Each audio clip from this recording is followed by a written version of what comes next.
During this period of time, whoever obtained the Kuan Peng's precious technique under everyone's stares would definitely become their target. Sure Hao fully experienced that just now when he became the public enemy. If not for his strength being so great, any other person, even if they were a supreme expert, would still have been killed several times over here without any suspense. Currently, the precious bone had been dropped and divided into 6 pieces. It was incredibly difficult to make whole again. With so many great powers and even supreme experts here, it was already quite amazing for a party to obtain just a single piece. In reality, even if someone was able to piece together all 6 parts, they still wouldn't obtain the precious technique. This was only a third of its legacy and was far from the complete world-shaking ability. Sure Hao was extremely happy. He stepped onto the Kuan Peng's path 2 years ago, and even cultivated under similar conditions with its birthplace. As a result, he was able to see those strange symbols within the divine nest. When he infused the Kuan Peng bone with those symbols during the final fight, he received the most valuable mystery. The Kuan Peng's true precious technique was actually hidden within the Devil Refinement Cave. He borrowed everyone's attacks to send himself down into the demonic abyss. He was going to look for the truly complete, unrivaled divine ability. At the same time, he conveniently used this chance to break free from the chaotic situation. He no longer had to worry about all of those enemies. As expected, on top of that altar, whoever obtained those bone pieces under the eyes of so many would immediately become live targets. They wouldn't be able to find peace for the rest of their lives unless they were powerful enough to make deities shudder. The cave was extremely deep. It penetrated the seabed for who knows how many li. It became darker and darker, and within the gloom, waves of woo sounds rang out. These were the weeping sounds of vengeful archaic souls. As he traveled deeper, all sorts of ghastly images appeared. They cried out with mournful sounds as they bared their fangs and brandished their claws. The howling sounds within this dark ancient cave made it seem as if he had descended into the underworld. Finally, Sure Hao made it to the bottom. He used precious artifacts to slow down his descent. The cave floor was somewhat lit. It was a greenish color, like the eyes of a ghost. From deep within, the howling seemed even more intense. Figures appeared one after another. There were some that seemed like real flood dragons and some like green luans. There were also some like Bioness, heaven-swallowing sparrows, and many others. It was clear that these were all left behind by genuine archaic vicious beasts, with enough power to make the heaven and earth tremble. However, they were now all dead, killed mercilessly by the Kuan Peng. Presently, all that was left behind was an undispersed will that wailed with unending anguish.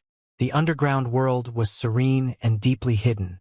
A tunnel leading into the distance appeared, and Sure Hao began to walk on this path. He felt waves of numbness on his scalp, and he saw many spectral images of heavenly ranked archaic vicious beasts that continuously howled.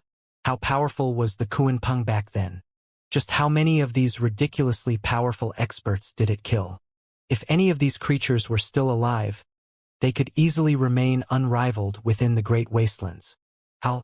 A 9-headed snake hissed. Its body was many li in length, and its red tongue flickered out. A fishy smell assailed the nostrils. It spat in this direction, causing a horrifying aura to immediately spread out. A long cry rang out. A demonic bird seemed to have covered the heavens as it shot stars down one after another. It also swooped down towards this direction. Oh! A swan and eye descended. Its entire body flickered with streaks of lightning as it smashed its feet down on an archaic mountain. It was absolutely terrifying as its eyes stared in this direction. Sure Hao was greatly shaken. These were all intangible images, but they seemed vivid and lifelike, as if they traveled through space-time from the archaic era to arrive. They were all powerful individuals that the Kuan Peng killed. There were simply too many here, and the deeper one traveled inside, the more it made one's scalp feel numb. It was a feeling that made even one's mind feel chilly and incomparably nervous. What kind of era were these creatures from, and what kind of powerful creatures roamed about then? Yet all of these supreme experts could only die tragically. This was truly a power struggle between giants that disturbed the heavens and shook the earth. The Devil Refinement Cave was a cemetery. According to legend, all of the enemies caught by the Kuan-Peng were thrown and suppressed in this place. All of the bones left over from its meals were also thrown in here. These creatures were completely refined, and their divine bones and other parts were turned into top-grade materials. They were taken out and placed within a furnace to produce weapons. There were even some that claimed that eternity was also refined from tens of thousands of divine bones. As a result, it became absolutely invincible after the symbols of all kinds of powerful creatures were melded within. Its quality was incomparable. Sure Hao almost lost all feeling as he walked inside. He could feel just how powerful the Kuan-Peng was. Along the road, ghostly lights could be seen, and all types of divine birds and vicious beasts were howling in grief. A layer of pure white powder covered the ground. He knew that this was bone powder. These were the leftover fragments of the Supreme Expert's divine bones after the archaic Kuan-Peng had refined them. All of their symbols and divine power had been sucked out, and this was what had remained. It was likely that only an unsurpassed Supreme Expert like the Kuan-Peng could forcefully seize the primordial symbols of others.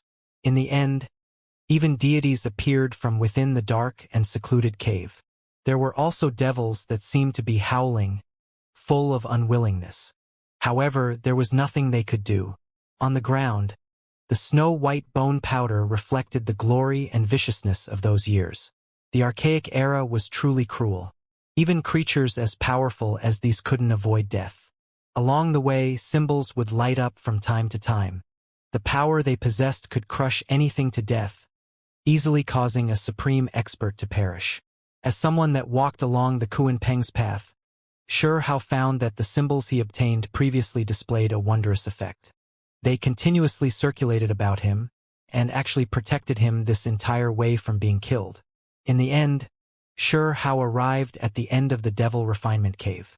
There was no noise here, no nine-headed snake, Bayan, deities, devils, or other creatures' howls. It was incredibly peaceful. A pair of stone doors blocked the way. With a slight push, they surprisingly opened, no longer obstructing Sure Hao. He could clearly see numerous symbols flickering in front of him, but none of them attacked him. The mood here was completely different. There was no gloominess, and no demonic aura. It was bright and resplendent, like a glorious world. A divine aura surged in this place. Sure Hao felt a wave of pressure as soon as he entered. His entire body felt like it was splitting apart, making his already wounded body sway even more. The sound of bones cracking rang out, and blood flowed from his body. This was an enormous stone room with a scarlet and resplendent pool of blood resting within. It shone with the brilliance of the sun, as if blood diamonds had been piled up together. From time to time, golden multicolored light would shoot out from the pool of blood. Dark light would also diffuse outwards.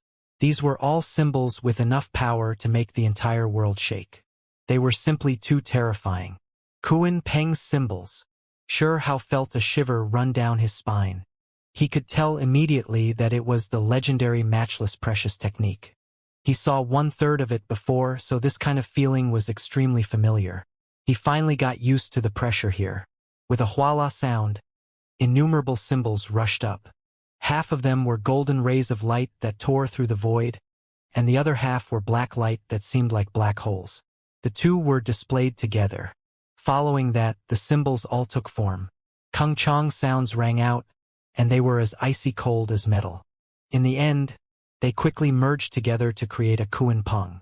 What resulted was a supreme ancient bird created from symbols that seemed to possess life. It showed contempt towards deities and suppressed the archaic era.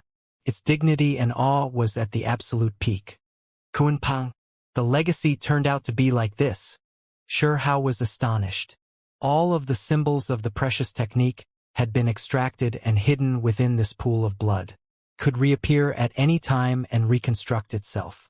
Hualala, the sounds created a sense of reality. All of the symbols recombined before entering the bloody pool. They formed a huge black fish that moved up and down, creating an atmosphere that was extremely astonishing. Sure Hao was momentarily dumbfounded. This was a truly perfect divine ability. As he stood there and comprehended the various transformations he saw just now, he continuously evolved and imitated them. In a split second, it was as if he traveled back thousands of years. Just like that, he stood in front of the bloody pool. He felt as if he had gone foolish, like he had been petrified. Hao entered a deep level of Tao comprehension as he tried to gain insights into these various transformations. Only much later, when a long sound rang out and those tens of thousands of symbols once again flew out, did he wake with a start. Symbols flew about one after another, forming a rain of light, a pung bird, and a kuan fish in succession. They moved about in the air, undulating up and down as they displayed their mysterious nature. At this moment, the world seemed to rumble, ringing unceasingly with noise. It was as if the heavens were being opened. Strands of chaotic energy flowed out from the stone room, all of them rising due to the unmatched divine ability. They contained the secrets of the heavens, and as they swirled about, clusters of heavenly bodies descended. Enormous celestial bodies appeared one after another, surrounding that Kuan Peng. They rumbled as they moved, creating sounds of explosions. The scene was absolutely shocking. It was as if a supreme deity was standing within the cosmos, with the four corners of the heaven and earth surrounding him, all of them being created by this swirling mass. Within the Kuan Peng's pair of eyes, it seemed as if countless years have flowed past. With a blink of its eyes, it seemed as if the world had transformed and hundreds of eras had rose and fell. It was as if during that split second, tens of thousands of ancient ages had passed on. When it glanced back, the sun and moon seemed to rise and fall within its pupils. Great heavenly bodies fell, stellar rivers fell into ruins, the world reopened, and the primal chaos extinguished. It was truly at the peak of perfection. Hao was absolutely shocked. Was this the Kuan Peng? As one of the archaic vicious 10, this type of precious technique was too powerful. The heavenly mysteries contained within were incomparably complicated and mysterious. Hao became completely immersed in his cultivation, and as soon as he began, he forgot about everything else. When he comprehended the true primordial record back then, he was also like this, cultivating until he spat out blood. This time, he once again completely lost himself in his fascination. His mind and spirit were both thrown into those symbols. He could study the boundless profound mysteries as much as he liked and explore this utmost powerful magic. The space between his eyebrows lit up, and his forehead began to shine brightly like a divine lamp. Strands of light passed through that place, lighting up the void and merging with those symbols. In the end, his entire body lit up. Golden vortexes appeared, and it seemed as if heavenly deities were descending from the world beyond one after another.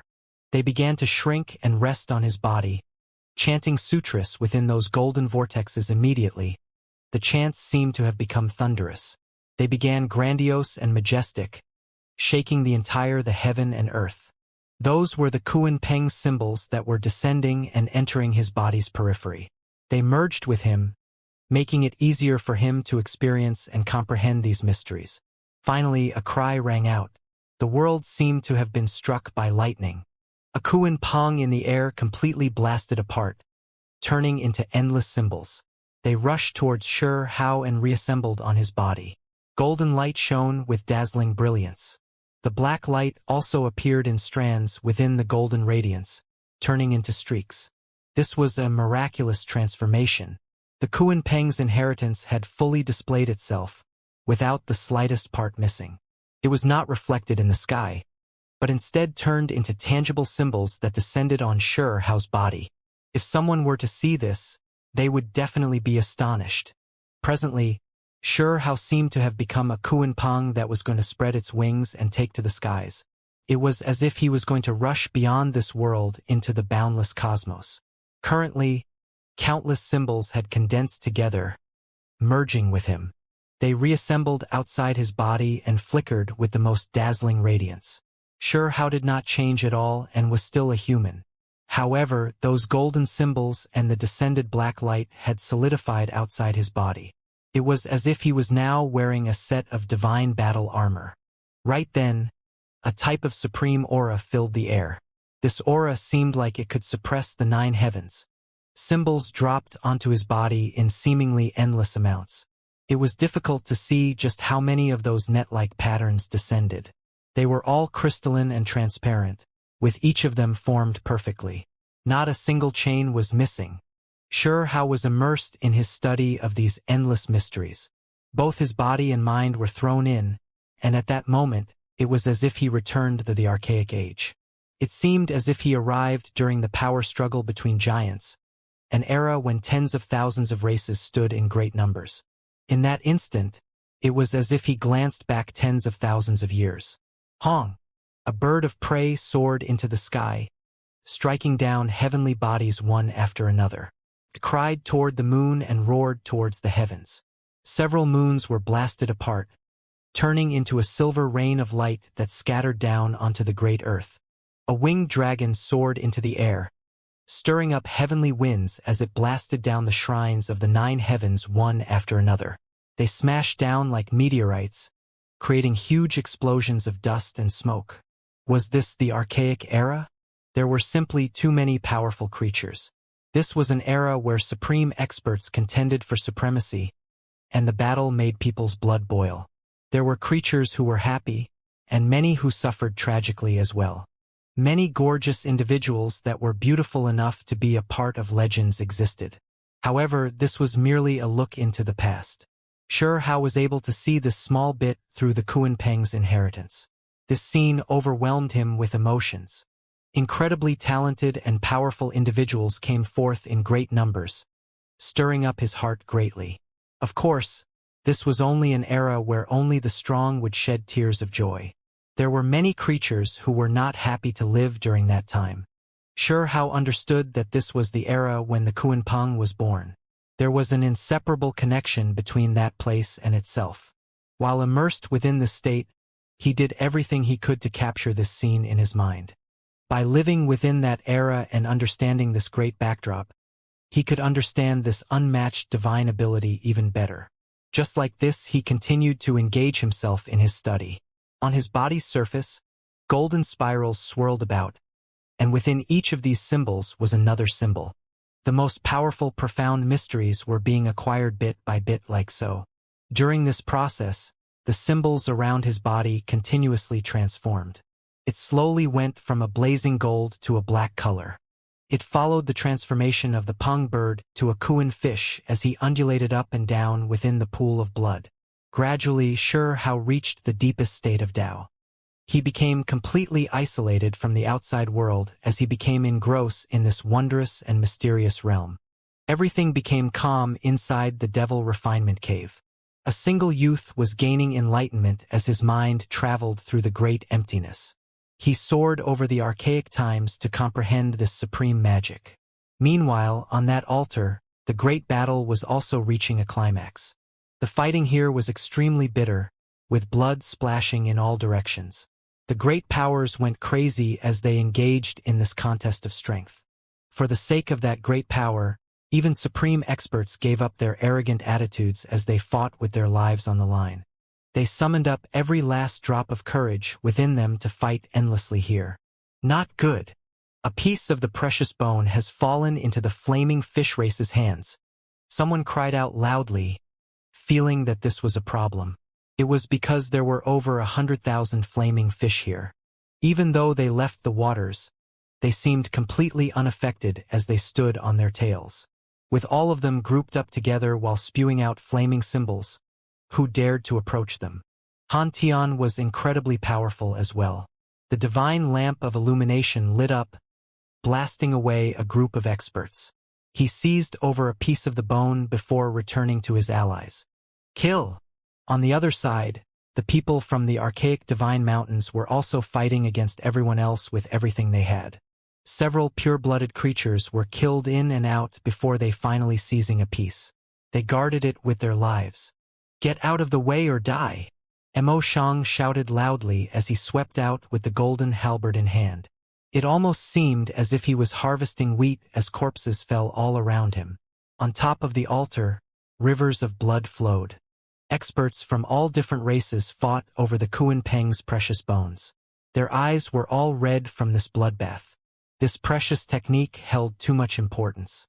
Once it was obtained and studied thoroughly, it could allow a race to rise abruptly to power into one of the Great Wasteland's leading figures.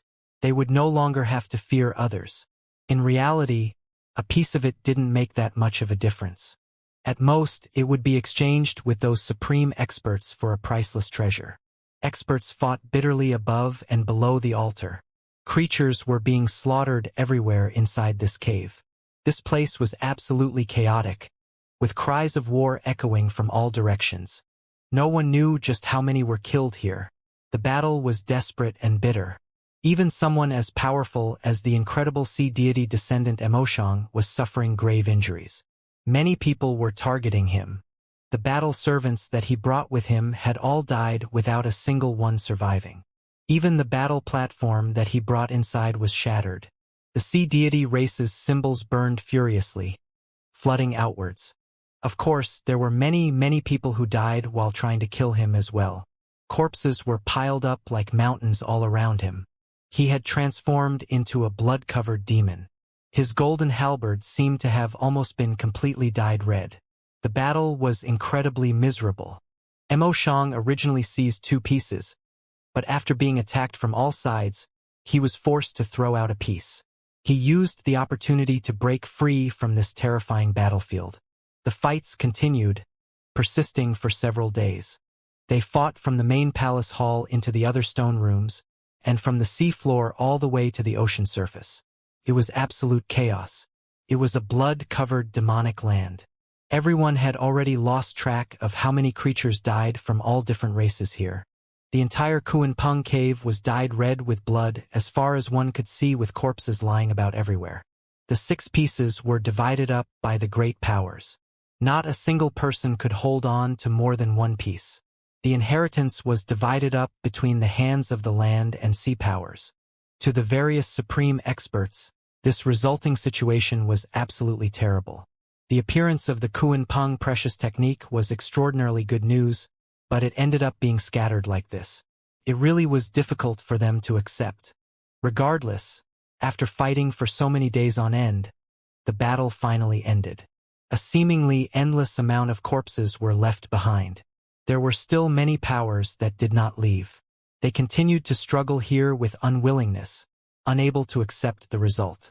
There were even some who wanted eternity for themselves, but they all returned defeated and in low spirits. As soon as that weapon moved, the primal chaos would descend and turn those creatures into a meat paste, making it impossible for them to obtain it.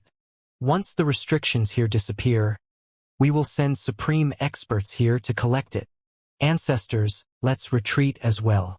It's better if we go back for now. This place is too dangerous. Easier said than done. The outskirts of this sea region are probably surrounded by extremely powerful individuals. It's even more dangerous there. Many people cursed. Even the great powers that obtained pieces of the precious bone were still rather upset. They didn't want to act recklessly, because they knew that the most miserable part of this battle hadn't even begun yet. Being attacked by supreme experts once they left this place was the worst thing that could happen. The entire world seemed like it was going to be destroyed, and blood was flowing backwards into the 9 heavens. Many people felt apprehensive. They were hoping that the people on their side outside were prepared to receive them. Otherwise, they were all going to die. There were other powers who were still extremely confident, like the creatures of the archaic Divine Mountains. They firmly believed that the Divine Mountain's supreme experts were the strongest and that they had already arrived, waiting for their appearance. Finally, someone walked out of the ocean region, bringing out news of what happened. The Northern Sea was immediately thrown into complete disorder. As soon as everyone knew that the first piece of the Kuanpeng bone appeared, an enormous silver hand descended from the skies. A single one of its fingers was already bigger than a mountain ridge. This entire hand grabbed downwards. "You dare!" An angry rebuke rang out. A large claw slapped over, covering the sun and moon as it arrived. Tens of thousands of purple strands flowed out as it collided with that enormous silver hand. "Leave behind the precious bone." A golden claw swept over from the 9 heavens. It cleaved apart the Northern Sea and smashed over to seize the precious technique. In a mere split second, This place erupted into chaos. Supreme experts appeared to fight above the northern seas. The first group of people that rushed out were truly unfortunate. Not even their family's supreme experts' protection was enough. They suffered heavy losses, and 10 corpses immediately fell before they returned to the restricted seas. This was an absolute catastrophe for the Northern Sea. It was an absolute massacre. The scope of this battle was extremely great. With the appearance of the 6 precious bones, the waters were thrown into chaos. Even those at the absolute peak of existence couldn't hold themselves back from participating in this bloody struggle. However, all of this had nothing to do with Hao. Even if they fought until the seas dried and rushed into space, he would similarly be as still as a mountain. He was completely unaware of what was going on as he continued to comprehend the Tao. In the end, it seemed as if the aura of ancient deities emerged, causing the heavens to tremble. This fight was too bitter and desperate. Even after many years had passed, when people brought up this event, their expressions would still change. The northern seas had completely turned into a graveyard. Even after fighting so chaotically, no one was able to obtain all 6 pieces. They were scattered throughout the great wastelands, sea deity islands, heavenly divine mountains, and other places. This place turned into absolute ruins. This was due to the fact that there were always supreme experts who weren't willing to give up and continued to fight. Hong Long Long. The Kuanpeng's nest split open and sank to the ocean floor. The altar was completely destroyed and ruined. Streak after streak of divine light rushed forth. Eternity, Black Heavenly Ruler, Golden Fan, and Dragon Tooth Dagger all flew out into the waters. From then on, they disappeared. There were a few supreme experts that came in later on, only to find that the restriction had not disappeared. After hesitating for a while, they left. None of them dared to search the ocean floor. The ocean war's after effects were profound and long-lasting. It was rumored that there were more than one supreme expert that lost their life here, with their true bodies destroyed. The losses were truly disastrous. The entire northern sea was dyed red from blood. It was rumored that there were many ocean creatures that stayed here for a long period of time. They frantically devoured the ocean waters to obtain the spiritual essence within. The crisis continued for a few months before the ocean region finally calmed down. Everyone left, and no one continued to probe around. Hao was still sitting within the Devil Refinement Cave. His gains were incredible. He was finally able to engrave all of the symbols' transformations firmly into the depths of his mind. Schwa golden symbols began to change into a pure black-colored Kuan fish. It surrounded his body like before, floating up and down together with him in the pool of blood. The brilliant magma-like blood would flow over and submerge him as soon as he entered. The symbols around him would be completely submerged, and a Kuan fish would once again undulate up and down. Kuan Peng blood. Hao was shocked as he stared with his eyes widened from shock. This bloody liquid contained a secret. There was a drop of the Kuan Peng's true blood within this bloody pool that could seize the natural force between the heaven and earth. Throughout these endless years, the blood's divinity still did not fade. It was nourished within the spiritual spring, producing symbols that multiplied without end. It was only a single drop of blood that entered the spiritual spring, yet it formed a pool of blood. Could be seen just how incredible the medicinal effects were. This was left behind by the Kuan Peng to allow its successor to undergo rebirth. This was an incredible opportunity. Hao's body was powerful enough and didn't need such a thing. However, after participating in the chaotic battles on that altar, his entire body was in tatters. He was almost killed, yet a drop of shockingly priceless blood actually appeared in front of him. In just a split second, his body began to make pai-pa sounds. His inner organs were shaken, and bones rang with kung chong sounds while suffused with precious light. When he opened his eyes again, his worn-out body became excellent and undamaged. He had returned to his peak state and even improved by a step. This drop of true blood was too tyrannical. It transformed his bones and cleansed his marrows, allowing him to undergo a complete transformation. There wasn't a single scar on Hao's body. He had thoroughly recovered. His flesh was translucent, and his eyes were bursting with life. During the following period of time, he continuously comprehended the Tao. He remembered every single symbol within his heart. In the end, there was only a single character of the Kunpeng's precious technique left.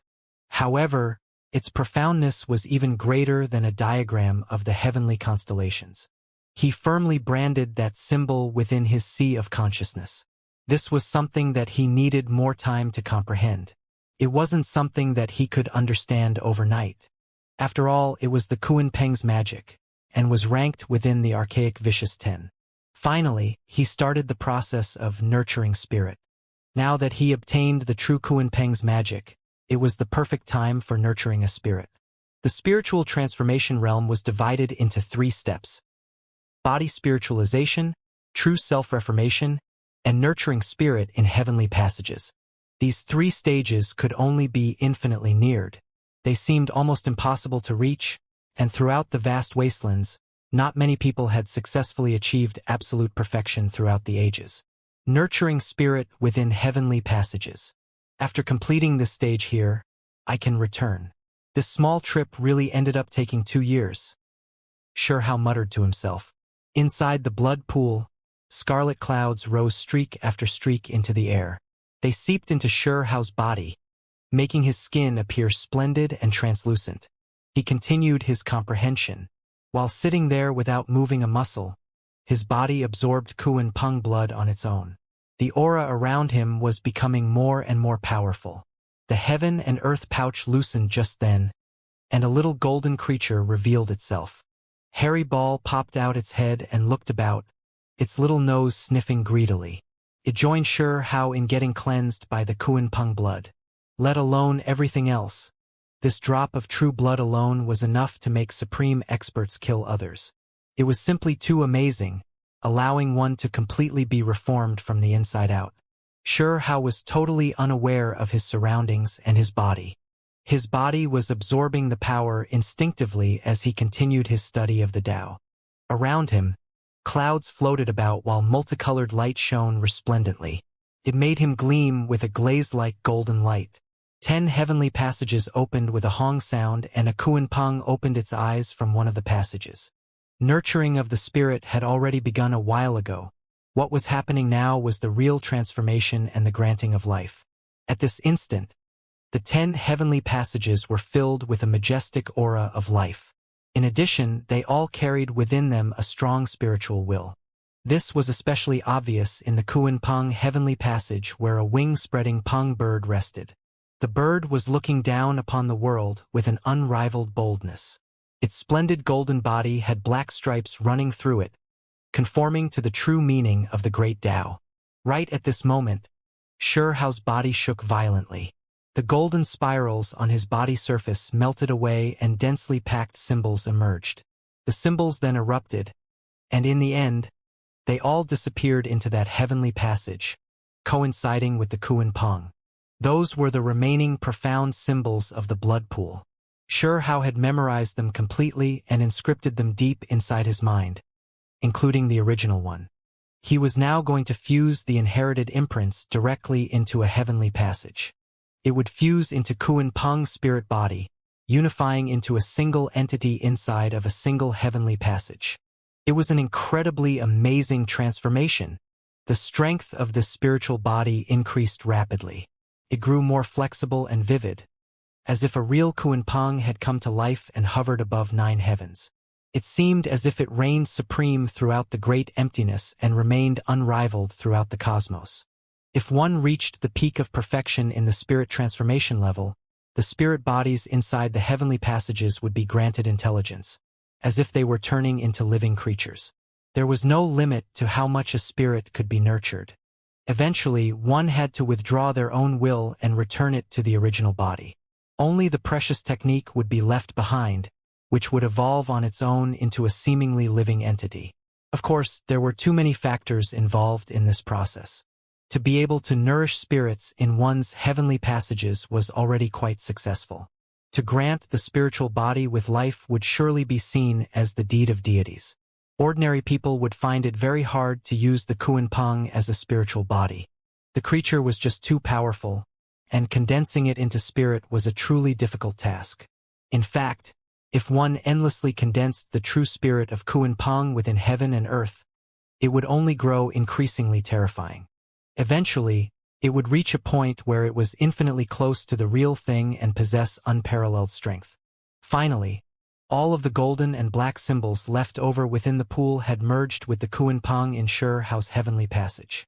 It almost seemed as if it had been revived. I made it!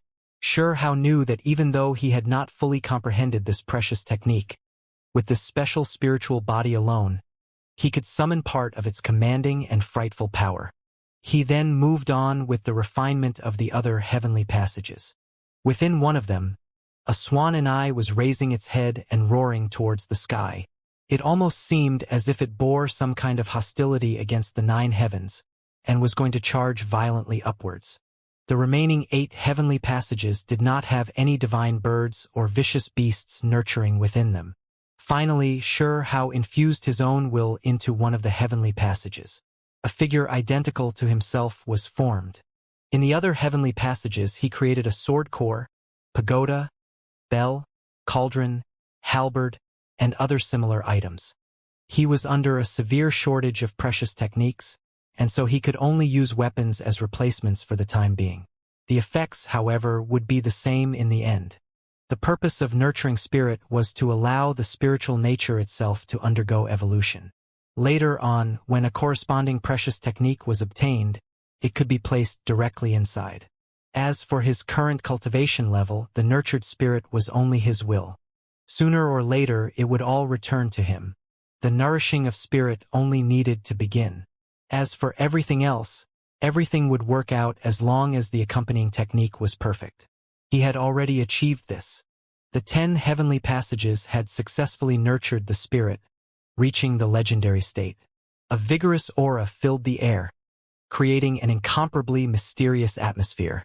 However, genuine gathering of the precious technique in correspondence with the creature's true spirit was a lengthy process that could last all the way until the deity sealing stage. That day, Xiao opened his eyes. Several months had already passed since he entered this place, and he had been sitting cross-legged in the pool of blood the entire time as he nourished his spirituality within the heavenly passages to a consummate level. Meanwhile, the pool of blood had dimmed. The scarlet multicolored lights had all disappeared, because they had been absorbed by Xiao and Harry Ball, entering their bodies. Harry Ball retreated into the heaven and earth net and resumed its dormancy. A layer of hair had been shed from its body, and some more resplendent gold fur had grown back, making it appear all the more radiant. Xiao looked down at his own body, realizing that he had also shed a layer of skin. The new layer was translucent and bright like jade. It was enough to even trigger jealousy from girls.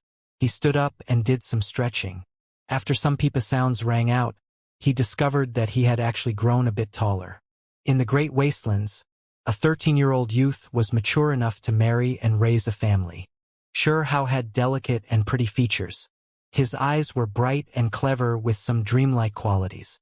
After he changed himself into all white clothes, he looked aloof and otherworldly, as if an exiled immortal had descended to this world.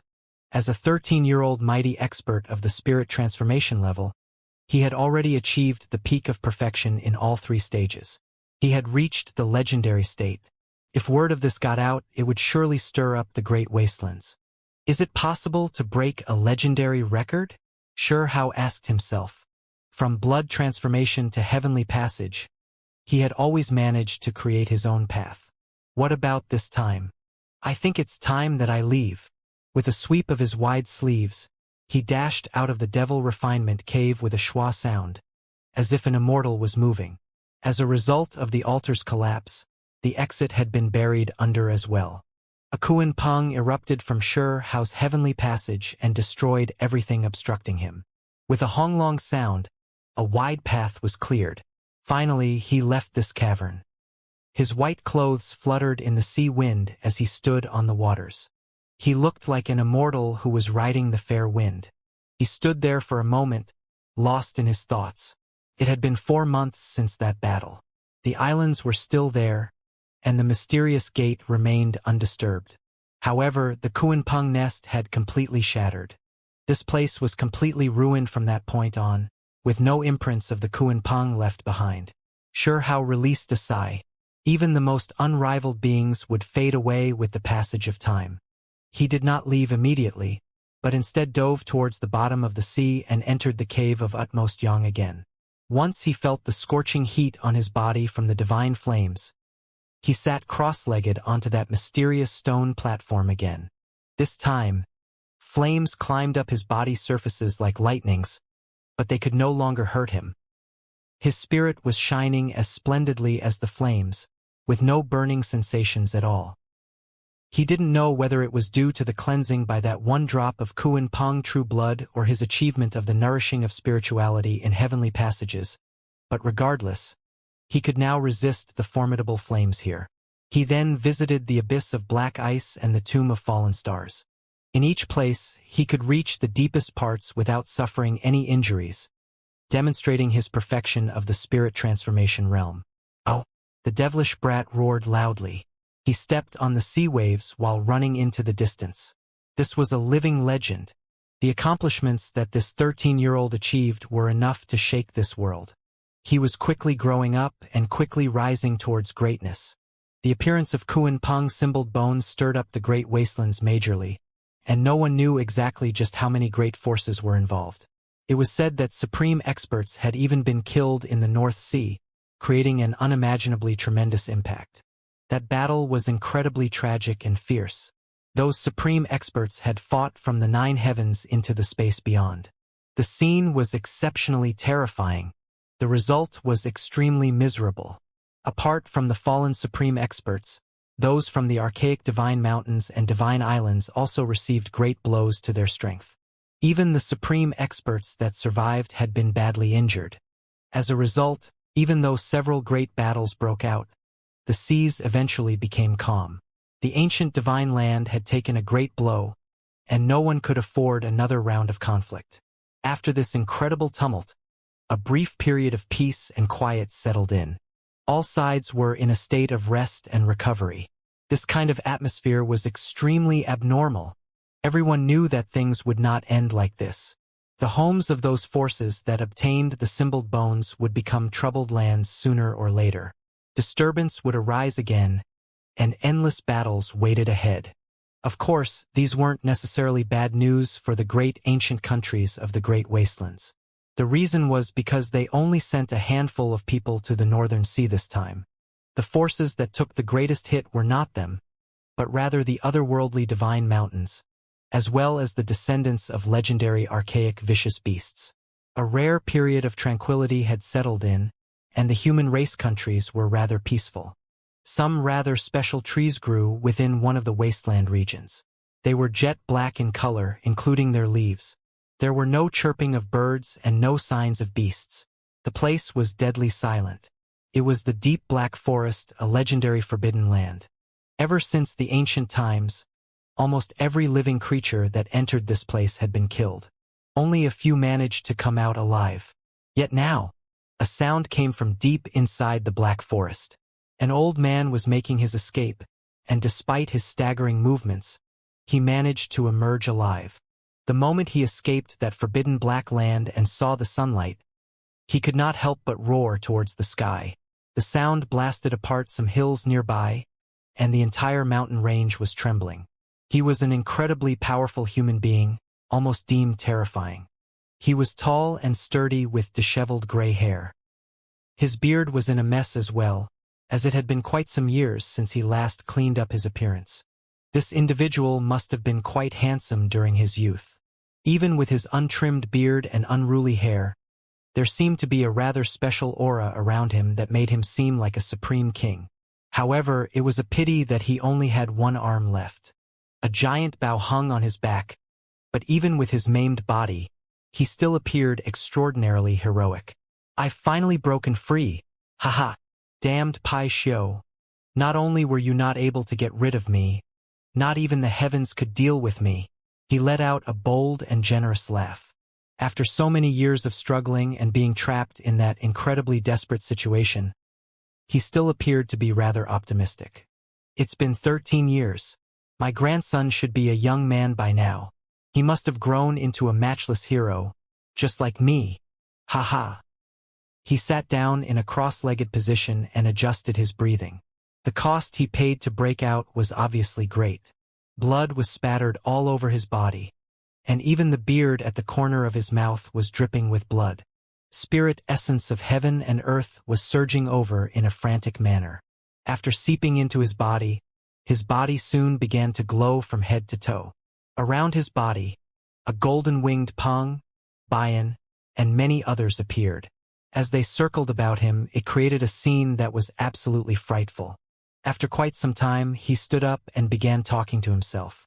Xiling was as good as myself at his age. I think he should be able to kill an archaic descendant with a single arrow now. Even though this old man had been trapped inside, causing him to endure countless hardships, his spirit had not waned in the slightest. Instead, he became even more elated and said, "I can finally reunite with my family." He marched out of the mountains while talking to himself. After being trapped in there for so many years, he had truly been bored beyond his mind. However, Grandpa had great expectations for you back then. I had even risked my life entering the battlefield of 100 clans to fight with all kinds of enemies. All I wanted was to obtain some pure blood for your baptism. His entire face seemed extremely devoted and affectionate after speaking these words. It was as if that lovely, bright, and chubby grandson was right in front of him. That little fellow had only been a few months old when he left. Something unexpected happened. Grandpa suffered some great setbacks, and cannot bring back the pure blood for you. However, Grandpa found a divine pill for you that should make up for all that. The old man smiled so happily that he almost seemed like a child. As my grandson, it is only right for you to be ridiculously powerful. I truly doubt anyone can bully you. He could not stop laughing at these words. More than 10 years have passed, and I miss you all so much. Xiling and my lovely grandson. I'm coming home. These final words brought tears to the old man's eyes. On the northern seas, green waves moved about. The devilish brat shouted loudly as he ran on the ocean surface. His head of jet-black hair fluttered behind him like black flames. Sure how ran on the ocean waves quickly. From when he left Stone Village to search for the precious technique in the Northern Sea, 2 years had already passed. During that time, he became a master of the spirit transformation realm. Even though he was still young, his strength was now truly great. What kind of creature is making such a disturbance? The sea surface broke open, and several enormous silver sharks emerged. They had large silver-white dorsal fins that were both sinister and scary. What in the world? He didn't die yet. Among them, a silver shark was scared so bad that it began to shake uncontrollably. It immediately sank into the waters, not daring to poke its head about anymore. Once those other silver sharks looked carefully and recognized his face, their minds were immediately thrown into disorder. They turned around and fled towards the depths of the ocean floor. That murderous monster was actually still alive. This was just too terrifying. Back then, this youth unleashed a huge slaughter within the Kuan Peng nest, sweeping everything before him. He had killed too many creatures, and even destroyed some of the supreme expert spirit bodies. He was truly unmatched at that time. This performance had shaken everyone greatly inside. There were 2 great geniuses within the Northern Sea, Emoshang and Han Tian. They were known as heavenly talents, and in the eyes of similarly aged ocean creatures, they were like deities. He had even fought with those 2 before, and both of them suffered losses. How could they not feel intimidated after seeing him? Even descendants of creatures as terrifying as the ocean deity and the demonic deity-like flaming fish bloodline seemed to be somewhat inferior. This kind of result was enough to shake the entire world. When the devilish brat had been sent into the devil refinement cave by everyone's attacks, his reputation did not fade away, but rather spiked up even greater. Who had not heard about that battle? Was there anyone left that did not know about it? There were many who felt discouraged after finding out what happened. There were too many corpses piled on the altar underneath his feet, with even the floor dyed red from their blood. He rose abruptly to fame, becoming the supreme figure of the spirit transformation realm. His divine prowess was undeniable. Those silver sharks all fled. In addition, once all the other ocean creatures saw the devilish child, they also began to frantically flee. They were not willing to stick around for even a second longer. The devilish brat's arrival was just like the spreading of a plague. All of the creatures would immediately flee, creating a scene that could only be described as bizarre. A single youngster was traveling on the undulating waves and forcing all other creatures to hide in retreat. Half a month had passed since Xianxia left the Kuanpeng nest. He already found out that many of the great divine islands and other terrifying large powers suffered severe injuries, and that they had all become sealed mountains. This was not only true for supreme experts. Even other powerful creatures that participated in that miserable battle, like those from the seabed fish palace, closed off all entrances to their dwelling. They no longer appeared in the outside world, because they were all trying to heal and recuperate. Generally speaking, the Northern Sea was rather peaceful. Almost every clan was in hibernation, because their experts were all trying to recover their vitality. As a result, they did not show themselves outside. So hateful. That fellow is still alive. I don't know if the old ancestor can survive. I heard that a true flood dragon poisoned his body. A few ocean flood dragons were speaking within the ocean. The devilish brat ran towards the sunrise glow.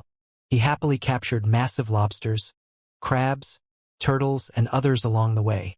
Hairy Ball on his shoulder began to drool as soon as it woke up. This is all great stuff. Grandpa Chief, Uncle Linhu, Brother Dazhuang, and the others have never tasted such things before. I'm going to bring these back for them to enjoy. Basked under the sunrise glow, a single youth traveled on the golden ocean surface. He was chasing after a group of ocean flood dragons. As waves rushed into the heavens, he looked like he was running after a group of cattle. The scene was rather shocking. The devilish brat shouted loudly with incomparable happiness. The surface of his body was covered in a layer of golden radiance as he sped along like lightning. He had no idea that the grandfather he thought was long dead had actually broken free. The black forest was far away. Grandpa 15 was traveling with large strides. Every step would cover several hundred zhong as he quickly left that place. Soon after, he left the mountain range. The old man looked towards the brilliant sky and faced the splendid sunshine. It had been so long since he last saw this scene, so his heart was incomparably clear and full of joy. He was looking forward to meeting and reuniting with his loved ones. So many years have passed.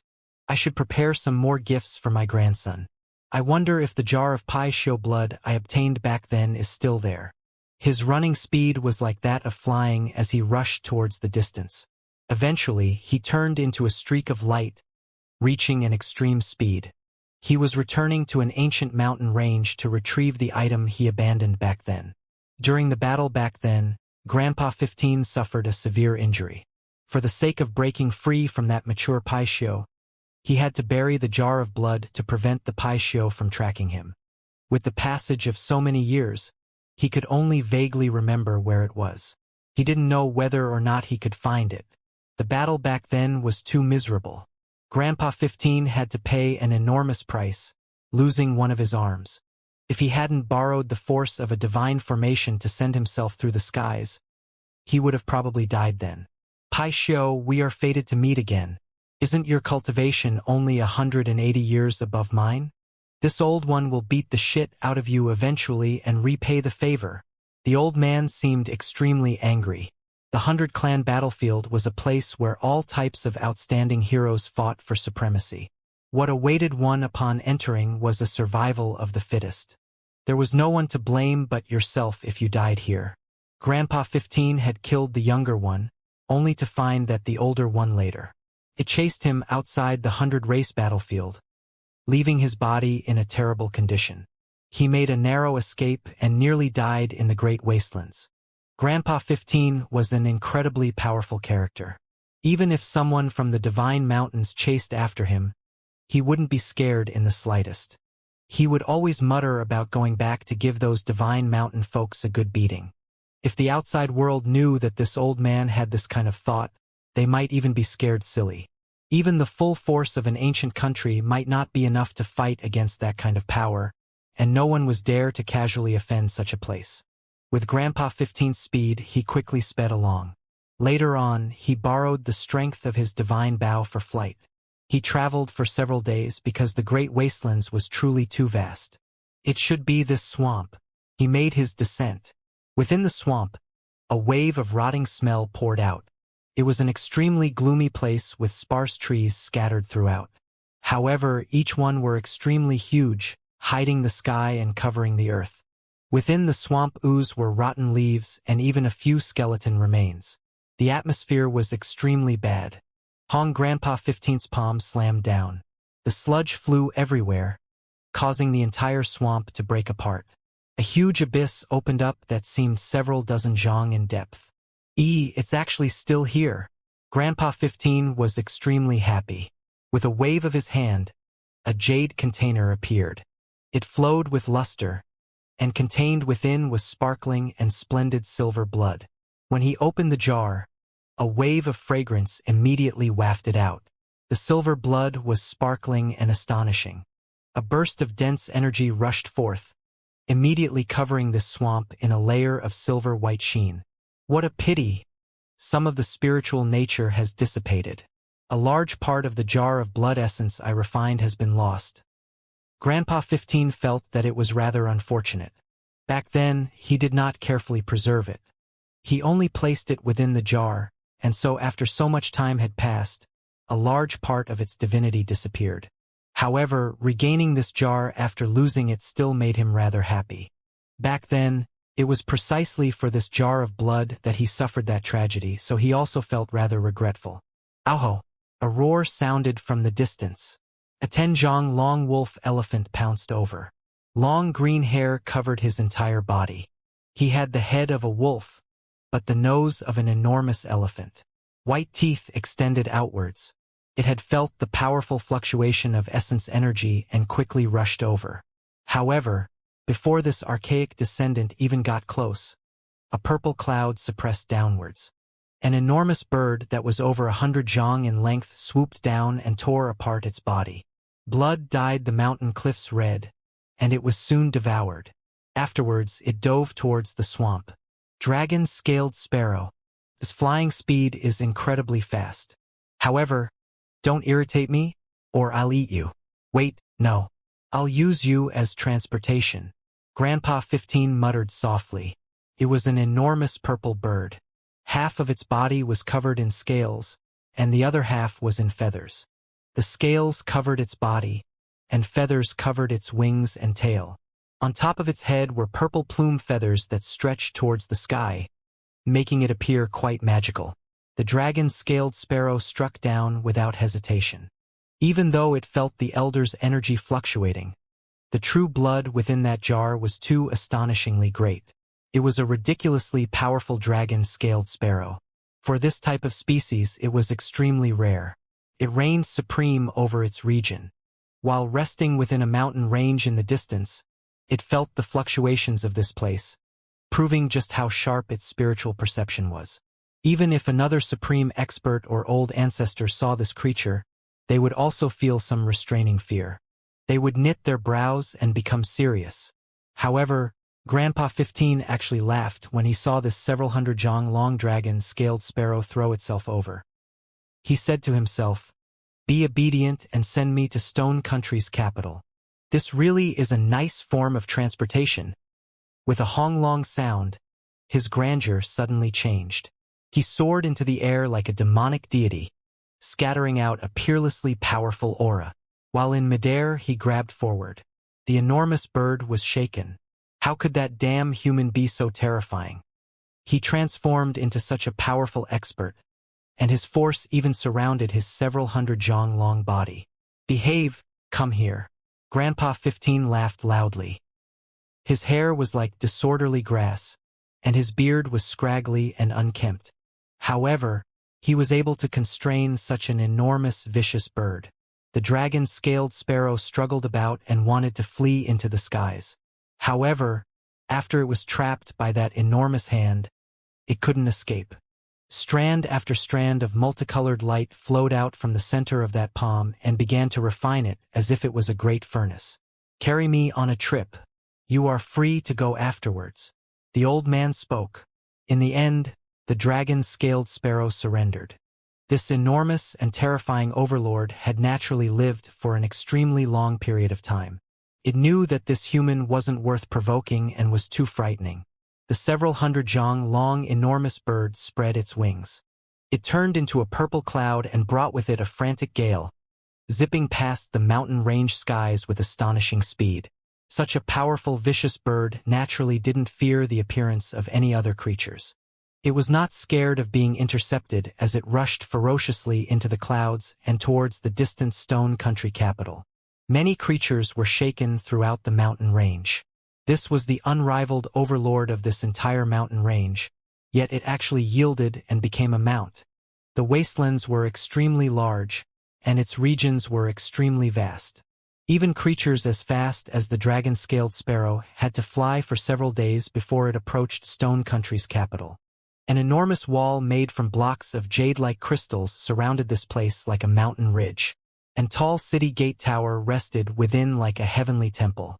It was majestic and imposing. There were many people within the city walls, and there were numerous defenders as well. Countless symbols were engraved on those walls, making it seem as if great stars were swirling about this place. They shone with dazzling radiance, bringing this place a unique atmosphere. Behind the towering walls, squadrons of soldiers were patrolling about. They were extremely disciplined. Their armors were shiny, and their weapons sharp. They flickered with cold metallic luster and gave off waves of killing intent.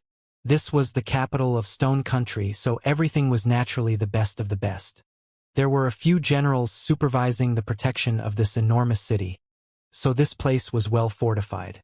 In particular, once the formation patterns were activated, the entire city would be surrounded by symbols and become difficult to penetrate.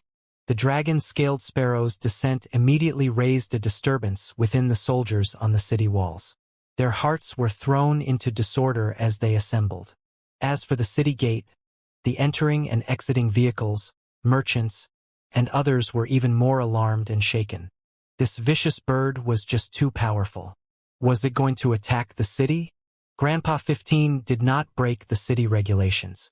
He controlled the dragon-scaled sparrow and ordered it to descend. He patted the enormous bird and said, "Little one, you worked hard. You can leave now." Afterwards, he jumped down and walked towards the city gates. Everyone was flabbergasted. Regardless of whether it was the soldiers that guarded the city or the peddlers and carriers, they were all indescribably shaken. This was 100 zhang-length demonic bird we were talking about here. A few moments ago, there was still quite a distance separating them, so they weren't able to see too clearly. Now that they were able to see the dragon-scaled sparrow's real body, everyone became apprehensive. This was truly an overlord that could even make old ancestors' heads hurt. Who was this heroic elder? He could actually act so casually around such a creature. What a terrifying figure. You are... What kind of person? What are you trying to do? The soldiers guarding the city walked up. They were ordinarily intimidating, but when faced with this kind of elder, they felt like they were standing in front of a great desolate beast. Even their voices were trembling. "I have returned home." The elder laughed amiably and revealed a mouthful of snow-white teeth. The astonished group immediately backed up. Even though they could see that he was laughing, the aura he possessed made them tremble. Where did this divine figure come from? It was just too terrifying. He actually possessed an aura like this, making their bodies feel like it was splitting apart. It was an extremely uncomfortable feeling. Grandpa 15 was extremely happy when he returned. He was laughing heartily as he walked inside the city gates. Only after seeing him enter did a military officer's face fall ash. He sat down on the floor and muttered, "We're finished." He was actually still alive. Heavens! The demonic deity has returned. This entire capital will be thrown into chaos. It shouldn't be destroyed, right? Grandpa 15 had already entered, yet a series of commotion was still happening by the city gate. The soldiers had neglected to fulfill their roles. Just now, they felt nervous and oppressed after a single glance from that old man, making them unable to question him. What happened? The disturbance at the city gate had alerted the generals inside. A group of soldiers wearing shiny armors and holding flashing halberds immediately marched out from the main street, arriving just in time to run into Grandpa 15.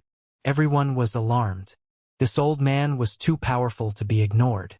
The aura he possessed and the spiritual essence seething inside him resembled a great furnace that was ready to melt anything. He arrived while riding a dragon-scaled sparrow. That sparrow was a ridiculously powerful bird monarch. One of the soldiers rushed over and whispered this into the general's ear, reporting the situation earnestly. The supervisor immediately shouted out hastily. Several figures flew over from the distance like streaks of rainbows.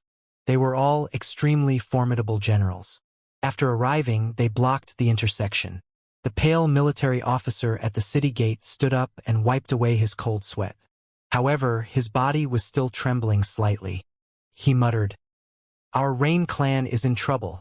He sped away, disappearing from this place in an instant. "May I ask who this elder is?" On the main street, a solemn-looking general cupped his fist respectfully towards Grandpa 15. When an expert this powerful showed up in the capital, they couldn't afford to get careless. "You've made some progress since then. You were all quick to react, but not quick enough," said Grandpa 15. "Who on earth are you?" One of the generals was both surprised and bewildered, as the old man somehow looked familiar. Even though he only had one arm left, the tall and mighty old man was still as impressive as a lofty mountain. "You look a bit familiar. You are the War King's little sixth, right? You even pooped in my hands when you were really little. Look how big you've grown." Grandpa 15 smiled as he spoke. The status of generals within the capital was incredibly high. Who dared to crack jokes at them normally? These were the future kings and lords of Stone Country. Even though some of them were still quite young, they were all outstanding individuals. The War King's little sixth was no longer little, and was now almost 30 years old. His face immediately flushed red when he heard these words. Who on earth was this old fellow? He actually dared to make fun of him like this. His peers and soldiers nearby were all twitching their mouths. What kind of person was this man to ridicule a powerful general like him? Some wanted to laugh, but they did not make a sound. Facing this old man felt like standing next to a giant prehistoric dragon, making even their souls shiver. "You are Grandpa 15? All of a sudden, little sixth cried out in surprise. "That's right. I'm back." Grandpa 15 laughed loudly and patted little sixth on the shoulder. The strength almost took his breath away, and his legs were hammered into the slab of stone underneath him by that abrupt force. Grandpa 15 then left without another word with his wide sleeves flapping behind him. A large distance was quickly covered, as he could walk 100 zhang with a single step. He was soon nowhere to be seen on this main street. Grandpa 15, after recovering from his astonishment, little sixth began to chase wildly after him. That was the senior 15 of the martial imperial manor, the so-called great demonic god. Oh my god! That was the Grandpa 15 with the matchless divine arrows?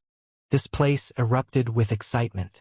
Everyone's expressions changed at these news. This was just too terrifying.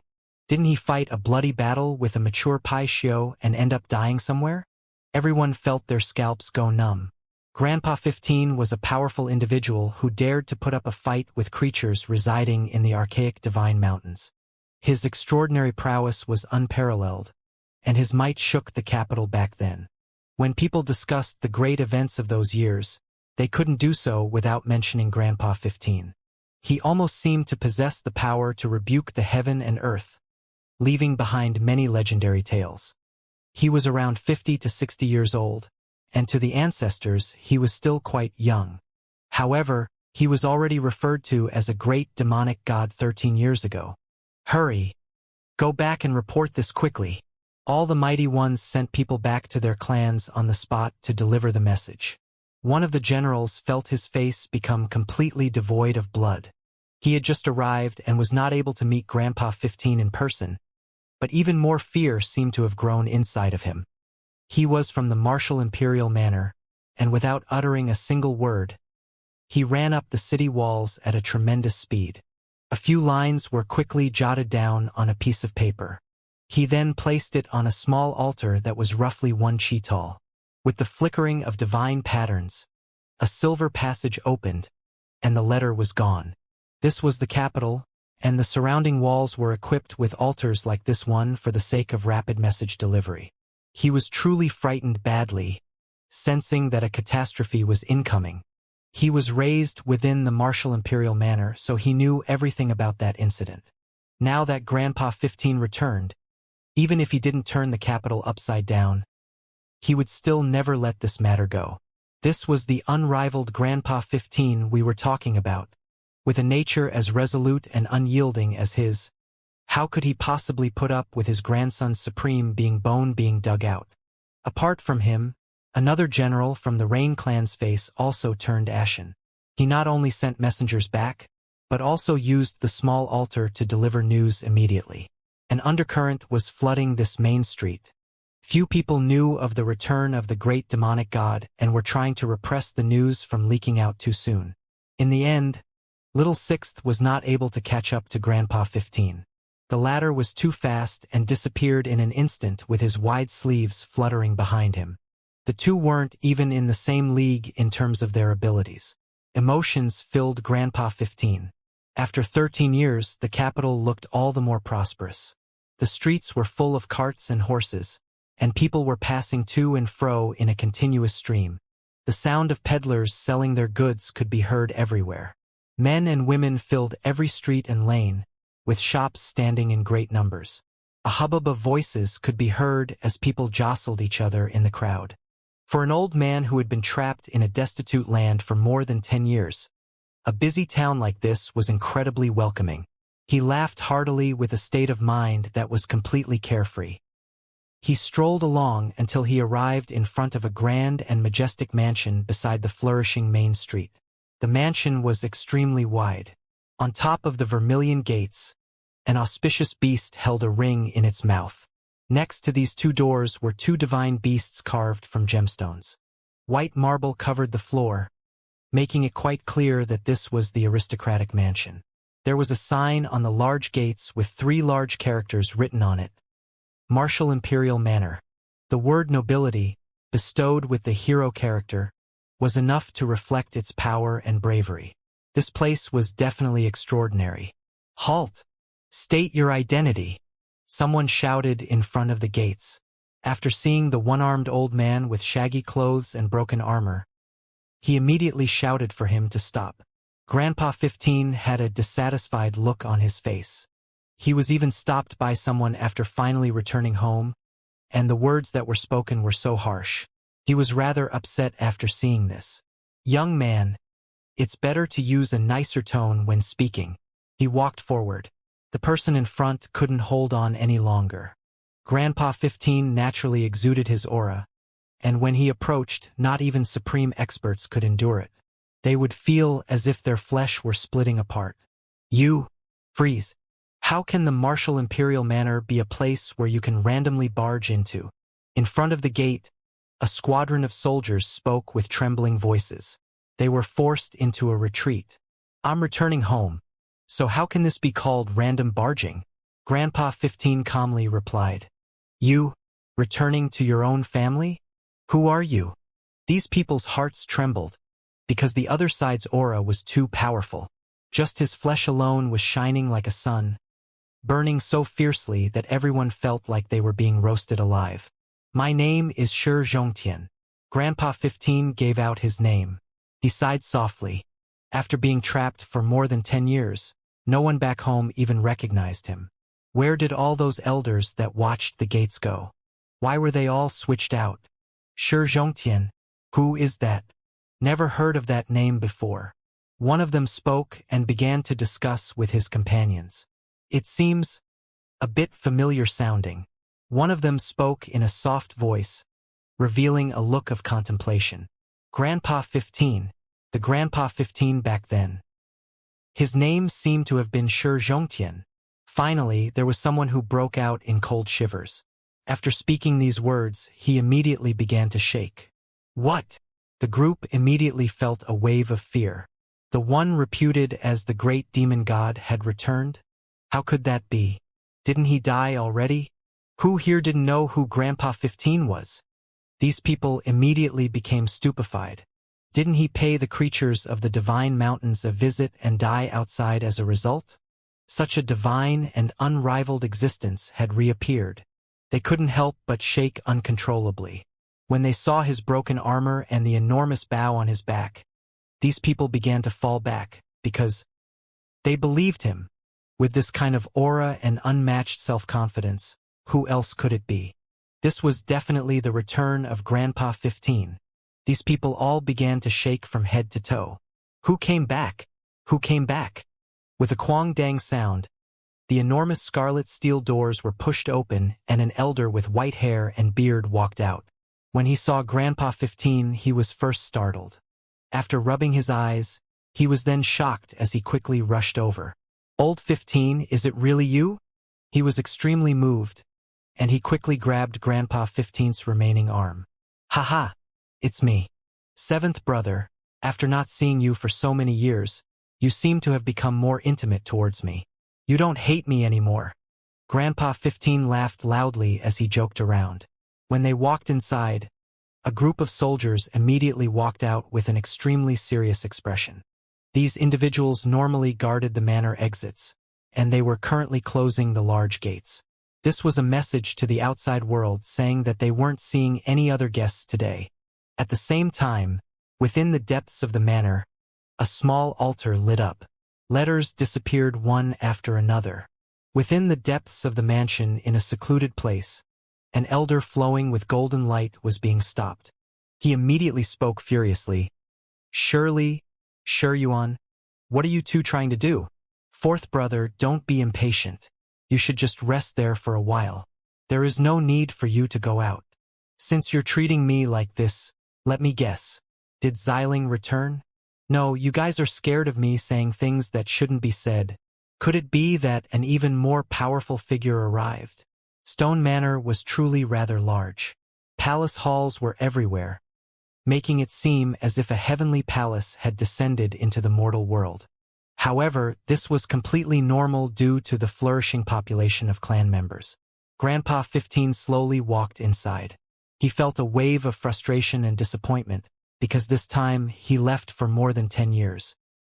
He was not able to enjoy the growth and happiness of his grandson. Now, the child must have already grown up, and so he could no longer see what he was like when he was little. However, he was still rather happy. He was finally able to return home and reunite with everyone. "Seventh brother, where are you taking me?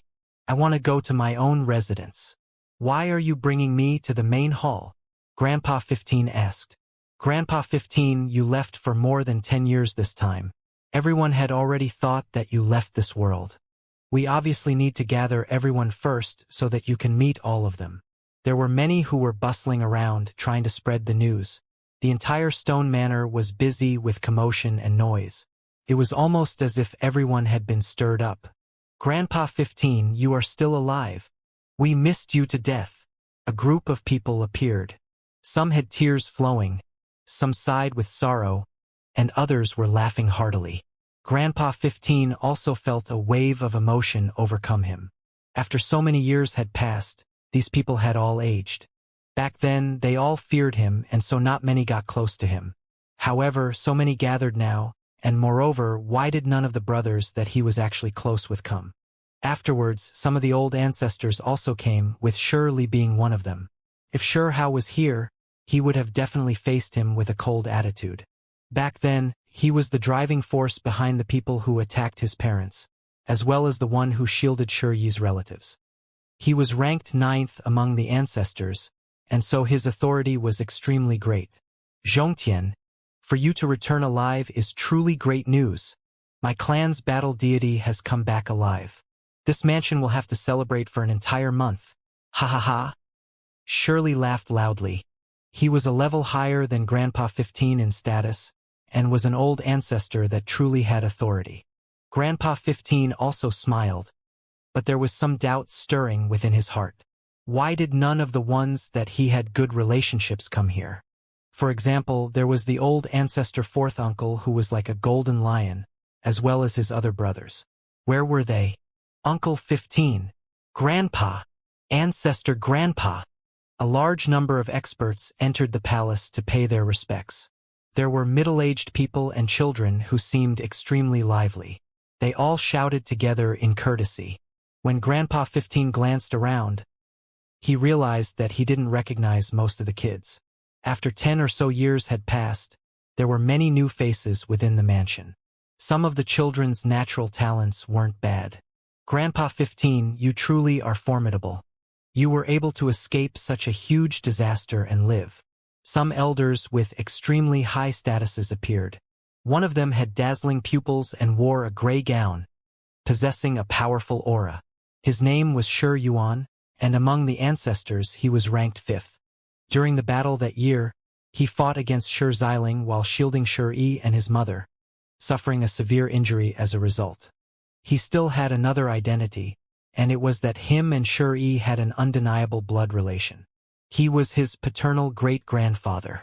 If Shi Hao was here, he would have definitely recalled that within that underground room, there were 2 elders that had entered and left the room while he lied on that ice-cold bed. While Shi Yi's mother used that dark shadow to bloodily gouge out his supreme being bone, there was one who wanted that poisonous woman to die, while the other was doing everything he could to protect her. The latter was precisely this person, Shi Yuan. This was also the person who fought intensely with Shi Xiling. This person's personal views greatly affected the entire mansion's decisions. 5th uncle's vitality seems to be great, getting younger and younger. Grandpa 15 spoke. He was a generation younger than the other party. When Shi Yuan noticed the empty sleeve, he immediately knew that the other party lose one of his arms. With a sigh he said, "Zhongtian Sai you arm, what happened? But regardless, it's good that you survived." He then looked at Grandpa 15's enormous bow, and a glint shone within the deepest parts of his eyes. Other people had no way of seeing this. With only one arm remaining, could the divine arrow still be so world-shaking? Shi Yuan began to consider this, and he immediately felt much more relaxed. 5th uncle has a good descendant. Ear has dual pupils and is comparable to the ancient saints and deities. In 10 or so years, he should definitely be able to shake Stone Country. Right? Grandpa 15 asked. His impression of Shi Yi was extremely deep, because that was truly an incredible child. In the future, his accomplishments would be unimaginable. Ear is truly quite excellent. Not only is he matchless in Stone Country, this is probably true for all of the Great Wastelands. Calling him a young supreme being wouldn't be too excessive. Shirley spoke from the side. Everyone inside the palace hall began to discuss and nod their heads in agreement. All types of praise sounded. Haha, my family's Hauer shouldn't be that bad either, right? I always felt like that little fellow was quite unique. Back then, I never closely inspected his body, but as my descendant, how could he fall short? Grandpa 15 was also rather confident. When he left, Shi Hao's supreme being bone had not fully appeared yet. Only when he left Shi Xiling and his wife did they find out, so the old man had no idea. However, he was known as the great demonic god. Back then, even if little Shi Hao didn't reveal any of that aura, he still had a feeling himself. He didn't know that it was a supreme being bone, but he knew that his son wasn't ordinary. It was precisely because of this reason that he went to search for archaic true blood in preparation of the best baptism possible. This old fellow was extremely heroic, and was known for his unrivaled divine arrows as well as the nickname Great Demonic God. However, to his own clansmen and family, he was extremely intimate. For his own grandson, he was willing to leave for the 100-clan battlefield. He was full of love towards Shi Hao. When Grandpa 15 spoke these words, many people began to smile. However, upon closer inspection, one would find that they seemed a bit unnatural. Hauer is also quite good. He really is rather breathtaking and second only to Ear. He is also a rarely seen genius, Shirley said with a smile. The clan elders, ancestors, and others all spoke. They began to parrot one another, giving Shi Hao praise. However, They did not expect that Grandpa 15's expression would change. Even though I don't know what was special about Hauer's body, I understood clearly that it wasn't simple. Could he really be second to ear? Everyone became shocked. Regardless of whether it was those of high or low statuses, they all broke out in cold sweat. He truly was the great demonic god. Even without the appearance of the supreme being Bone, he was already able to develop such a feeling. Where is Xiling and his wife? Why haven't they come to see me? Grandpa 15 calmly asked. They are outside the mansion. They left for the western border and will come back soon. Shirley smiled while speaking. Even though he was a generation above Grandpa 15, when faced with this old man, he still felt waves of fear. Who was Grandpa 15? Back then, he was reputed as the great demonic god. His pupils immediately became a bit cold as he swept his gaze over everyone. Then, he suddenly shouted in a loud voice, "Where's my Hauer then?" This incredibly loud and divine voice sounded like lightning that struck down from the 9 heavens. The entire main hall was shaking with wong-wong sounds. Shirley, in particular, felt as if lightning had hacked down on his skull, making his mind feel a bit fuzzy. With a kacha sound, the chair beneath him cracked apart, and he then landed with his bottom on the ground. His face was incomparably pale, and his body began to tremble uncontrollably. Shirley's face was completely pale as he slumped to the ground with expressionless eyes. That incredibly loud and divine voice almost extinguished his soul. He was shivering head to toe from fear. Elder 15, what do you think you are doing? The more composed Shi Yuan on the side shouted out in a loud voice. His cultivation was deep. After he used a rather similar technique, True Roar, the shockwaves woke Shirley from his bewilderment to prevent him from saying anything inappropriate. Shirley finally came back to his senses, but his face was completely drained of color. Sweat covered his palms, and the entire Golden Phoenix silk chair had shattered into a heap. His entire body felt ice cold, and a great fear filled his heart. Old 15, what are you trying to do? He noticed that his voice was trembling as soon as he opened his mouth. Everyone in the main hall could feel a coldness that chilled them to the bone. After so many years, Grandpa 15 remained as formidable as before. One shout from him had thrown their Dao hearts off balance and nearly make them collapse. This was just too terrifying. You are still asking me what I'm trying to do? Answer me. Where is my Hauer? Who was Grandpa 15? His strength was incredibly great, earning the title Great Demonic God. He could already tell from that split second just now that something was off. Cold sweat crept down the backs of many people. This was just too powerful. His spiritual perception was ridiculously sharp. Fear immediately filled the hearts of everyone here. Were the events that happened back then going to be exposed? They originally decided that they would calm Grandpa 15 down first and try to buy as much time as they could. They wanted to wait until the Martial King came out of seclusion so that he could come to their rescue. They now realized that Grandpa 15 was more shrewd than all of them. He immediately noticed a discrepancy and knew that there was a problem. The old man's intuition was truly shocking. Hauer is not in the manor. He will be away for a while, said a sect elder. Shi Yuan kept his composure. Xiling and his wife went to the western border, so Hauer naturally left with them. I think they'll be back in half a month's time. Zhongtian, we understand that after leaving your home for so many years, you miss your descendants very much. But don't worry, you'll meet them sooner or later. Old 15, you are acting too out of place. Regardless, I am still a generation older than you. That roar of yours almost scattered my soul. After Shirley stabilized his mind, he stood up from the ground. Have you guys gone senile? Or are you treating me like some youth?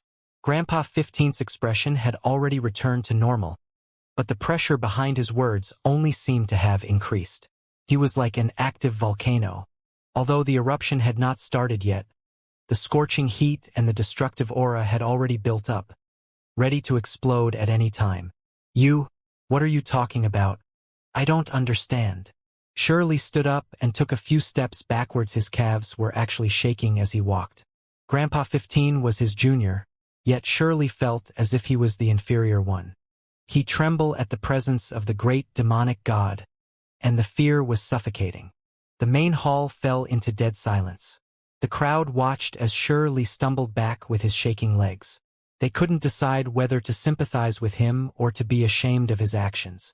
He was actually frightened into such a state. "Speak. What happened to my Xiling? And where is my Hauer?" Grandpa 15 did not erupt in anger. His voice became increasingly undisturbed as he looked at everyone. He was now positive that something had gone wrong, moreover terribly wrong. Otherwise, these people would not have acted that way. Ever since he showed up, his powerful spiritual awareness had already detected the tension and fear of the people here. Furthermore, the old brothers that used to get along well with him and those elders that were close to him all failed to show up. This was all extremely unusual. Grandpa 15 was not only extraordinary and known for his matchless divine arrow. His mind was also extremely sharp, or else he would not have accomplished so much to this date. He also would not have survived the powerful attacks of that Paishio. No one made a sound in the main hall. They were all stiffened as they wondered whether or not the martial king was coming out. The great demonic god already discovered the tiny hints they left behind, and the situation was at a point where they could not avoid the subject any longer. The younger generation should leave now, one of the sect elders spoke. Following that, all of the children stood up and were led away by old servants. They did not hesitate before leaving. There was no point in beating around the bush by lying anymore. The great demonic god's eyes were not blind. He had already seen through the gaps in their speech, so it was useless to try and cover things up. The only thing they could do now was stall and wait for powerful backup. Old 15, some incident happened back then. It was a terrible misunderstanding, which made Xiling resentful. As a result, he left the martial imperial manor, said Shi Yuan. How serious could this misunderstanding be? Has my Xiling fallen? Is my child still alive? Grandpa 15 asked. His eyes were releasing bolts of chilly lightning as he watched the crowd intently. The crowd all retreated backwards. They sensed a powerful pressure, as if an archaic vicious beast was eyeing them with hostility. Fierce aura filled heaven and earth and engulfed towards them. Xiling did not die. He has left with Hauer, said a sect elder. If they didn't die, then where are they? When have they showed themselves these past few years? Grandpa 15 raised his voice, reflecting the rage within him that was on the verge of erupting. He could no longer stay calm. I think they should all be alive. An elder that was on the more honest side spoke. The crowd knew that a storm was incoming. Answering him with such an uncertain tone would definitely trigger his fury. Sure enough, Grandpa 15 became infuriated. He didn't even know his child's whereabouts, and he didn't even know if they were still in this world. While trapped within that dangerous place for all those years, the only thing that kept him going were thoughts of Xiling and Hauer. This was the hope he held on to that allowed him to persevere all this time. Yet now he received this kind of news. How could he stay calm? Speak. Are they alive or not? The great demonic god roared. The main hall began to split apart under the rumbling sounds. However, because of the shockwaves produced by that roar, the formation patterns that densely covered the hall were activated, trapping Grandpa 15 inside.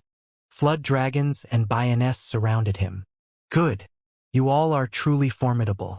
Now only did you stall me with lies, you even laid down killing formations. Are you going to kill me as well? Grandpa 15 was enraged. Rays of light shot out of his eyes. Strand after strand of symbols densely covered this place, emitting a thunderous sound.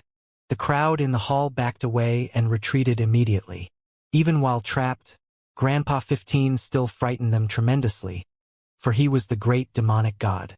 Once he went wild, everything would be overturned. Old 15, please don't get angry. Calm down and listen to our explanation, said Shi Yuan. You've trapped me with 3 of our clan's great deadly formations and set up a killing plan. Yet you want me to calm down now? Are you kidding me? Grandpa 15's voice was level-toned, but that majestic pressure had penetrated the formation and hammered down on everyone's heart. The crowd stepped backwards. Their hearts were filled with dread. "We were just worried that you might have been a bit hot-headed. It's better this way for all of us, since we can speak calmly without stress," said Shiyuan. "Zhongtian, please don't act irrationally. Things aren't as bad as you think, so don't act recklessly." Shirley spoke after finally collecting himself and finding some peace of mind. "Don't act recklessly? Are you trying to threaten me? We don't even know if Xiling, his wife, and Hao are even alive. Yet you dare to say these things to me." Grandpa 15 berated in a loud voice. "It is precisely because of the rage within you that you might easily do something out of line, and that's why we had to make these decisions. Therefore, don't do anything carelessly." Shirley spoke. The only thing that could comfort him this time was the thorough preparation they had made in advance. They had set up the 3 killing formations passed down from their ancestors to suppress this place. Luckily, the great demonic god was right in the center of these formations. They were no ordinary formations, nor were the formation patterns broken by Xiling in the past comparable to these. They were the best of the inherited formations. Xiling's life is uncertain, and Hauer is nowhere to be found. Yet you can brush it all away so lightly and threaten me instead? Who do you think I am? Am I that gullible? Roared Grandpa 15 loudly. The entire martial imperial manor was shaken by honglong sounds. That single arm of the great demonic god illuminated as it stretched towards the sky. Auspicious light was released from the arm, and a golden-winged pung flew out, emitting the aura of a primitive vicious bird.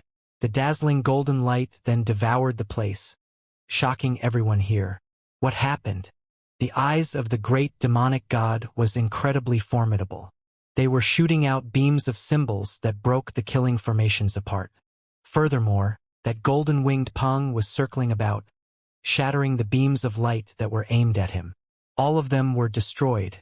Streaks of symbols shout out one after another from his eyes. They were more terrifying than those from precious artifacts, actually tearing apart those great formations. Suns, moons, and stars flew out from those splendid pupils. To be more precise, the symbols were forming heavenly bodies that smashed towards those formations. Hong! With a loud crack, the heaven and earth were split as the main hall was blasted open. Everyone fell back and took cover hastily. With a dong sound, Grandpa 15 escaped the killing formation with a single step, as if a heavenly deity had descended. The stars in his eyes faded away as his gaze swept through the crowd. Otigo as planned. There were some that immediately tried to flee, while others remained trembling at the spot. Those were the 3 great killing formations of the clan, and even they could not trap him. No one should even think about escaping. With a roar from Grandpa 15, the entire palace began to shake. A wave of fluctuations spread out, and those who tried to flee from the scene felt like they were struck by lightning. All of them flew out horizontally into the buildings in front of them and coughed out large amounts of blood. "You!" Shirley was extremely terrified. He was an entire generation older than Grandpa 15, yet he could not control the fear he was feeling now. "You acted as if I did not know about these formation patterns. I've studied them more thoroughly than all of you. Who told you they were unsolvable? All of them can be broken." Grandpa 15 spoke in a cold voice. With a wave his hand, Grandpa 15 snatched at Shirley as if catching a little chicken. Shirley was about to fall into his palm. "No!" Shirley cried and dodged in horror. Pong! In the end, he was drawn away upside down, losing control of his body. He fell into Grandpa 15's hands and was lifted up. "Old 15, you are disrespecting your superiors. You can't treat me like this," he shouted. "Speak. What happened back then?" Grandpa 15 questioned in a harsh voice. Even though he only had one arm left, he still had an upright posture and a soldier's bearing. Shirley shivered at his majestic face. The fear was not the usual timidity, but had stemmed from the palpitation of his soul. "Speak!" He only roared one word, but Shirley was coughing out mouthful of blood from the shock. Clenching his teeth, Shirley unexpectedly self-exploded. He turned into streaks of light and disappeared. "It's the death substitution talisman. the manor only has a handful of objects as insanely powerful as this. Its creation requires an endless list of precious materials, yet you've just wasted one of them like this, said Grandpa 15 coldly. He realized that the situation must be incredibly serious. That man would rather use such extreme measures than fall into his hands. The sins they had committed back then must have been unforgivably severe. Grandpa 15's heart sank at these thoughts. He was worried about Xiling and Sure Hao. The next moment, Sure Yuan also turned into a streak of light and ran away. He dared not linger here. No one is leaving here today. The roar of Grandpa 15 shook the streaks of light off balance, scattering out large amounts of blood. Meanwhile, he lanced out 9 great flags with his only arm. With Walala sounds, the flags blocked all entrances out of the martial imperial manor, sealing this entire place down. All the others were frightened by this move. What was the great demonic god trying to do by sealing off the manor? This was too terrifying. Sure Li and Sure Yuan were both astonished as well. Although they had fled from the scene, they were still in the manor. They trembled with horror, hoping that mighty experts would come to their aid soon. "Get lost!" shouted Grandpa 15. He did not start a killing spree right away, but his thundering divine voice had blasted everyone present into midair, making them spit out mouthfuls of blood. As he strode forward, the center of his forehead illuminated. Divine flames soared from there, lighting up the sky. It looked as if a deity was sitting cross-legged in front of his forehead, dazzling splendidly. His spiritual awareness was released, covering the entire mansion without omitting any corners. Even the places where restraints had been set were eventually exposed. "How dare you take clan members as prisoners?" Grandpa 15 berated. Not only did he find Sure Li and Sure Yuan again, his old buddies and some senile elders had also been found. "Open!" Several dungeons opened at a shout from Grandpa 15. Without even moving a finger, those stone gates and restraints were blasted into ashes. He was really like a demonic god, and few could stop him. Even his divine voice could make such an impact. "Old 15, is that really you?" His old brothers in the dungeons was both shocked and bewildered. Tears were streaming down their faces. "You are really still alive." The returning of Grandpa 15 was completely unexpected. They used to be good brothers back then, so they were crying and laughing simultaneously at this surprise. "I knew it. Only the returning of old 15 could have this kind of effect. That bastard Sure Li is losing his senses and trying everything to cover up this mess." Someone laughed loudly, and even his body was shaking with excitement. A group of people rushed over with excitement. These were all people that were imprisoned here underground after suffering unexpected attacks. They all felt as if some kind of great change happened to the sect, but none of them expected that old 15 would return.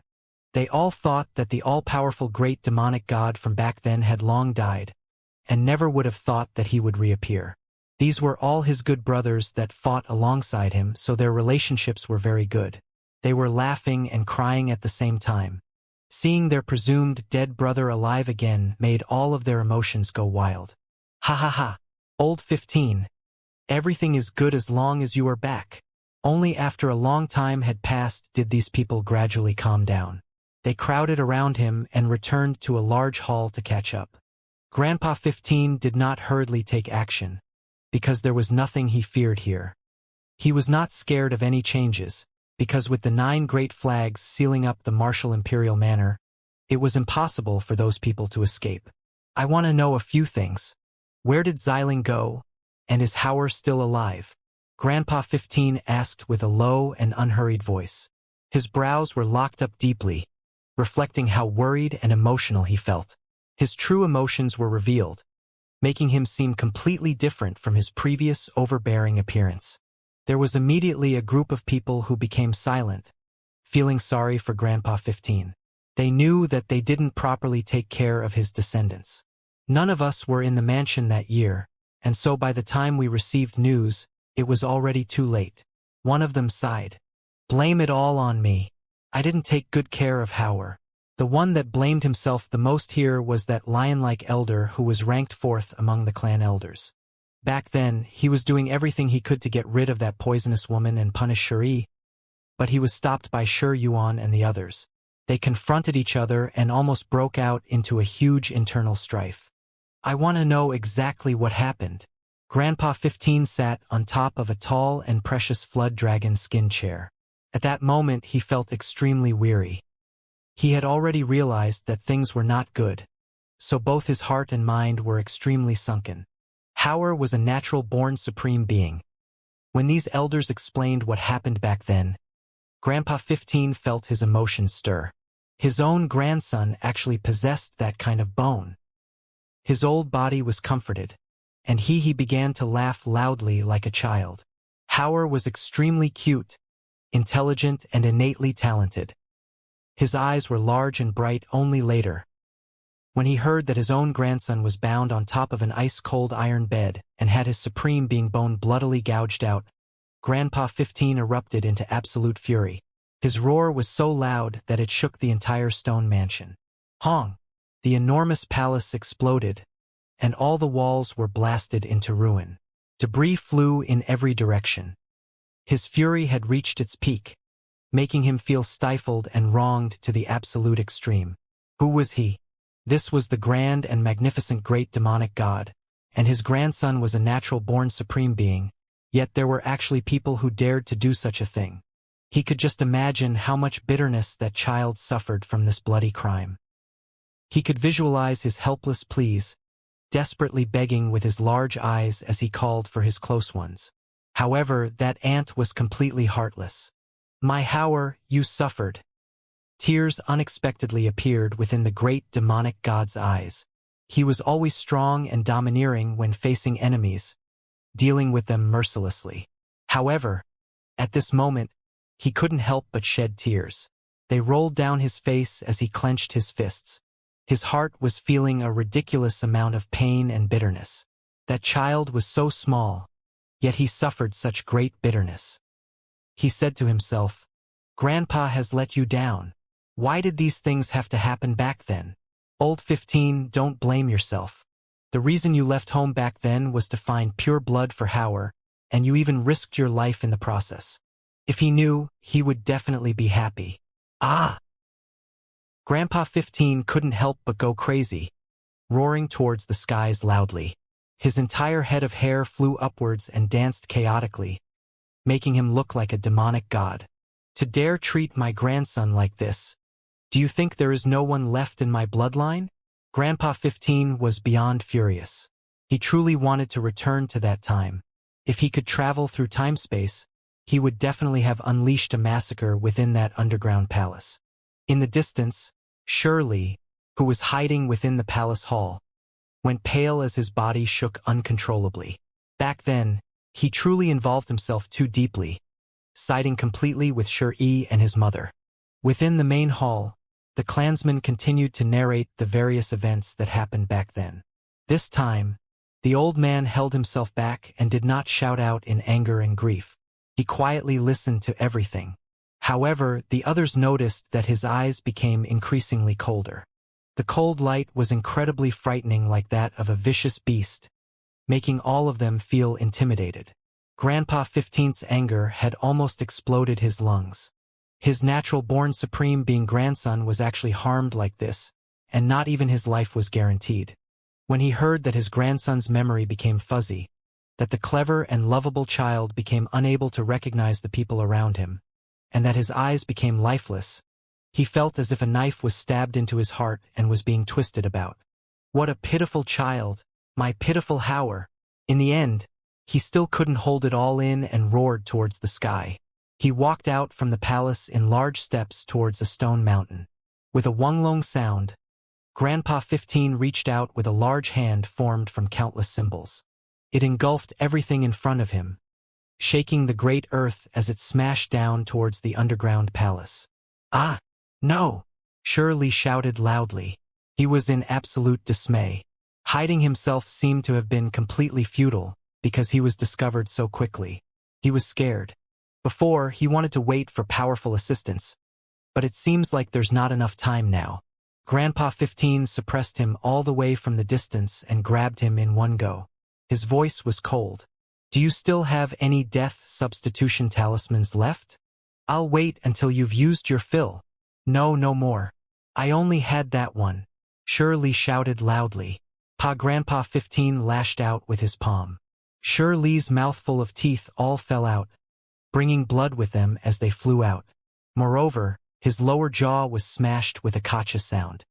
His entire body was sent flying from that one slap to the face, colliding into a small mountain in the distance. Smoke and dust rose as rubble rolled around everywhere. It was truly a miserable sight. He kept shouting with woo sounds, and his eyes were filled with dismay. Back then, he dared to fight with Xianxia using his age superiority. However, with the great demonic god in front of him, he didn't even dare to struggle. It was because he knew that it would all be futile. If they truly fought, then he would be killed immediately. He wouldn't have even a slight chance. No one who knew better than him how terrifying Grandpa 15 was. Even the archaic Rainbow Wand King was shot dead with one or two of his arrows. My Haora, you are so pitiful. The old man howled with grief. Even someone as firm and strong as him had tears in his eyes. Pung he kicked over, embedding Shirley deep within the mountain. Blood splattered everywhere, and miserable sounds continued to sound in succession. His expression contained incomparable pain, and half his body seemed to have been turned into mush. This was the result of Grandpa 15 not immediately taking away his life. Otherwise, the moment they made contact would have been enough to turn him into a bloody paste. Keep talking then. Grandpa 15 calmed down his state of mind and told the group of elder brothers to continue their recount of that year's events. His heart was full of grief and indignation. Shirley's heart immediately sank even further.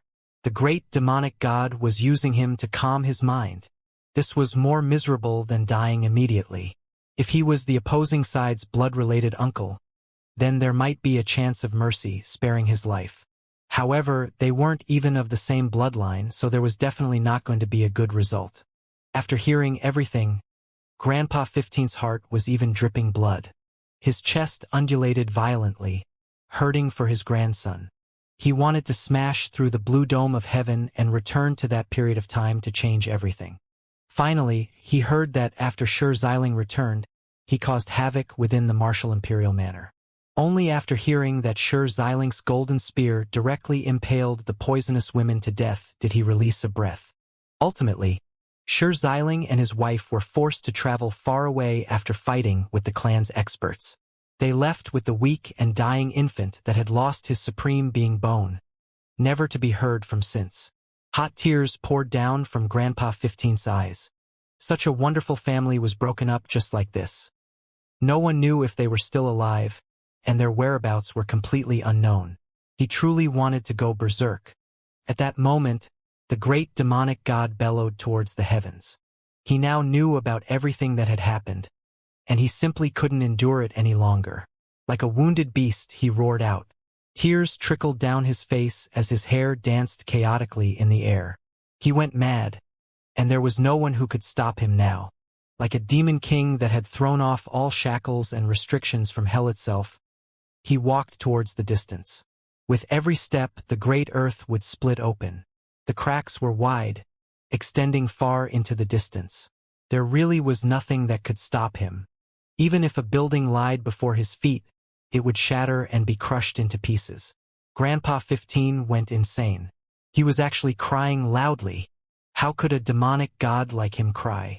It had never happened before in the past, yet today he couldn't hold it in at all. The child was still so young, and was originally going to be a natural-born supreme being. However, his bone was gouged out with blood splattering everywhere and grafted into another child's body. This was truly too cruel and tragic towards the former. My pitiful Haora, Grandpa will bring back justice. I want to see who can stop me. Grandpa 15's great roar shook all directions and traveled beyond the mansion walls.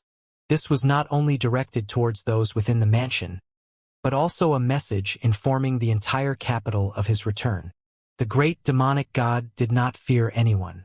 Because something happened to him back then, everyone thought that he had died, and only then did they dare to treat his descendants so cruelly. Hong! Grandpa 15 collapsed an underground palace with a single step, as if he was stepping on a mouse. This forced Shi Yuan and the others out. Stop! Old 15, if you have something to say, then say it properly. Don't use force. These people all cried out loudly. Shut the fuck up and sit down. The great demonic god erupted with violent rage and sent a palm flying over. Several people cried out miserably as their bones broke and their muscles were torn apart. They spat out blood before falling down into the dust.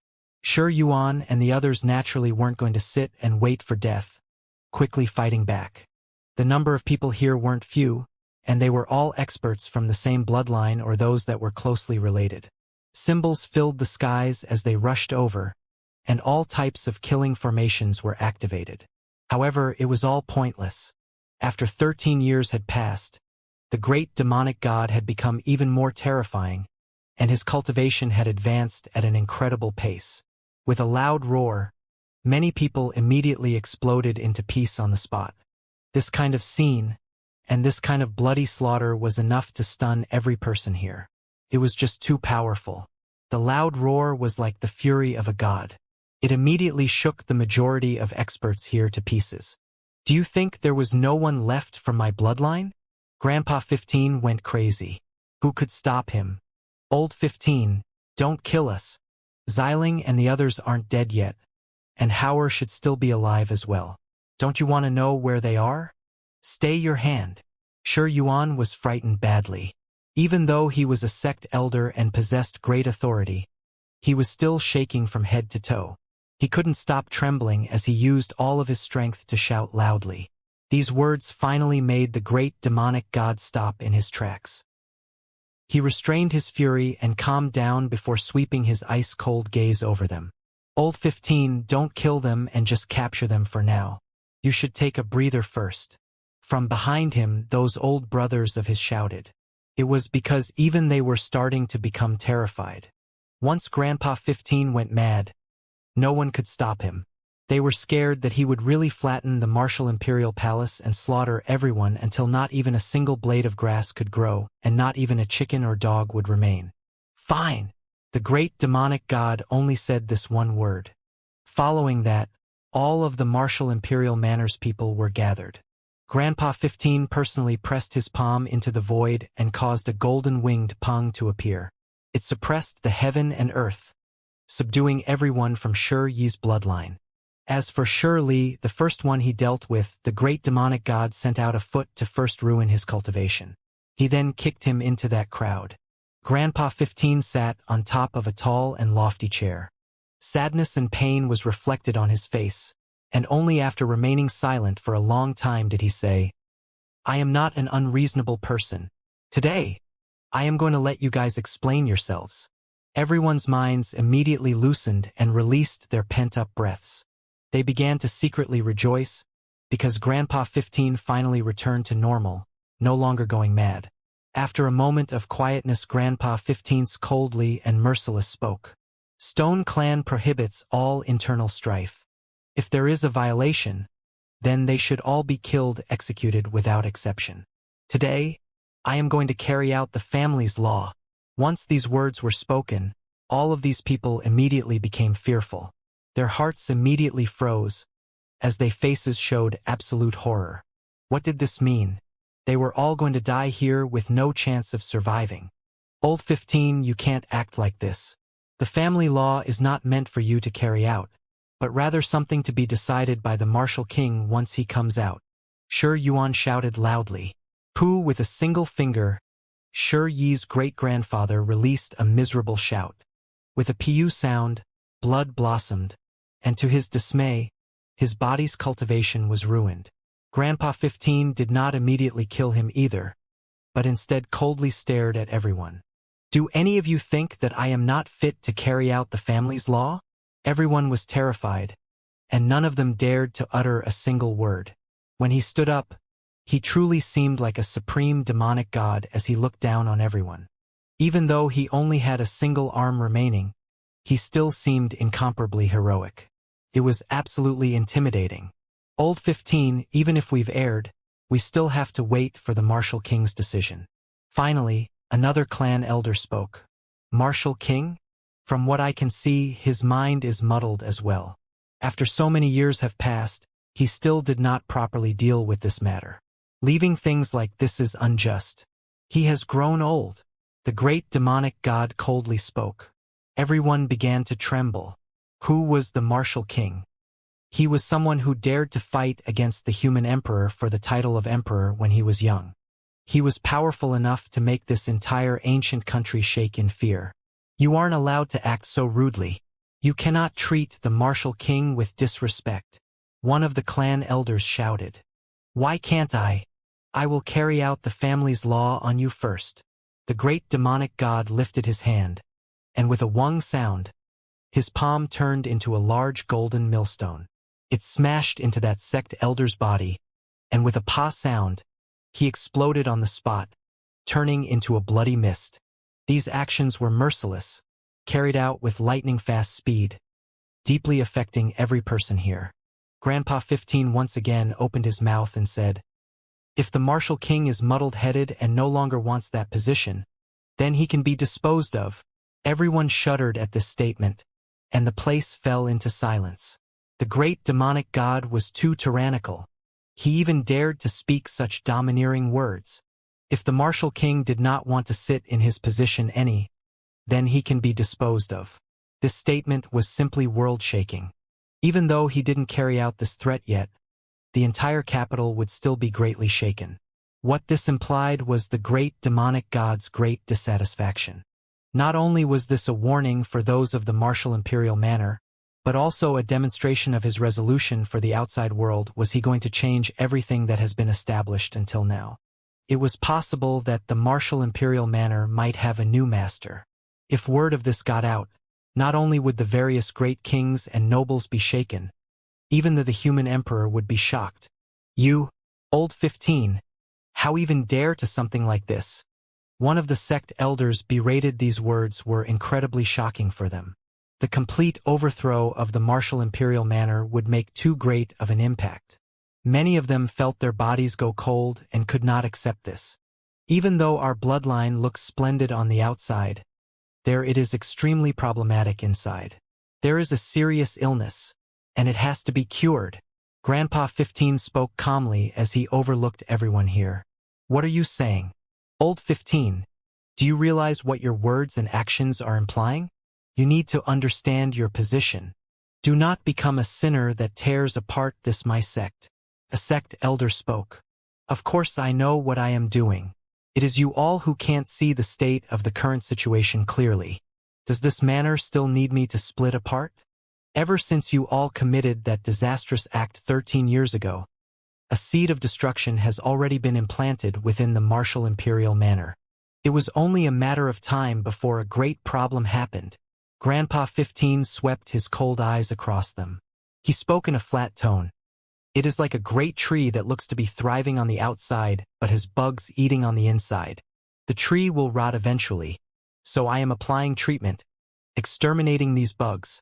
There were immediately some whose faces discolored, and there were even more that felt fear from those words. Their bodies shuddered uncontrollably as they felt great horror. Great illnesses need to be treated. Grandpa 15 was straightforward and resolute. With these words spoken, he sat down onto the tall flood dragon skin chair and watched the crowd with his ruthless eyes. Many of them were immediately scared bad by these words. This was equal to sentencing them to death, so who wouldn't be scared? Even the most ferocious individuals would feel fear when death arrived at their doorsteps. Is this a rebellion? An elder was trying to be bold even though he was struggling with fear inside. He was truly scared that his life would immediately be terminated. I'm not the rebellious one. It is you who are the rebels by violating the ancient doctrine and causing internal strife. Your actions have been corrupt, breaking the rules of the clan and violating human morality. Grandpa 15 stood up. A wave of powerful and peerless aura swept out as he shouted, "It is you all who've betrayed this clan." The crowd was completely dumbfounded. What was the great demonic god doing? Was he calling them the rebels? Why did their positions swap completely? Those words struck down on them like the blow of the god of thunder. dealing blow after blow on their hearts and minds. It made their ears feel stabbing pains and their heads swell. All of them nearly coughed out blood. Everything will be done based on the established rules. The clan's law will now be carried out. The great demonic god's majestic and threatening figure sat down. These words were like the voice of a devil as they fell on everyone's ears. "No!" one of them shouted out. Even the old brothers of Grandpa 15 opened their mouths to try and speak. They felt that killing all of them would create too big of an after effect. It would definitely create a huge disturbance and shake Stone Country greatly. However, they were on the great demonic god's side, and so they didn't ultimately voice their concern. They supported him unconditionally. "This is a betrayal, seeking rebellion," shouted someone loudly. "I will start with you." Grandpa 15 spoke. He extended a finger that enlarged and turned golden. With a wonglong sound, the finger pressed down at that man and incinerated him. Just like that, an expert was turned into ashes, disappearing from this world. "You can't treat us this way." Those people were beyond frightened. He was absolutely ruthless. His declaration of carrying out the family law was done without any hesitation. "Why can I not? You persecuted the clan members, and that is punishable by death." Grandpa 15 once again snapped his fingers, and like pillar of golden light descended from the skies, crushing that individual into ashes. The awe-inspiring aura truly frightened everyone present badly. Not a single expert could fight back because the disparity between their strength was too great. They were used to being superior because they possessed great power and influence. Everyone would treat them with respect when they walked out from the mansion. There were some of them that were so influential that a stamp of their feet would cause everyone to feel uncomfortable. However, they were now all prisoners that awaited their trial of death. "We are the cornerstone of the clan, the foundation of the martial imperial manor. If you kill us all, that is the same as exterminating our clan." "You cannot do this," a sect elder roared. "Cornerstone? You all truly have no shame daring to say such a thing. Have any of you established any glorious achievements? What kind of heaven-defying deeds have you all achieved? Anything that makes any of you formidably renowned, or allows you to suppress a region?" Grandpa 15 calmly asked. He then raised his voice. "Our clan has never lacked talented people. After dealing with this internal disorder, we'll call back those stationed in the bitterly cold areas. They won't be inferior to any of you, and even those sinners that have been exiled should have many talented individuals. It is time for them to come back." "You are talking nonsense." A sect elder could not accept this. "You've stayed in the capital for too long, and this cozy nest that you've been hiding in has corrupted you. Even those clan members stationed in bitterly cold places are better than you. Even though you are all belong to the direct line of descent, if this continues, even the roots of our clan will become rotten." With these words, Grandpa 15 lifted his hand again and executed another elder. During this process, he announced solemnly each man's crime and responsibility before continuing his execution. This was the General Assembly of Judgment. Grandpa 15 did not start a crazy slaughter, but instead used this method to deal with these people. These people were pronounced guilty one after another and then executed. These people cried out miserably with pale faces during the entire process, but the great demonic god was completely heartless, as if his heart was made of steel. He paid no attention to them as he carried out his actions without hesitation. "Stop!" Right at that moment, light and shadow flickered. An oppressive aura pressed near as 4 supreme experts appeared. There were some that carried with them the outstanding airs of immortals, and some that seemed to their original prime state of power. All 4 were shocking individuals. Even though their ages were great and their beards were completely white, divine light would seep out whenever their eyes opened and closed. They were like streaks of lighting as they flew through the air. "Old 15, how could you do this?" One of them shouted loudly. These were 4 of the martial imperial manor's old ancestors.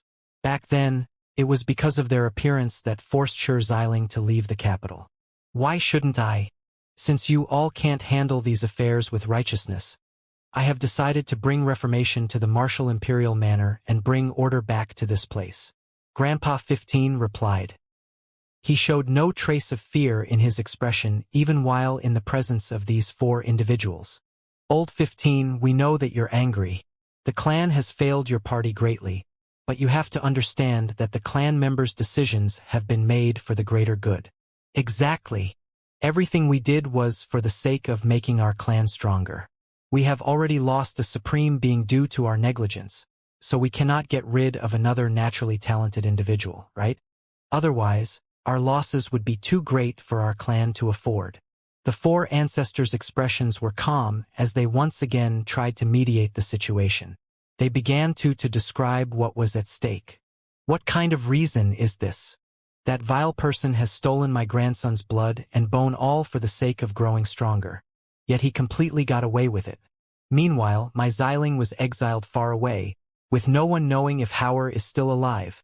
This is your so-called way of deciding for the greater good? Fine then, today I have returned. Where is Shuri? I am going to personally deprive him of his dual pupils and supreme being bone to place into the body of another person, creating another supreme being. Once this happens, the useless people of Shuri's family will be banished. How does that sound? This is exactly the same as what you all have done. Grandpa 15 roared. A hush fell onto the crowd. They all felt coldness creep up their backs, finding it impossible to respond. When the 4 ancestors heard these words, they all furrowed their brows. Among them, one said, Old 15, you are being too extreme. After all, things have already happened, and we could only do so much.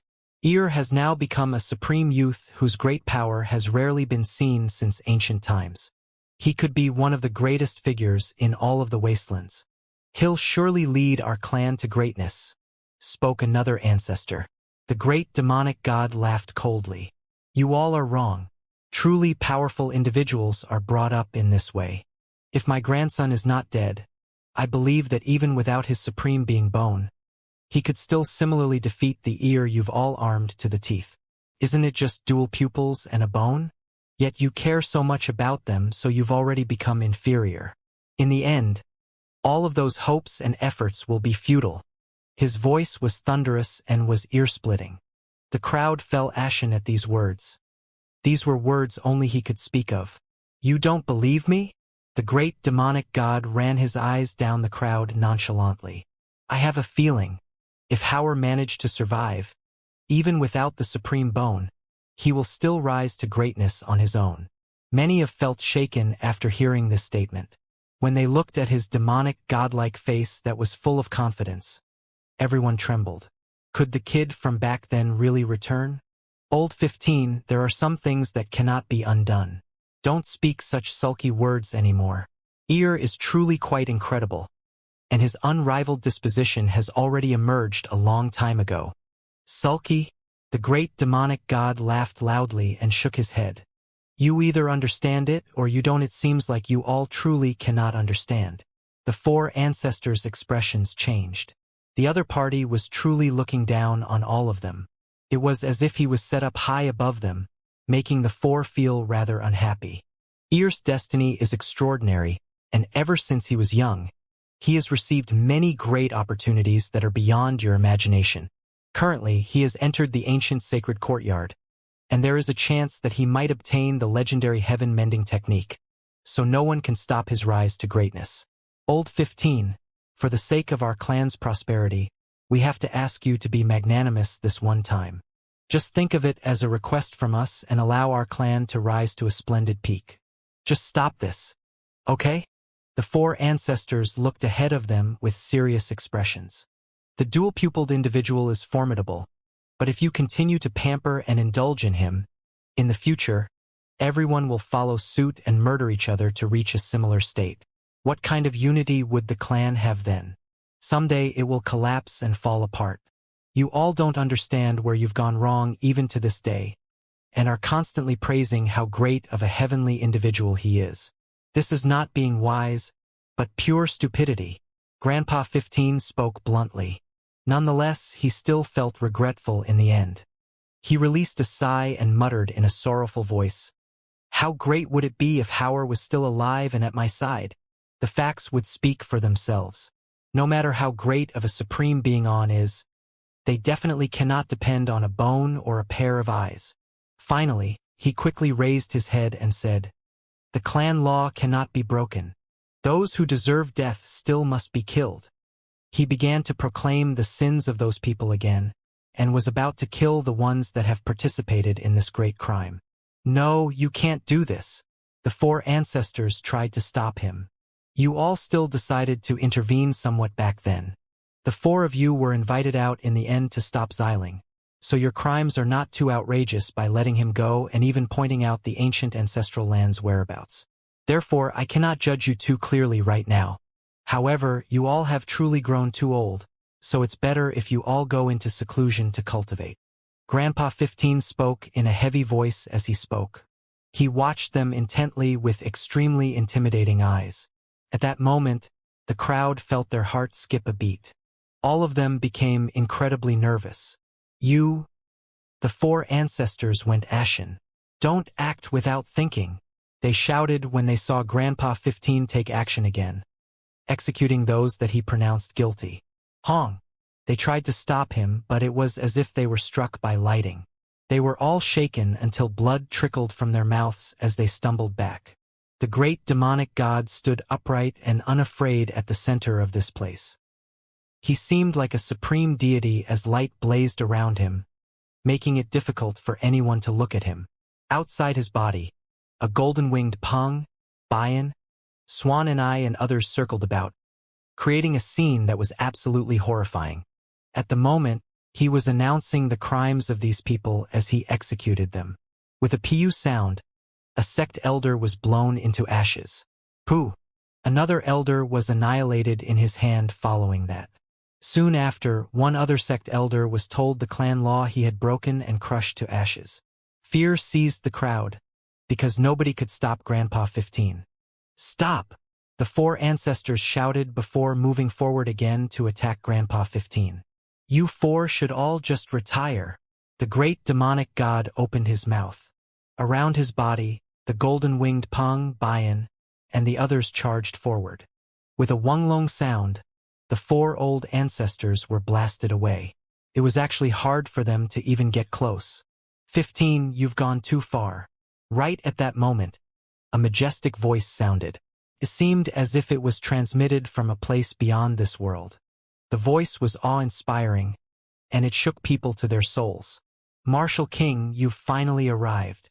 The great demonic god looked up towards the distant sky. He saw a figure arrive from the horizon and return to the mansion. From the distance, a figure that was wrapped in scarlet light arrived from the distance, as if a deity was descending from beyond this world. An incomparably terrifying fluctuation was released as he arrived within the martial imperial manor's vicinity. This kind of aura would cause any mortal to tremble and feel reverence. Even the cultivators here were shaking, because the martial king was too powerful. His mere descent made it seem as if he did not belong to this world. His entire body was surrounded by a dazzling divine ring. It was so bright that it was difficult to make out his real appearance, so the people here could only feel the terrifying aura that swirled about. "Martial King!"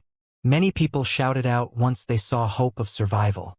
They all felt incomparably excited as they bowed down with respect. The ones that were about to be condemned with execution were trembling with despair just now. However, after seeing the Martial King rush over, they began to grab at the straw of life out of desperation. Behind Grandpa 15, his old brother's countenance changed. Their expressions were extremely grave, because with the appearance of the Martial King, things were truly looking bad. Now that so many years had passed, the other party's might was becoming more and more terrifying, reaching a point that was almost suffocating. The might of the Martial King was something known to all of Stone Country. His divine valiance was simply unstoppable. He had contended for dominance in his youth, demonstrated a monstrous power. Even though he was defeated in the end and did not become the human emperor, his great power was something that everyone recognized. Divine light illuminated everything, making it seem as if an enormous sun was falling.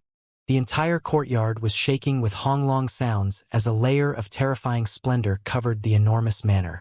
He was just like a deity. The mysterious power circulated throughout his entire body, producing an effect that was absolutely intimidating. 15. I am glad that you made it back alive. The martial king spoke in a calm voice. No temper or rage could be detected, yet people were still awed by his majestic tone. This surpassed everyone's expectations. Who was he? His title carried the character martial, and was known as a king. His anger would stir the winds and clouds, and his roar would split open the vast sky. His powerful might could command the sea and waves. Once discontent, his battle intent would overflow into the heavens. His grandeur alone was deadly enough to make enemies explode and die miserable deaths. Such strength was truly too rare. Ever since I came back, I've been extremely disappointed and furious, Grandpa 15 replied calmly. He did not beat around the bush and spoke his true thoughts in a frank and honest manner. I was not aware of the circumstances when it happened, and was only notified later. By then, everything had already been settled. What occurred was truly an injustice for your bloodline, but everything had already happened, so what is done cannot be undone. With things reaching such a state, tell me, for the sake of my clan's prosperity, what would you have done in my place? Were you really going to kill a natural-born divine dual-pupil individual? The martial king was still extremely calm as he talked about the past and present. Even if it was my own descendants that committed acts so cruel and malicious, then there would only be one word awaiting them: execution. There would be no exceptions, not even if they were a reincarnated deity. The great demonic god spoke with a resounding voice. He had already said everything that needed to be said. The clan appeared to be prosperous from the outside, but a disease had long been growing within, so it had to be cured. The martial king no longer said anything. In reality, it had already heard some of it when he's still up in the sky. There was no use in engaging in further debate, because any more would not be befitting of someone of his status. Only after quite some time had passed did he say, "As the martial king, if I tried to persuade you to forgive Ir and his bloodline, would you agree?" Being the leader, the martial king had the power to grant amnesty to clan members. It was clear that his actions were done according to the clan's regulations. Hence this question. I refuse. Grandpa 15 was resolute and decisive as he issued his stiff rejection. Such pardoning was meant to be used under special circumstances, and this was not a situation where he would accept this. Old 15, if you kill all of these people, then there will be nothing left of this manor. Can you really bring yourself to do such a thing? The martial king's voice sunk as he spoke. His intention was clear. He did not want the clan's experts to be killed, or else the manor's power would decline. These are merely rotten seeds. I have already said that there is no need to keep them around any longer. They need to be exterminated, and everything needs to be reformed, said Grandpa 15. It seems like I won't be able to persuade you. Are you really going to take action against me? The aura of the martial king was becoming more formidable at these words. The fluctuations felt like tidal waves as they poured out, making those nearby tremble. If you insist on using force to settle this, then so be it. Make your move, the great demonic god said. Even when faced against the well-known terrifying king of Stone Country, he still seemed calm and composed. Everyone was shocked. The great demonic god was too domineering. He still acted this way while facing the martial king. It was truly frightening. Those that were awaiting judgment by the family law were all shuddering in fear. You've revealed your outstanding talent ever since you were still young, exceeding all of your peers, worthy of being called a heaven-warping talent. Later on, you rose to greatness just as we predicted. 13 years ago, you were pursued by an adult Pai Xiu, but managed to escape narrowly with your life. After being stranded for so many years, despite losing your arm, I believe that you must have made extraordinary progress and far surpassed your past self, said the martial king. There was not a hint of contempt in his voice as he spoke seriously. This conversation made the prisoners feel even greater fear and anxiety. Their hearts felt as if they were going to burst out of their chests. Now that more than a decade passed, was the great demonic god truly unrivaled now? It even made the martial king feel some restraint. 15. I admire your talent. However, if you do not turn around and continue to push forward obstinately, then don't blame me for acting impolitely. The martial king finally declared his final stance on this matter with a colder tone. Am I being stubborn? Or are you all refusing to wake up? Come then. Do you think I'm scared of you? The great demonic god shouted. At this moment, his entire body illuminated. Divine light erupted from his body surface and burned ferociously. His long hair fluttered about even though there was no wind, and his body became as dazzling as a sun. 15. I will give you one more chance. Just turn back, the martial king said. His voice was a bit colder, and with a pair of incomparably cold eyes, his gaze pierced through the splendid light covering his body. The one that should turn back is not me, Grandpa 15 responded. Is that so? Don't force me to suppress you. The martial king finally revealed his aggressive side. He roared with a thunderous voice, and as he shouted, the divine light around him erupted abruptly, filling the heaven and earth. In my opinion, you have become muddled-headed, the great demonic god berated. What did you say? The martial king became enraged. In that split second, the brilliant rays were dispersed momentarily, revealing his real body. His eyes were like small suns as they glared down terrifyingly. Everyone became stupefied. After so many years had passed, the martial king's appearance didn't change at all. His age still looked to be a little over 40. He seemed extraordinarily valiant and much younger than his real age. Everyone present became astonished. This was the embodiment of absolute power. His strength was so powerful that even time seemed to have lost its effect on him. His body had not declined at all from its strongest years. This sharply contrasted with the 4 ancestors whose bodies were somewhat drying up. This implied that the martial king still had room for further improvement. I said that you have become confused. If you don't want that position anymore, then you can just step down. The great demonic god replied with a cold tone. His voice was not loud, but it was still able to shake the entire manor and echo far into the distance. This place became completely silent as everyone became dumbfounded. When he spoke similar words in the past, that was when the martial king was not yet present, so they thought that it was merely an angry outburst. However, the situation now was completely different. He was berating the martial king face to face. He really was going to depose the king. These words could be heard from far into the distance, astonishing the entire capital. The other great clans all became dumbstruck at these words. It really is that old 15. He's back. A daring man indeed. No wonder he's called the great demonic god. He was going to depose the martial king directly with such an aggressive and ambitious claim. Such were the thoughts of the experts of various clans. They were all a bit jumpy as they shuddered with fear, for they realized that something important was going to happen today in the capital. Grandpa 15 returned with such an aggressive announcement. This was a declaration of his discontent, that he was going to reform the martial imperial manor. Old 15, do you think you're powerful enough to rip this sky apart? The martial king said in a cold voice. He really was enraged now, and his words became stern and merciless. You are too self-righteous. If you want to fight, I'll give you one. The great demonic god replied in an unmoved tone. As you wish. The martial king lost his temper. As he pressed forward with a palm, a string of incredible sounds broke out and symbols devoured everything in front of him like tidal waves.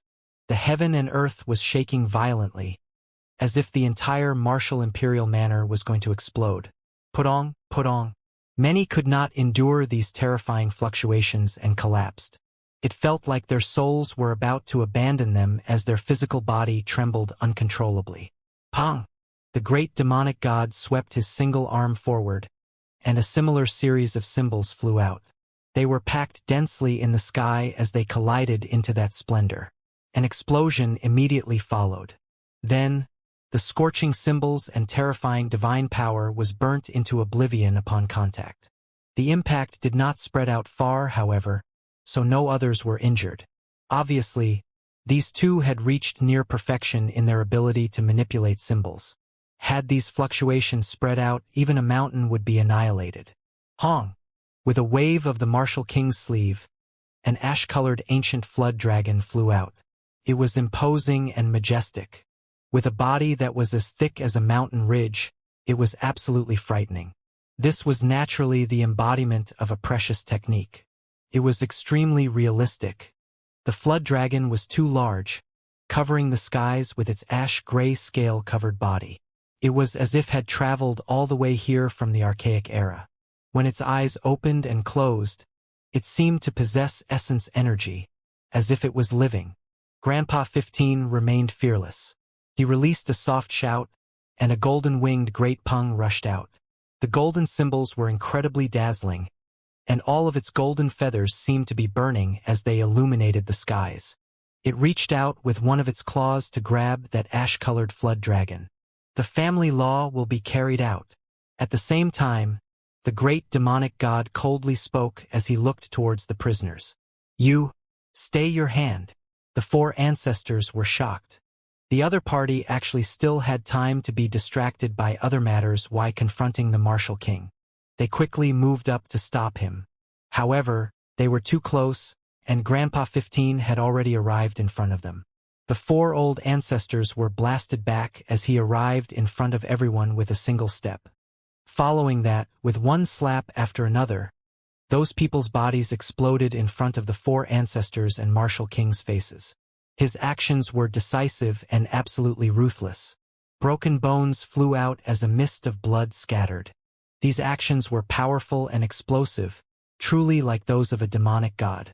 He was tall and heroic, possessing a grandeur that was incredibly dreadful. This scared everyone terribly. They all trembled uncontrollably as they waited for the family law to be carried out on. Even the Martial King was furious. Grandpa 15 could still carry out these tasks while confronting him with precious techniques. Was this a reflection of Grandpa 15's power, or was it his contempt for the Martial King? Outside of the clan regulations, there is still some familial connection between us. As for the remaining people, I will give you all another chance, leaving you all with your lives. I will let you all see how far your so-called supreme youth will progress, Grandpa 15 shouted. There was still a large group of people in front. There were sect elders and people from the middle-aged generation. The number of people here was still rather high. Everyone cried out happily when they saw hope. To be able to survive was truly incredibly great news. Death can be avoided, but you all still can't be let off without any suffering. It is still better if your body's cultivation are crippled to avoid any unrest. Live out the rest of your lives honestly, said Grandpa 15. Everyone immediately felt as if they were thrown into an icehouse. Their excitement just now immediately vanished, and they felt their bodies go cold. Heart-tearing and lung-splitting screams were released. No! The faces of these people immediately paled as they felt their courage wilt. You dare! The Martial King shouted loudly. He was now truly angry as he rushed forward murderously. A heaven-overflowing might soared greatly as he arrived. However, it was already too late.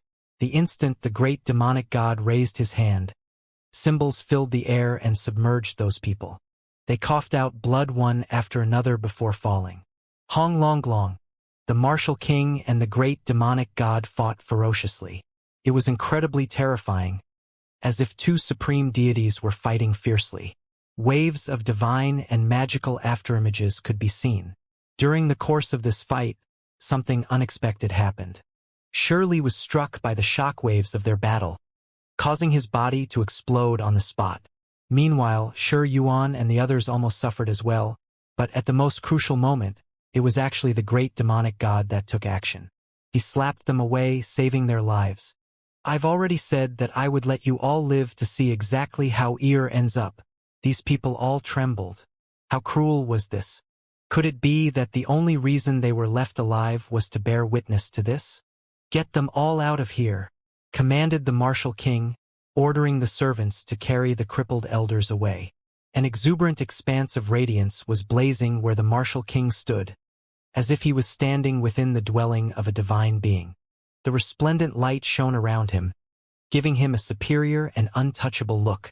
The great demonic god did not massacre everyone indiscriminately, for he was not a bloodthirsty person, so the martial king thought he still had a chance. If he could break through his current cultivation level, there was a chance that he could restore these people's cultivations. The great demonic god watched the martial king indifferently and did not stop him. He had never considered these people as his equals, so there was no need to think of them as potential enemies. To some extent, what he was doing today was not entirely revenge, but purging the clan of its long-existing ailment as well. These people would not be able to cause any trouble in the future. Shi Yuan and the others went deathly pale. They had a feeling that the only reason the great demonic god let them live was to witness whether or not Shi could conquer the wastelands. Old 15, you still have a chance. I'll ask you again. Will you turn back? The martial king asked in a bitterly cold voice. The mildness from his previous words had disappeared and was now replaced by a forcing hostility. The only reply he got was Grandpa 15's palm. The vast and majestic symbols poured out like a raging waves beating against a shore as it flooded this place. There was nothing left to say. The great demonic god used his actions to announce his unwavering decisiveness. He wasn't even willing to say anything else. Fine! The martial king roared angrily. His roar was so loud that it sounded like a strike of thunder from the 9 heavens. Shattering fragments of divine light erupted with such dazzling light that everyone who looked at it felt a scorching pain in their eyes. He reached out with a large hand that was tremendous in size. The crowd became astounded. The sun, moon, and stars circled about that palm, producing a mysterious scene that made people's hearts palpitate fiercely. Universal palm. Many people gasped. This was a great divine ability that only the top experts could execute, because the requirement of the performer's cultivation level was extremely strict. At this point, the old brothers of Grandpa 15 felt their blood freezing and their faces go pale. The power of Martial King was unbelievable. Having secluded himself for so many years, he improved and made a breakthrough again. He was worthy of being someone who fought for supremacy within Stone Country in the past. Hong Long. The giant hand reached out and extended forward to completely cover Grandpa 15.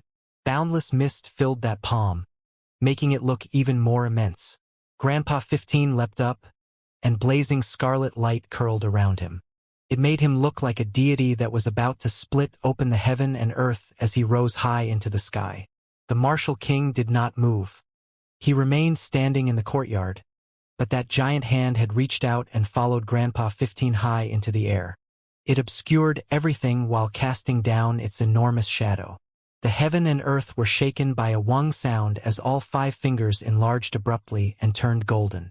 Dust rose high into the air in clouds. The fingers were incomparably thick, as if they were the pillars that propped up the heavens. Hong! The overhead giant head covered Grandpa 15 and slowly began to close. It was about to trap him inside. Grandpa 15 shot up into the sky, but that palm enlarged as well. Its large shadow followed him wherever it went, not letting him escape. It was vast and boundless, as if an entire universe was contained within that palm.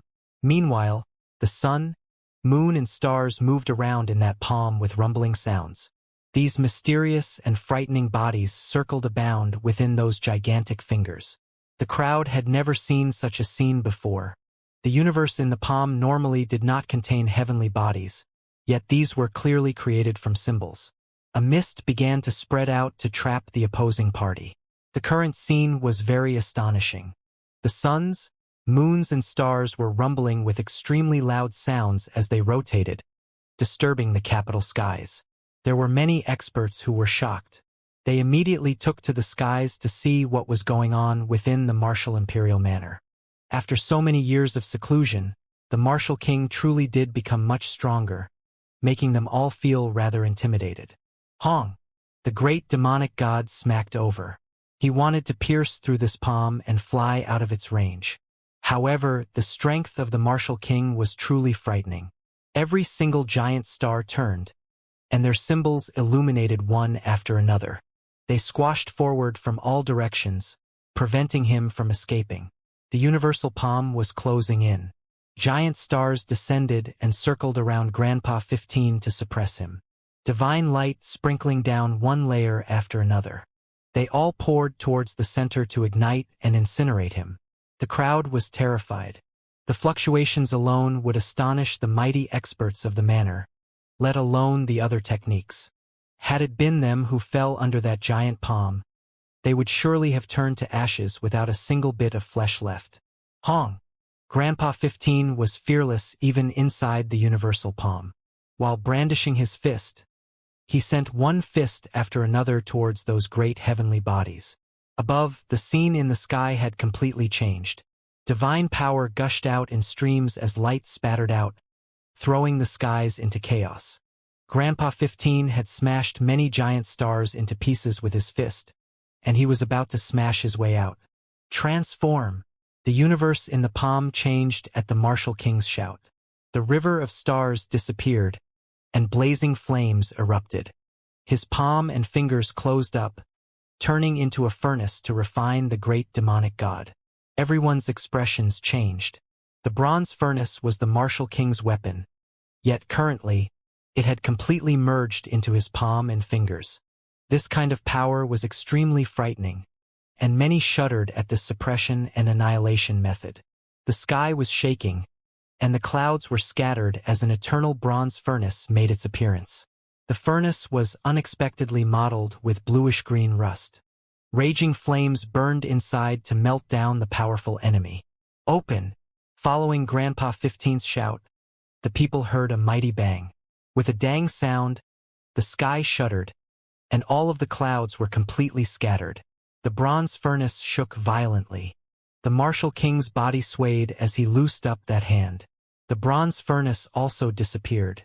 The great demonic god's gaze was chilly, and in front of his body was an enormous bow. That was the first time these two weapons collided. The explosion just now was as loud as a divine bell of the heavenly realm. That deafening noise was clearly produced by the collision of the two. The great demonic god escaped from the trap. He looked as calm as ever, appearing to be neither pleased nor worried as he faced the Martial King. The crowd was absolutely shocked. He truly did become more powerful, far surpassing his past self. He was now definitely on equal footing with the Martial King. Following that, the great demonic god made his move. His fist struck out forcefully, creating a spiral of energy that formed a golden bion. The beast's body was covered densely with stripes and dazzling brilliance, as if it was going to break open the heavens. Hong! This strike was incredibly ferocious. The golden bion seemed powerful enough to split open heaven and earth as it dashed towards the Martial King. The scene was absolutely astonishing. Grandpa 15's fist alone carried the force of a bion. Streaks of light shot out of the Martial King's eyes. He waved and jabbed with both hands, releasing a series of mysterious symbols to block the bion. As he flapped his sleeves, whistling black winds blew out. Black divine wind! Someone shouted in a surprised voice from the distance. This was a divine ability that was soft and tender, yet once the black winds were released, they could smash a mountain into pieces. Even though the winds were not ferocious, they still possessed a shocking amount of power. As expected, when the black winds brushed against the bion, its internal organs were crushed and it spat out blood. Although this vicious beast was transformed from precious techniques, it was as vivid as a living creature. Those who could see through the natural laws of the world could easily create such beings. The Martial King unfolded his wide sleeves and leapt high into the air. Black wind gushed out of his sleeves like tidal waves as they rushed towards Grandpa 15. Duo!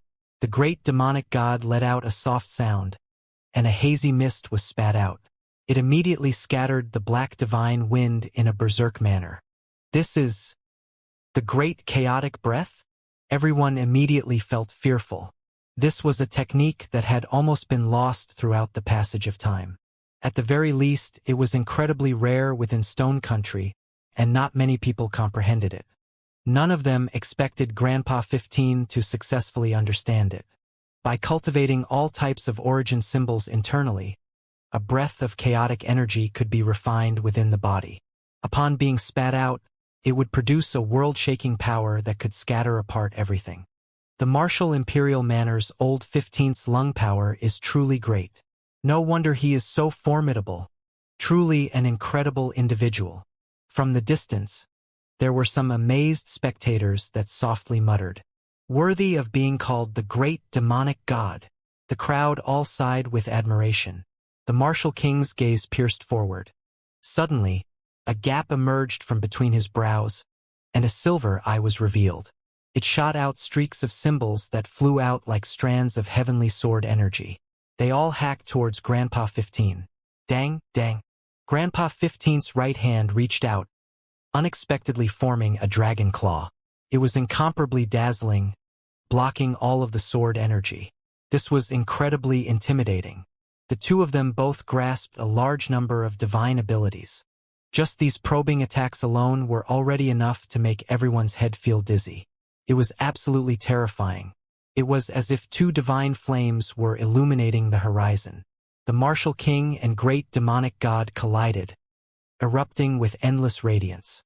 Booming sounds ran out and shook in all directions. Who is the martial king? He was powerful beyond comparison, and his name was enough to intimidate everyone.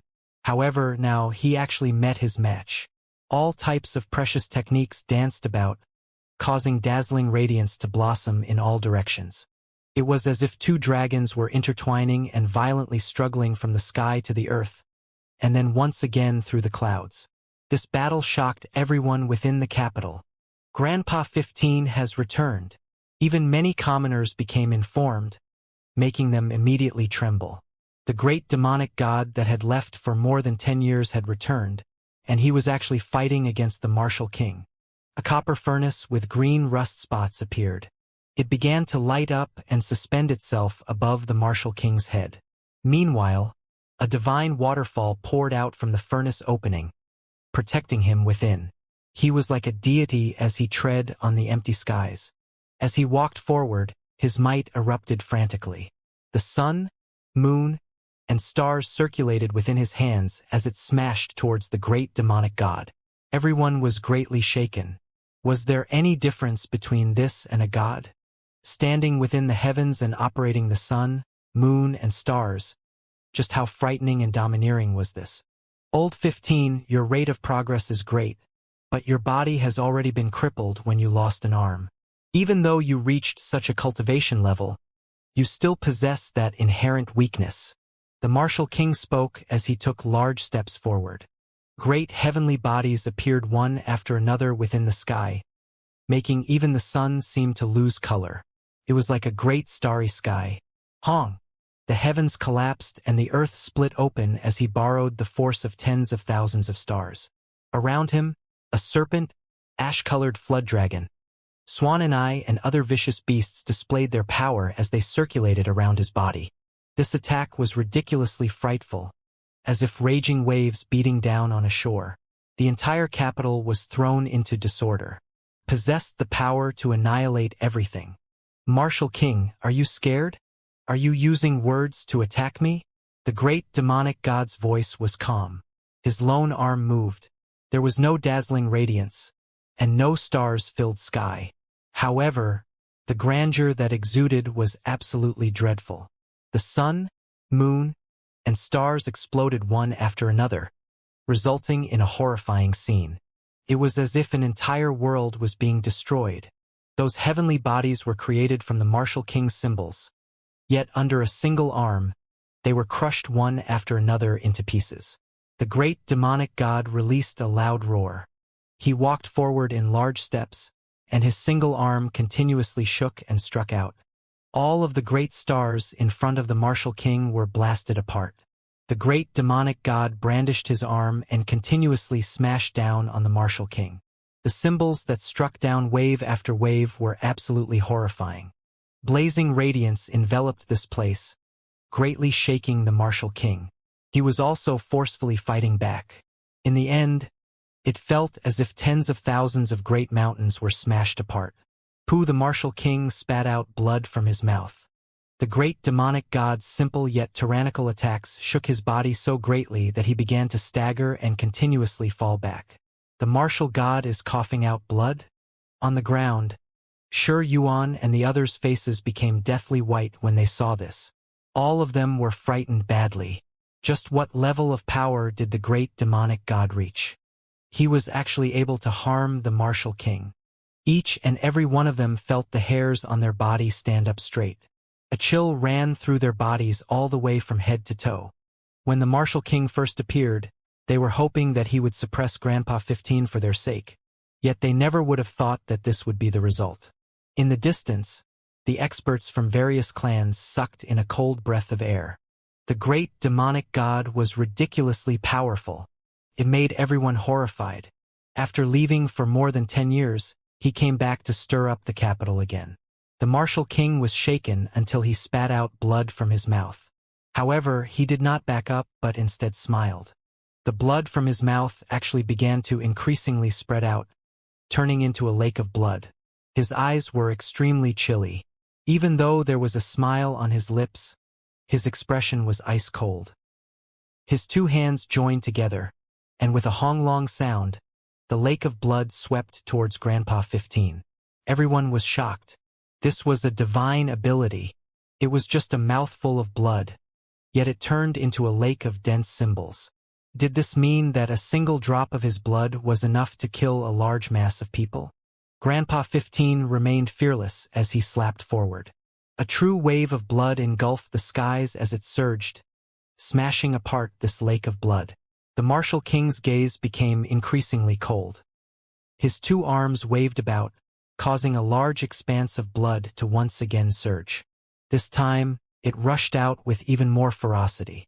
The symbols were absolutely dazzling, carrying with it waves of fierce killing intent as it submerged Grandpa 15. This time, the torrential wave of blood surged endlessly.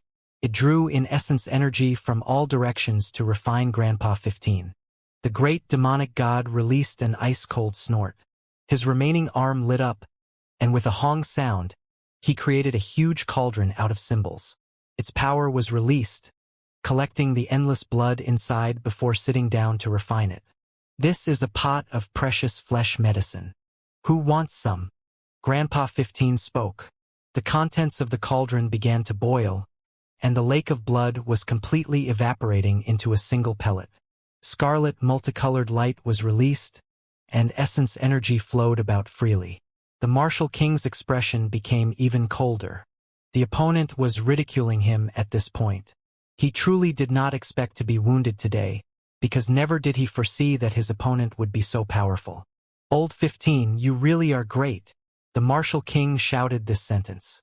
It was as if a mountain torrent was pouring out as the tremendous and oppressive noise rang out, traveling into the distance. Above the martial king's head, the greenish rust on the copper furnace quickly began to peel off. Beautiful and lifelike golden crows appeared one after another on top of the cauldron. It made it appear even more massive and beautiful. The precious furnace revealed its true body. Flames burned vigorously within, and mysterious ancient symbols swarmed about its exterior. It was as if it possessed life when it erupted at this moment. A huge explosion sounded. The furnace shone so brilliantly that even the sun in the sky seemed pale in comparison. The copper furnace was sparkling and translucent, no longer seeming plain like before. It had its own life force in addition. Dazzling light was released from the furnace's surface. A golden crow spread its wings and took to the skies. Fiery light flickered about its golden body, making it look extremely tyrannical. Following that, another flew out. The golden wings were so splendid that it made people's hearts tremble. It just seemed too lifelike, and its terrifying aura was diffusing everywhere. The third one flew out. Killing intent overflowed into the heavens when it swept its golden pupils towards Grandpa 15. Just like that, 6 golden crows flew out and circled about the copper furnace. The ancient treasure was being surrounded by these golden crows, as if the stars were cupping themselves around a moon. They began to shine simultaneously. Grandpa 15 had already stood up. He flung that blood pellet towards the ground. An enormous bow appeared in his only arm as he coldly glared at the opposing party. Hong! Finally, the bronze furnace flew out. It was dazzling and brilliant, and those 6 golden crows were even more enormous. Flames overflowed into the heavens as they all moved their wings around the copper furnace in a frightening manner. Everyone was greatly shaken. The entire sky seemed to have been flooded by the fiery light, with flames and divine radiance extending everywhere. The copper cauldron no longer seemed worn out in the slightest. It was incomparably frightening at the moment. Mysterious symbols circled all about, sending down streak after streak of divine force. Together with those few golden crows, it seemed to have become a great killing weapon. A wave of energy rippled through the air, as if the sky itself was going to collapse. The fluctuations continued to undulate, causing the people below to feel great fear. There wasn't a single pair of eyes that were on this battle, and all of their bodies felt like they had gone soft. A loud sound erupted. The copper furnace suppressed downwards to kill Grandpa 15. The light about it flourished with even greater ferocity, as if a sun was smashing down. Dang, under everyone's cries of alarm and fear, the great demonic god did not put up any type of defense. There was only a single movement. He took the initiative to attack, smashing his enormous bow against the copper cauldron. The sound was crisp and melodious, as if it struck straight at one's soul. Many people cried out loudly as their heads felt a splitting pain and their eyes went lifeless. That enormous bow was plain and unadorned, yet it could collide against such an ancient copper furnace without the slightest bit of damage. Meanwhile, that large killing weapon was sent flying. So powerful! Using the bow like that, he isn't even using it like how he is supposed to. In the distance, there were some who sighed. The martial king was cold and expressionless. After chanting an incantation, the copper cauldron trembled, and its lid was opened. The endless flames poured out like a sea of flames, revealing an absolutely ridiculous amount of power. It clearly wasn't that large, yet an entire sea of flames was being poured out from the opening. A great killing weapon like this could definitely wipe out a city wall and the mass army behind it, yet it was currently used to deal with a single person. The great bow in the great demonic god's hand spun around, forming a golden storm. It began to frantically devour and absorb the sea of flames. What is this? There were also symbols on top of that great bow, and as it absorbed the entire sea of flames, it made the entire weapon light up brilliantly. Eventually, it reached a state of near transparency. This was the result of reaching a certain threshold of divine might, and at that moment, the bow released a terrifying radiance. The martial king's expression changed. With a shake of his hand, the copper furnace flew up once again. This time it was completely different. The golden crows were even more frantic as they absorbed the flames. Their bodies continuously increased in size, and then they all threw themselves towards Grandpa 15.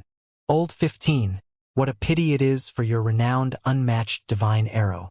With only a single arm remaining, how will you draw the bowstring? The martial king said with a cold smile. Do you want to see for yourself? Grandpa 15 replied. He was not scared in the slightest as he faced the incoming golden crows. There are many ways to draw a bow, but regardless, there is no way that it can be as shocking as when you had both hands. The martial king shook his head. You're scared, the great demonic god sneered. Right at that moment, an arrow ejected from his back autonomously. One of his sleeves curled up before attaching to the bowstring. Everyone stared blankly and watched with their eyes widened. Kill! The blood within the martial king's body erupted like an ocean. He seemed like an archaic vicious beast as endless divine multicolored light enveloped him. They converged to activate the copper furnace and golden crows to suppress Grandpa 15. Kill! Grandpa 15 released a loud roar as well. His single arm was holding the bow, while his sleeve substituted for his lost arm and similar pulled back that divine bowstring. The light created was absolutely dazzling. At this moment, his entire body was surrounded by light. It was as if streak after streak of light were gliding past him as they released their dazzling radiance. He was now a battle god with divine light flickering all about him. As the great bow was pulled into a full arc, a single sparkling arrow rested within. Following that, with a wung sound, the vibration of the bow threw the skies into disorder. Wave after wave of terrifying patterns were released as the arrow's feathers lit up, carrying with it a blast of divine might.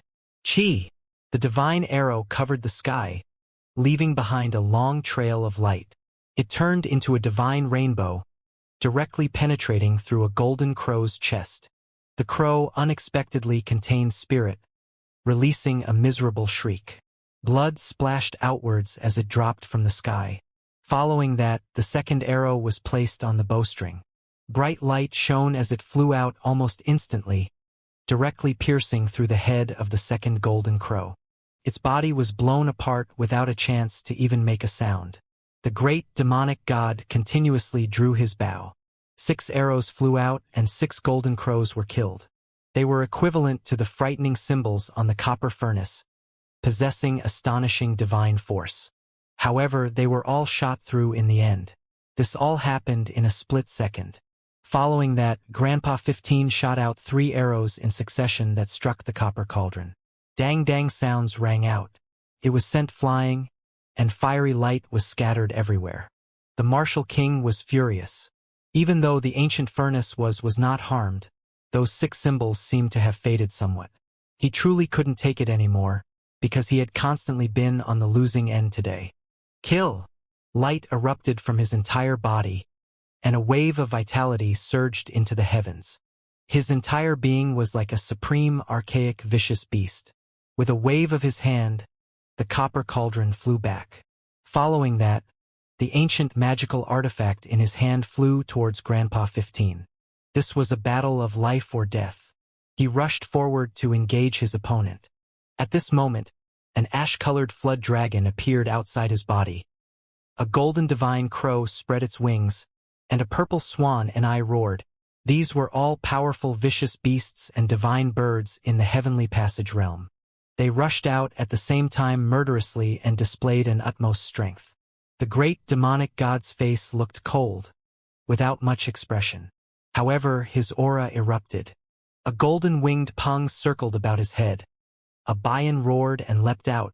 He released his spirit body as well to carry out this final fight against this great enemy.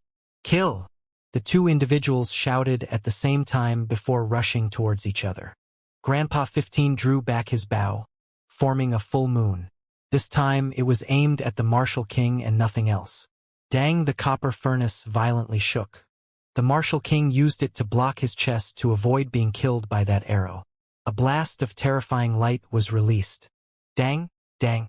The metallic sounds continuously rang out as Grandpa 15 unloaded his bow one after another.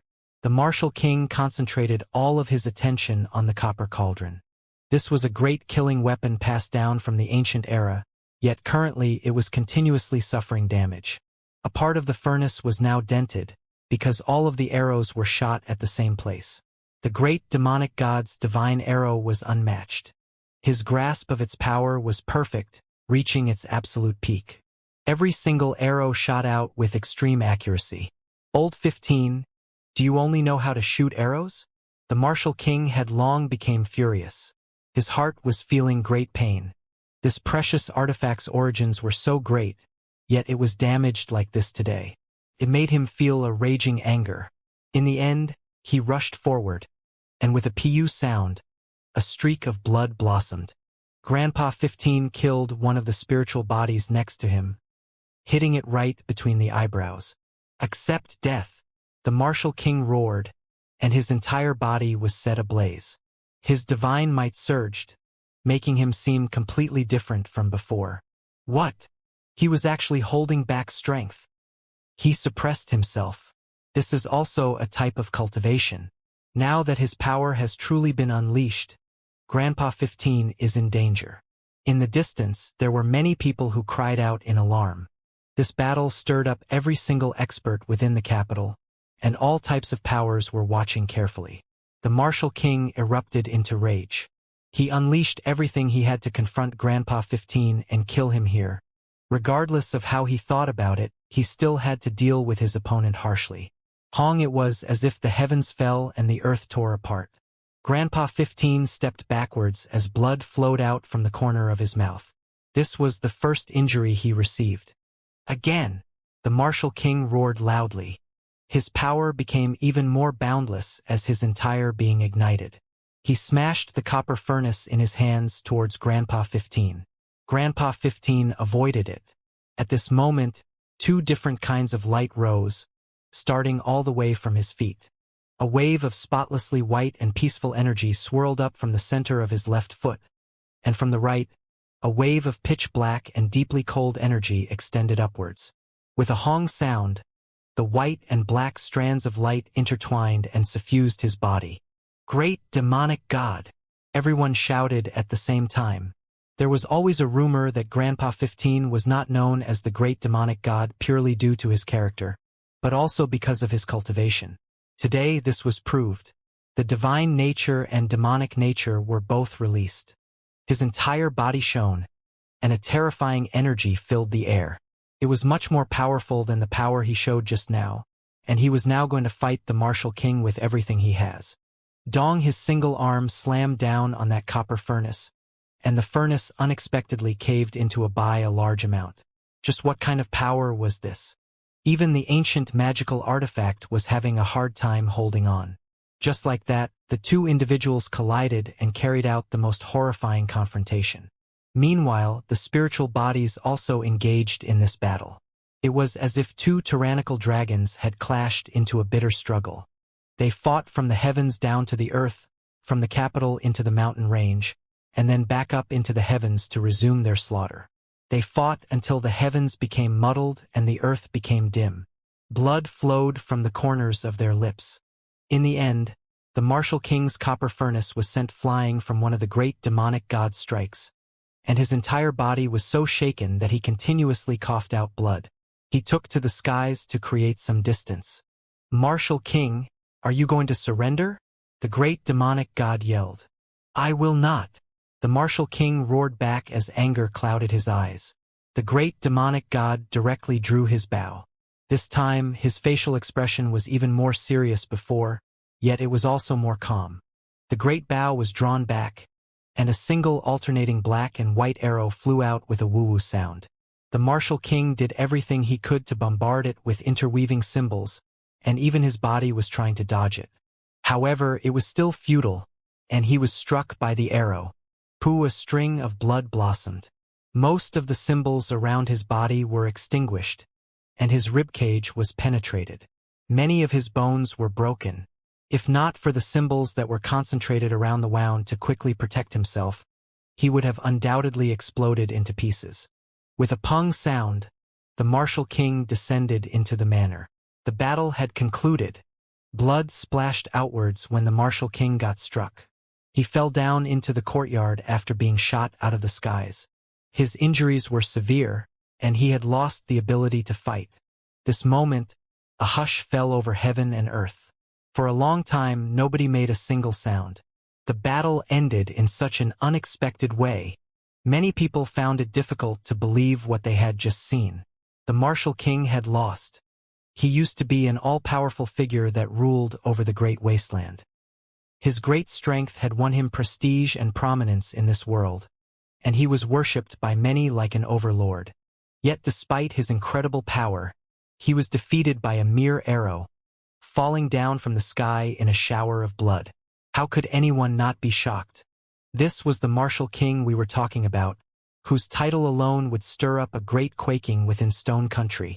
Now that he was defeated in such a way, many found the fact rather hard to swallow. They were all dumbfounded. Even though he rarely made an appearance these years, he was still a renowned figure. No one expected him to end up like this. Eventually, the capital began to stir with excitement. The battle ended with the crushing defeat of the Martial King. The arrow of Grandpa 15 had pierced through his body, making it impossible for him to fight again. All kings, noble lords, and great clans outside discussed enthusiastically about this breathtaking battle. The duration of the battle could not be considered short, yet it ended in such an astonishing and unexpected way. Excitement swept over everyone, from the royalties down to the common cultivators. The clamor filled every street and alley, and did not quiet down for quite some time.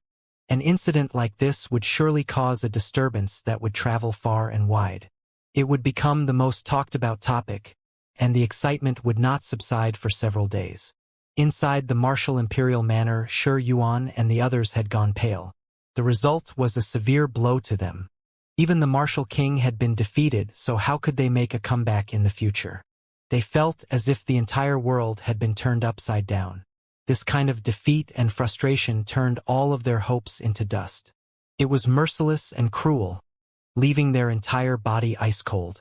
As for the older brothers of Grandpa 15, after an initial shock, they became extremely excited. The result completely exceeded their expectations. Originally, they were still rather worried and never thought that the battle would end in such a great victory. How could this happen? I refuse to believe it, an elder who was stripped of his cultivation growled. His body was trembling as he stared at the martial king with bloodshot eyes. The faces of Shi Yuan and the others ashened. They opened their mouths and tried to say something, but their words were stuck in their throats. "Are you all right, old 15? An old brother called out, fearing that he might be badly injured as well. Up in the air, the light surrounding the great demonic god had disappeared. Blood was trickling down the corner of his mouth, but he was still full of vigor and vitality like a burning furnace. The battle did him no harm, and he was as vigorous as ever. This was true especially of his eyes, which were extremely intense. Divine light flowed out from them occasionally as they swept across the sky like lightning. He landed on the ground and wiped away the blood on the corner of his mouth. This tall and supreme figure had defeated the martial king in a tough battle. He really did resemble a demonic god that could make people's hearts lurk with astonishment. He was worthy of his title, Great Demonic God. Far off, the martial king struggled to his feet. A bloody hole was opened on his left side, and many of his bones were broken. His injury was extremely severe, so returning to the battlefield would end his life. He said nothing, for all words were useless now. Before long, a divine light emerged again and wrapped itself around him. No one could see the expression on this face. "I've lost." At these words, he marched away into the distance. "Martial King," Shi Yuan and the others called out after him. "I am no longer interested in the position of Martial King." The great demonic god spoke calmly. "Ear is backed by an incredibly mighty supreme expert. Neither of us can stop him from rising to greatness." The martial king stopped for a moment to say these things. He then left for the palace halls. However, he did not make it very far before collapsing to the ground unconsciously with a pung sound. A few people rushed to his side immediately and carried him to a quiet room for treatment. The great demonic god waved his hand and called back the 9 big flags. They shrank to no more than a few cun tall before disappearing into his palm. The great formation outside the martial imperial manor was unsealed. At this moment, the martial imperial manor was dead silent, with no one daring to make a sound. Shi Yuan and his crowd broke into a cold sweat. Their legs failed to support them as they all dropped to the ground. They felt as if their life had gone gloomy, becoming devoid of all hope. Was the great demonic god going to be the master of the martial imperial manor now that he returned? What would their lives be like in the future? All of a sudden it began to rain. It was drizzling at first, but gradually became heavy. Frightening light radiated from the great demonic god's eyes at once. He shouted, "Does the Rain clan have a death wish?" The loud sound stirred the entire capital, and its incredible vigor caused a great disturbance in all directions. The great demonic god was infuriated as he looked up at the sky. 15, your temperament is too fiery. Are you going to treat a guest in this manner? A gentle voice sounded. What kind of place do you think this is? You dare to provoke the martial imperial manor and bring disaster to your clan? The great demonic god shouted. The rain was not a natural one, but man-made. Due to the arrival of this great character, rain began to pour down within the heaven and earth. It was an extremely shocking sight. The Rain King. There was someone who cried out in shock after recognizing the newcomer's identity. The outside of the manor began to stir with even greater commotion, because the king of the Rain clan who hadn't come out after so many years also came to the martial imperial manor. Old 15, your temper really is bad. I merely came as a guest, so it isn't very polite to treat me like this, said the Rain King. Sparkling raindrops surrounded him immediately as he appeared, blurring his figure. Stop your rain, and don't act carelessly. The martial imperial manor is not a place for you to play around. Grandpa 15 replied in a deep voice. His facial expression was not good. The Rain clan resided near waters, and was famous for their ability to borrow strength from the rain. Bringing the rain with them to the martial imperial manor was simply a great provocation. The rain scattered down, obscuring everything. The glowing figure wrapped within was sending off a peculiar aura. The Rain King was powerful and awe-inspiring. With the rain-controlling ability, he immersed himself in the holy and pure shower of lights while subtly resonating with the heaven and earth. Old 15, you haven't even asked anything, yet you still threaten me like this. Your words are just too harsh, said the Rain King. I think you know very well who is the one with evil intentions. Regardless, your arrival is not a completely bad thing for me. I was going to visit your clan sooner or later anyway. Grandpa 15 replied with an unmoved face.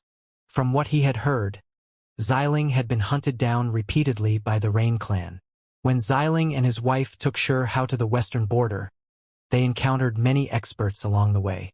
Xiling only managed to make a narrow escape while protecting his feeble child.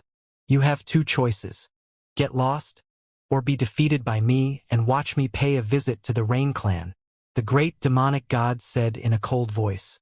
The opposing party's attitude was just too arrogant. The rain was pouring down with increasing ferocity. It could turn into an offensive weapon at any time as it surrounded Stone Manor. Many people in the martial imperial manor became irritated as well. How dare he act like this? The scolding of the great demonic god excited many clan members, who found his words appeasing. Outside the manor, the spectating clans all became startled. A great battle had just ended, yet another conflict arose. No one could have predicted this situation. They were all afraid that another great battle would occur. Fine, I'll tell you why I'm here. I've come to help the Martial King clean up his own clan. You are too arrogant, Old 15. After leaving your family for more than 10 years, you actually dare to rebel so greatly. The Rain clan suddenly roared. Who are you shouting at? Do you wish to die? The great demonic god held out his great bow at once. Cold and terrifying lights flickering in his eyes. With the Martial King's temperament, how could he have invited this person? Behind Grandpa 15, his old brothers were furious. Who was the Martial King?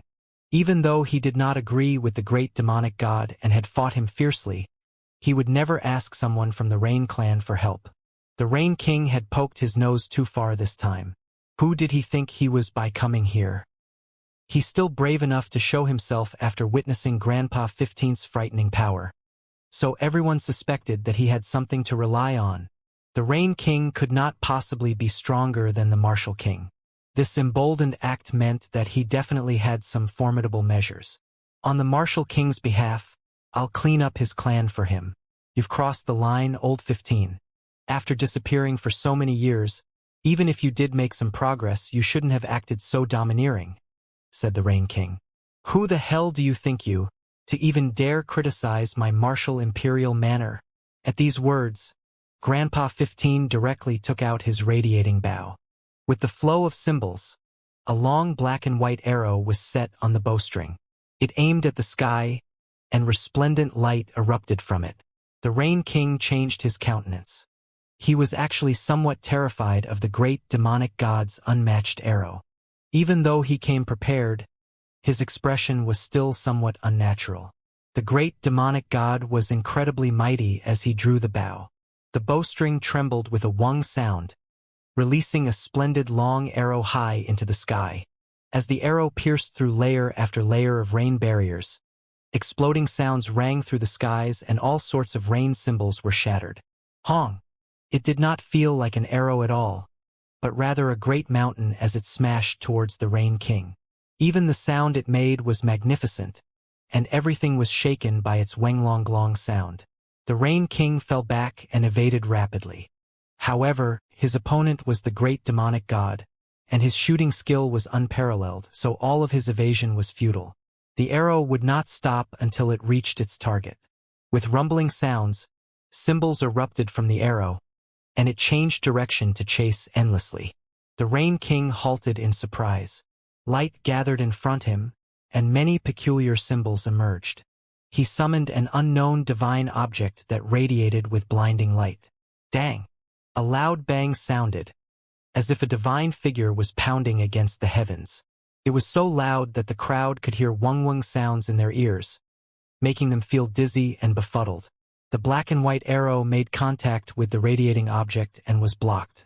The object acted as a divine shield that the arrow could not break through. Even so, the Rain King still took a great blow.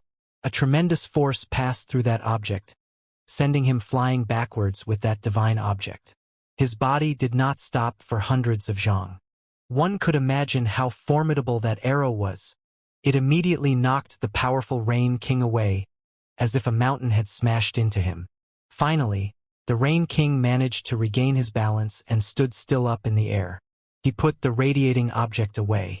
Grandpa 15 looked grave as he said, "That object is related to divine existences." A hush fell over the crowd at his words. Many were astonished and greatly shaken. They stared into the sky with aghast faces, and fear crept up their backs. "Are you afraid now, old 15?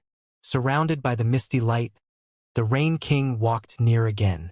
He was indifferent and calm now. The rain sprinkled down in a disorderly manner, filling the world with a thin layer of smoke. It was a mist of water that contained symbols, and completely submerged this place. "I don't know who gave you the confidence to bring such provocative words to the martial imperial manor. You are bringing great misfortune to the Rain clan." The great demonic god spoke in a cold tone, as if he was announcing his decision to deal with the entire Rain clan. "Like I said, I am doing this on the Martial King's behalf. I did not come here without reason. I've come to clean up his clan for him," said the Rain King mildly. He seemed even calmer than before. "Who do you think you are? And by what authority can you claim such a thing?" Behind the Martial King, the old brothers of Grandpa 15 could not hold back their anger and scolded loudly. They were worried. Since the Rain King dared to come, there was definitely someone powerful behind him. Old 15 might be in danger, and he might face another fierce battle.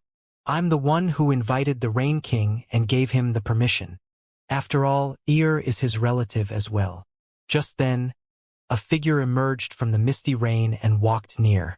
There was a formidable rhythm in his steps. It eventually resonated with heaven and earth, as if unifying with the natural laws. "It's you!" Some sect elders cried out in surprise. It was a powerful man. He seemed indistinguishable from the natural environment, and there was something inexplicable about him. The crowd felt a tremendous pressure. "Zeding, is that you?" Shi Yuan asked in a trembling voice from the distance. That was his own grandson, and was the father of Shi Yi. "I've returned. It's been a while, grandfather. Have you been well? Allow me to pay my respects." A person walked over from the curtain of rain with unhurried and steady steps. There was no light or protection symbols around him, yet not a single drop of rain fell onto his body. He was a tall and slender man. There was a specific rhythm in his steady steps, which sounded both clear yet fleeting. If one did not listen carefully, they would not even be aware of this person's existence, for he had unified himself with this bit of heaven and earth. "Zeding, I've been waiting for your return all these years. Grandfather has already been crippled," Shi Yuan cried out. His face was currently ashen, and his voice was full of resentment. "There's no need to be afraid, grandfather. I am back now." The voice of Shi Zeding was turning cold. When he showed up, the expression of many people in the martial imperial manor changed. Shi Zeding was a powerful individual. Even though he was not very famous among the capital's common folk, those who knew him better knew that he was extremely terrifying. He was a mysterious person who kept a low profile. Normally, he would not deal with things personally, but once he did take action, the measures he used would be cruel and merciless. His opponents were rarely spared. The reason why many people did not know about him was because he seldom made his appearance in the capital. He spent most of his time cultivating away from home and only came back once every several years, or sometimes as long as nearly 10 years. Rumor has it that he became a disciple of the archaic divine mountains and took an archaic vicious beast as his teacher. He had been studying the great Tao all these years, and as a result, he rarely came back. It was exactly because of this rumor that those who knew of his power dreaded him so much. The martial imperial manor cared a lot about this younger individual who spent most of his time outside and rarely came back. It was because many people knew that the rumor might not be fake at all. Uncle 15, we haven't seen each other for so many years. How have you been? Xianxia walked over and revealed himself. He looked to be in his late 20s, but the clan members all knew that he was actually in his 40s. He was a tall and upright man with white skin. His complexion resembled jade, and it was covered with a glittering and translucent glow. His eyes were as deep as a starry night sky, and his thick and jet-black hair hung loose over his chest and back. He seemed to carry with him a unique aura. In this world, there were people who would immediately give others a deep impression of greatness, that they would one day rise to power. Xianxia was exactly this kind of person. Not great. After returning to the clan, what I saw caused me great sorrow and disappointment, replied Grandpa 15. His majestic figure carried great emotions as he spoke frankly. Uncle 15, your body seems to be full of energy. So how could that be? Xianxia said. Why do you care? Didn't you return to deal with me? The great demonic god's tone was extremely deep. A river of stars seemed to flow within his two pupils as he stared forward. I truly do not want to stand against Uncle 15, but sometimes there really is no choice. Since things have reached such a degree, what else can be done? Xianxia spoke plainly. You are aware and clear on everything that happened? Grandpa 15 asked. Correct. I understand everything that happened back then, and I know what happened today as well, Xianxia replied. The great demonic god's expression became cold. He was aware that his nephew's talents were extremely outstanding, far surpassing that of other geniuses by several times. His potential was extraordinary, so it was truly somewhat of a shame that he now had to confront him. Are you really going to continue down this path? Grandpa 15 asked heavily. Uncle 15, you should not have returned. The path that my clan has taken will eventually end in power and prosperity. With ear here, we will inevitably rise to the peak. Xianxia's words weren't too loud, but it still possessed an intimidating aura. In other words, you are saying that with you and ear here, I should not have returned, right? You believe that the two of you are enough to bring out clan to greatness. The great demonic god eyes were bright as he looked at him. Perhaps. Xianxia smiled as he spoke. Xianxia, you are too arrogant. One of Grandpa 15's old brothers couldn't help and shouted out. Seeming powerful on the outside, but actually empty on the inside. If you all continue like this, the martial imperial manor will eventually fall apart and be destroyed. Grandpa 15 already did not want to say any more after reaching that point. What should be said had already been said a long time ago. Xianxia, you should know that Ear Supreme being bone was stolen. Do you feel no guilt? A sect elder shouted. My wife has already died, impaled by Xianxia's spear. If we truly look into this, how should this conflict be settled? Xianxia's face became ice-cold. You only recognize the severe punishment inflicted towards you by others. Why haven't you thought a bit about the reasoning behind it all? A child that was supposed to be a supreme being was ruined and almost killed. How cruel is that? A sect elder shouted. That's why I am saying to stop dwelling in the past. Ear's rise to power is unstoppable. Are there any among your heirs that are more outstanding than him? If there are any, then I will turn around and leave. Xianxia spoke coldly. To sum up everything, you are saying that I should not have returned, and should not have reorganized my clan. Correct. Grandpa 15 spoke. Uncle 15, you truly should not have returned. Ear alone is enough for my clan, Xianxia calmly said. Striking you down with one blow is a bit of a waste to your natural talents. but I wouldn't be fulfilling the family law if I did not strike you down. This was the great demonic god's expressionless words. His face had already become overcast. Uncle 15, do you think you can kill me? Xianxia laughed. His mysterious eyes, spotlessly white skin, and strands of sparkling dark hair gave others a deep impression that was difficult to forget. It was as like the reincarnation of a heavenly being. You are still not enough. The great demonic god only had these words. I am younger than you by 10 years, and Xianxia is younger than me by 10 years. Even though cultivation is not dependent on years, but there is a definitely correlation. I am currently not your opponent, but if Xianxia were to encounter me, he would not be my match either. Xianxia calmly spoke. This made everyone's faces pale. He mentioned that he wasn't the great demonic god's opponent, yet he also brought up Xianxia. Wasn't this implying a threat? Thus, I invited the Rain King, Xianxia added. Rain scattered down in this place. The concentrated raindrops poured down on the martial imperial manor, making a group of people's faces become ugly. They felt that this was an unbridled provocation. Xianxia, this is a matter that should have stayed inside our clan, yet you invited an outsider. Can you still call yourself a descendant of Stone Clan? A sect elder shouted. The clan has an internal issue, so I invited someone to pacify the situation. Is there something wrong with that? Xianxia asked. A group of people became furious. Currently, the people on Grandpa 15's side held the advantage, so they did not want any more accidents to happen. As a result, they were extremely discontent. As for Shi Yuan and those beside him, their spirits were raised. A frightening radiance flashed past their eyes. Based on his understanding of his grandson, Shi Yuan knew that he definitely would not only rely on this one individual, or else he would not have made his appearance.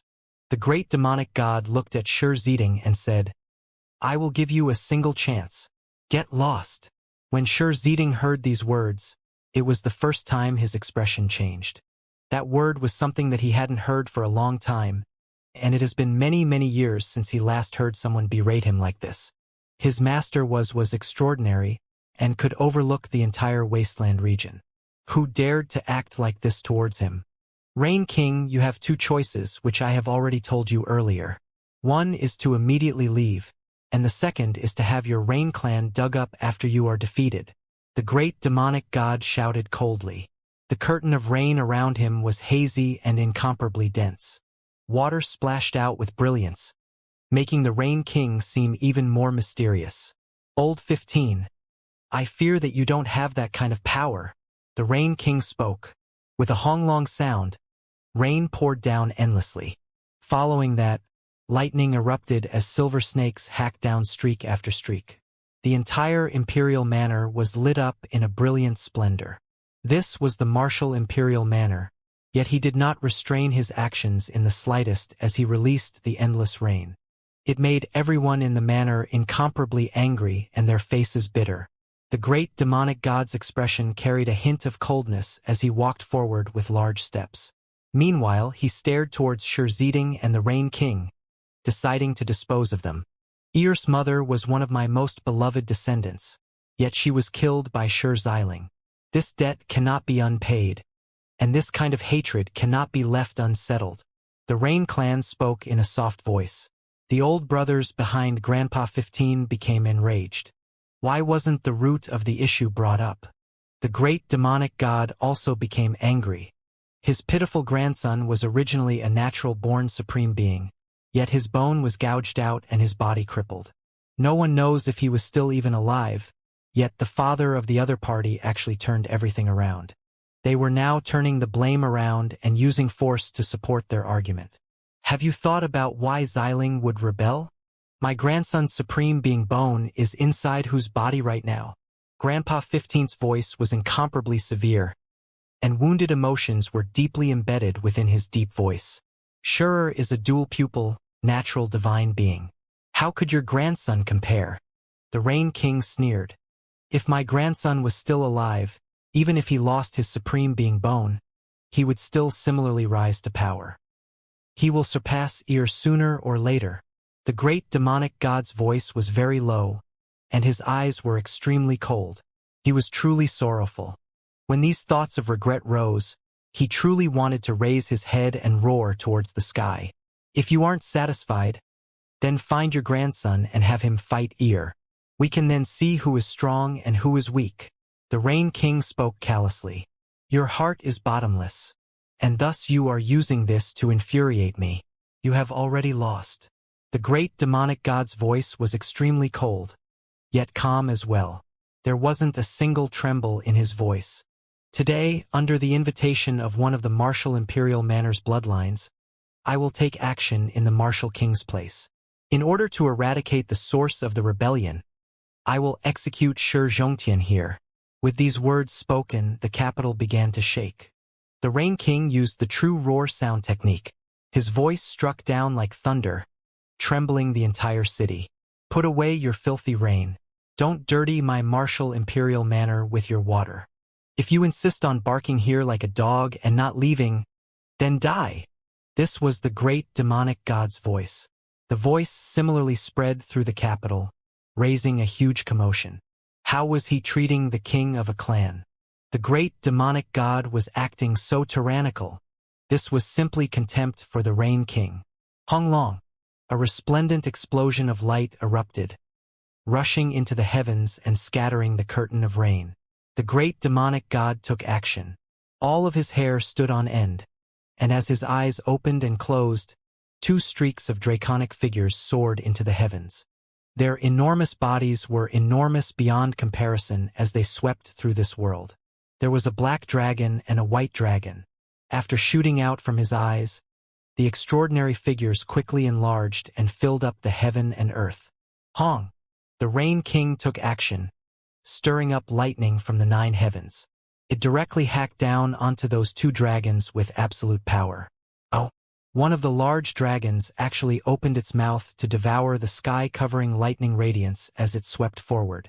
Meanwhile, the other dragon soared into the clouds and released light itself, sending out lightning. Kacha lightning flashed and thunder roared. Inexhaustible electricity flickered, scattering the curtain of rain covering this world. All of them hacked down towards the Rain King. Peng, when the martial king met this attack, despite there being a barrier of light protecting him, he was still sent flying in a somersault backwards. The first attack from the great demonic god almost ended everything. Rain King, on what basis did you come to shout such nonsense in my clan's manor? If you don't leave, then die. The magnificent great demonic god roared. He rushed over with large steps and smashed over with a fist. Open! The Rain King shouted. On the ground, the endless rainwater converged into a small river. They all flowed in reverse towards the sky to engulf Grandpa 15. Suppress! After a roar from the great demonic god, a fist descended, breaking through the rivers that rushed towards the skies one after another. The symbols were pulverized as his valiant figure continued to smash down. Peng, the Rain King, used both hands to defend himself against the great demonic god. However, in the instant the two collided, he felt as if he had been struck by thunder. This force was too ridiculous. It was as if a great mountain was falling down on him with incomparable weight. He coughed out large amounts of blood before flying out horizontally. With a wung sound, the heaven and earth was thrown into turmoil. The great demonic god pursued and once again slapped down. With his immense power behind the attack, it was as if an archaic mountain was descending. It seemed as if it was going to smash apart the skies as countless symbols packed themselves within. The Rain clan once again tried to block it with his 2 arms, but he immediately felt a bone-shattering pain. The bones in his 2 arms seemed to be broken. He coughed out large amounts of blood before being struck flying again. Why don't you bring out that object that is related to divine beings? Otherwise, you aren't enough to be my opponent, the great demonic god shouted. His voice shook the entire capital. This kind of power and great roar immediately brought a flush of red to the Rain King's face. In the end, it fell ashen. His anger and resentfulness reached its peak as he shouted, "You are courting death. The one looking for death is you." The great demonic god's palm slammed down again. The terrifying attack hid the sky and covered the earth like a vast cloud. Every direction began to tremble. Today was definitely not going to end well, and a terrifying battle was inevitable. With divine creatures, it was naturally going to be shocking. The palm pressed down, blotting out the sun and the sky. The great demonic god's enormous hand turned jet black as it pushed downwards like a dark five-fingered mountain. The terrifying scene reminded one of the arrival of a great demon. Black clouds rolled in as the giant hand covered the sky. The pressure and the magnificent aura had a daunting effect on everyone. The Rain King roared as he did everything he could to withstand the attack. Endless torrential rain poured down from the clouds, and lightning reached down from the heavens as it shook the earth.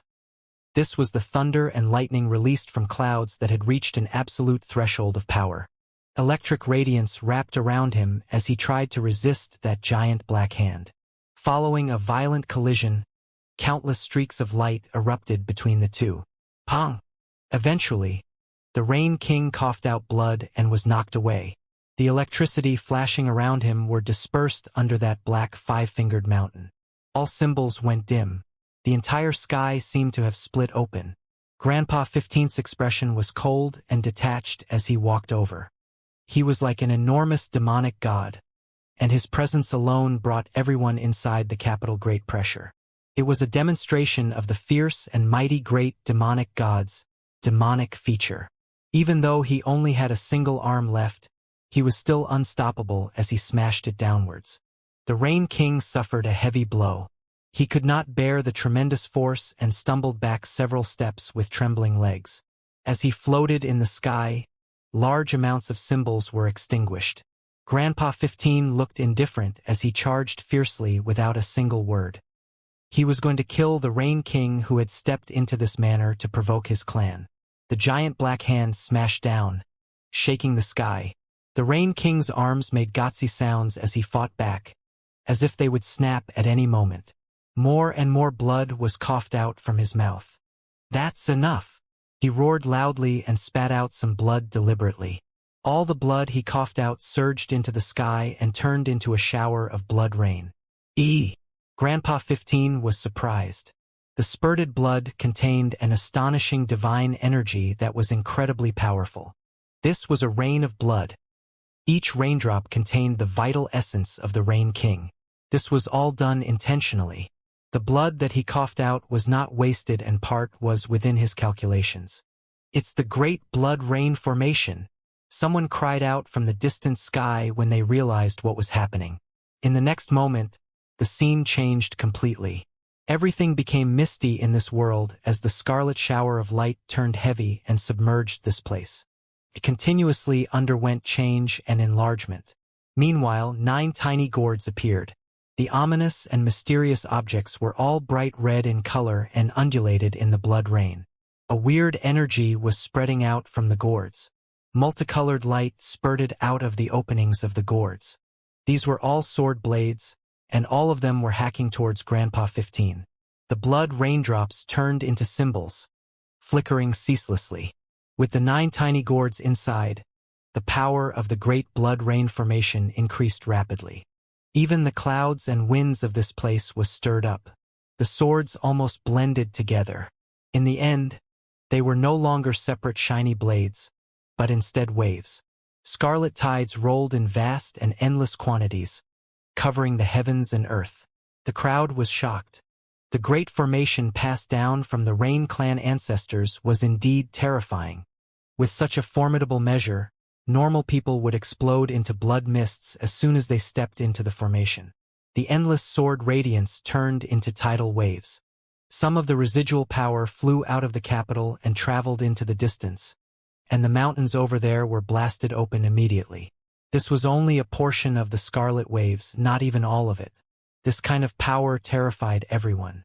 If the entire Great Formation struck down, it could definitely annihilate a great city and an army made of hundreds of thousands. This was a real killing formation, not designed to trap a single person. The crowd in the martial imperial manner were terrified and worried for Grandpa 15.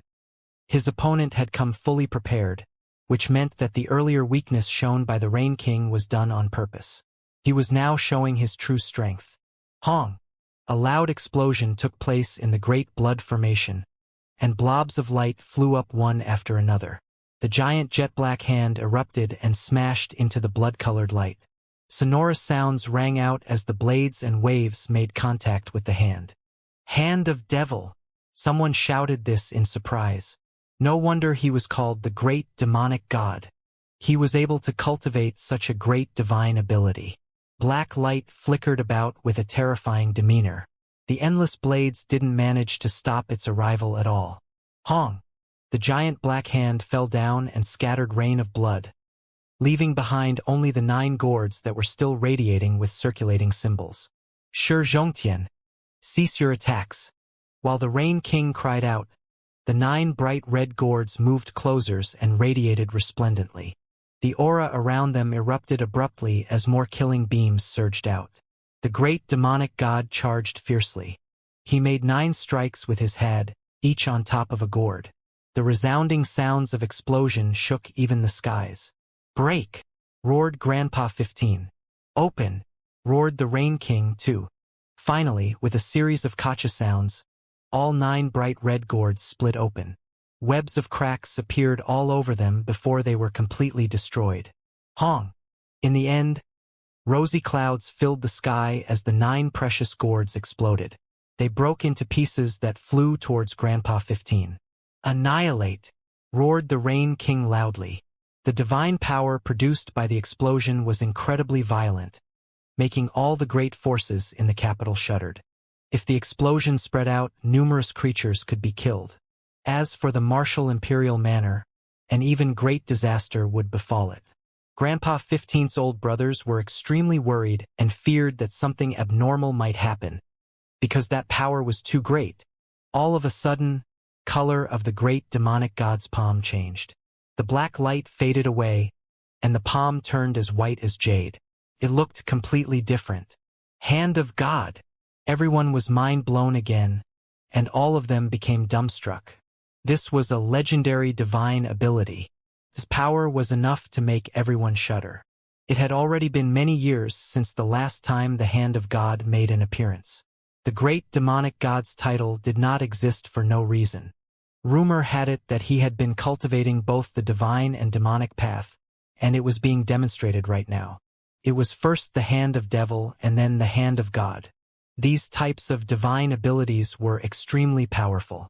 With a stretch of that porcelain white palm, the bright red gourd's fragments all exploded into ashes, and the violent storm of energy also died down.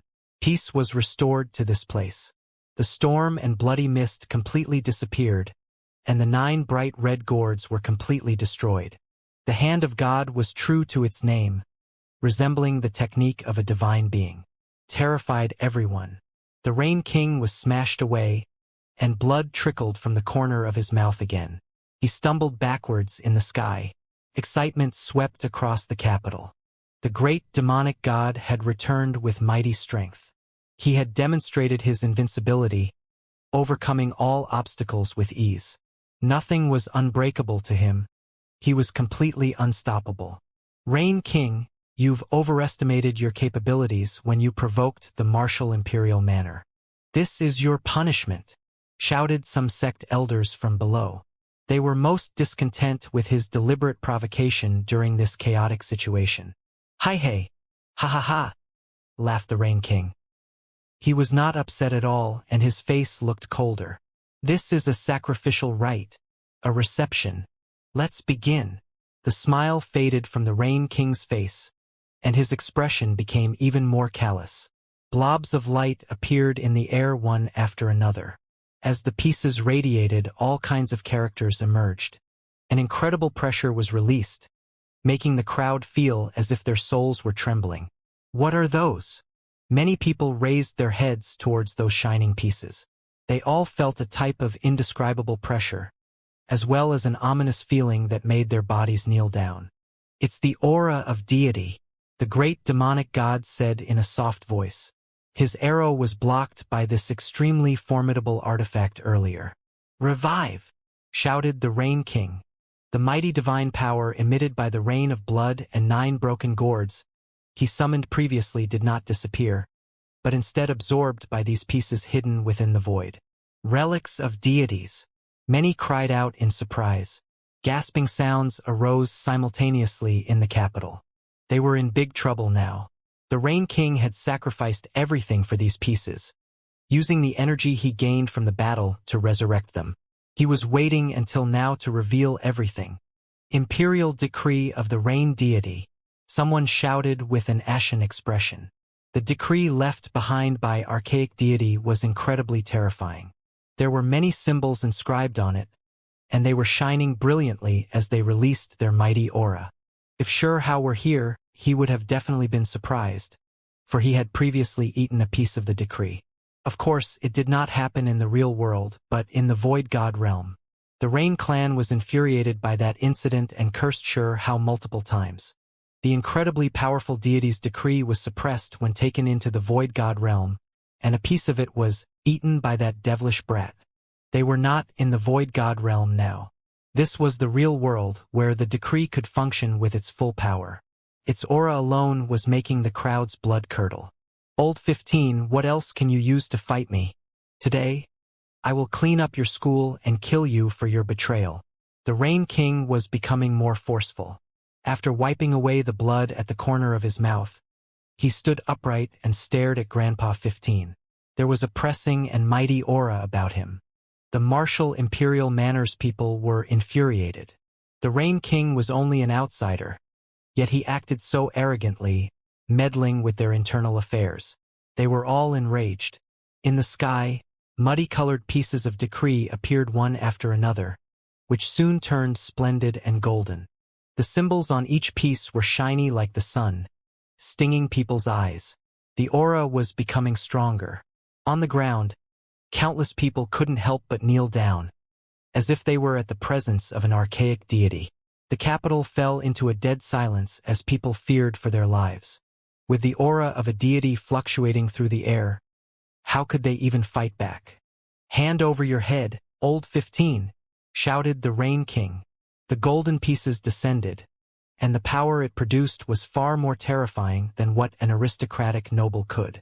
It was simply impossible to defend against, making everyone inside the martial imperial manor stupefied. All of them were horrified. Was the invincible great demonic god going to lose? The divine being decree was quite special and unordinary.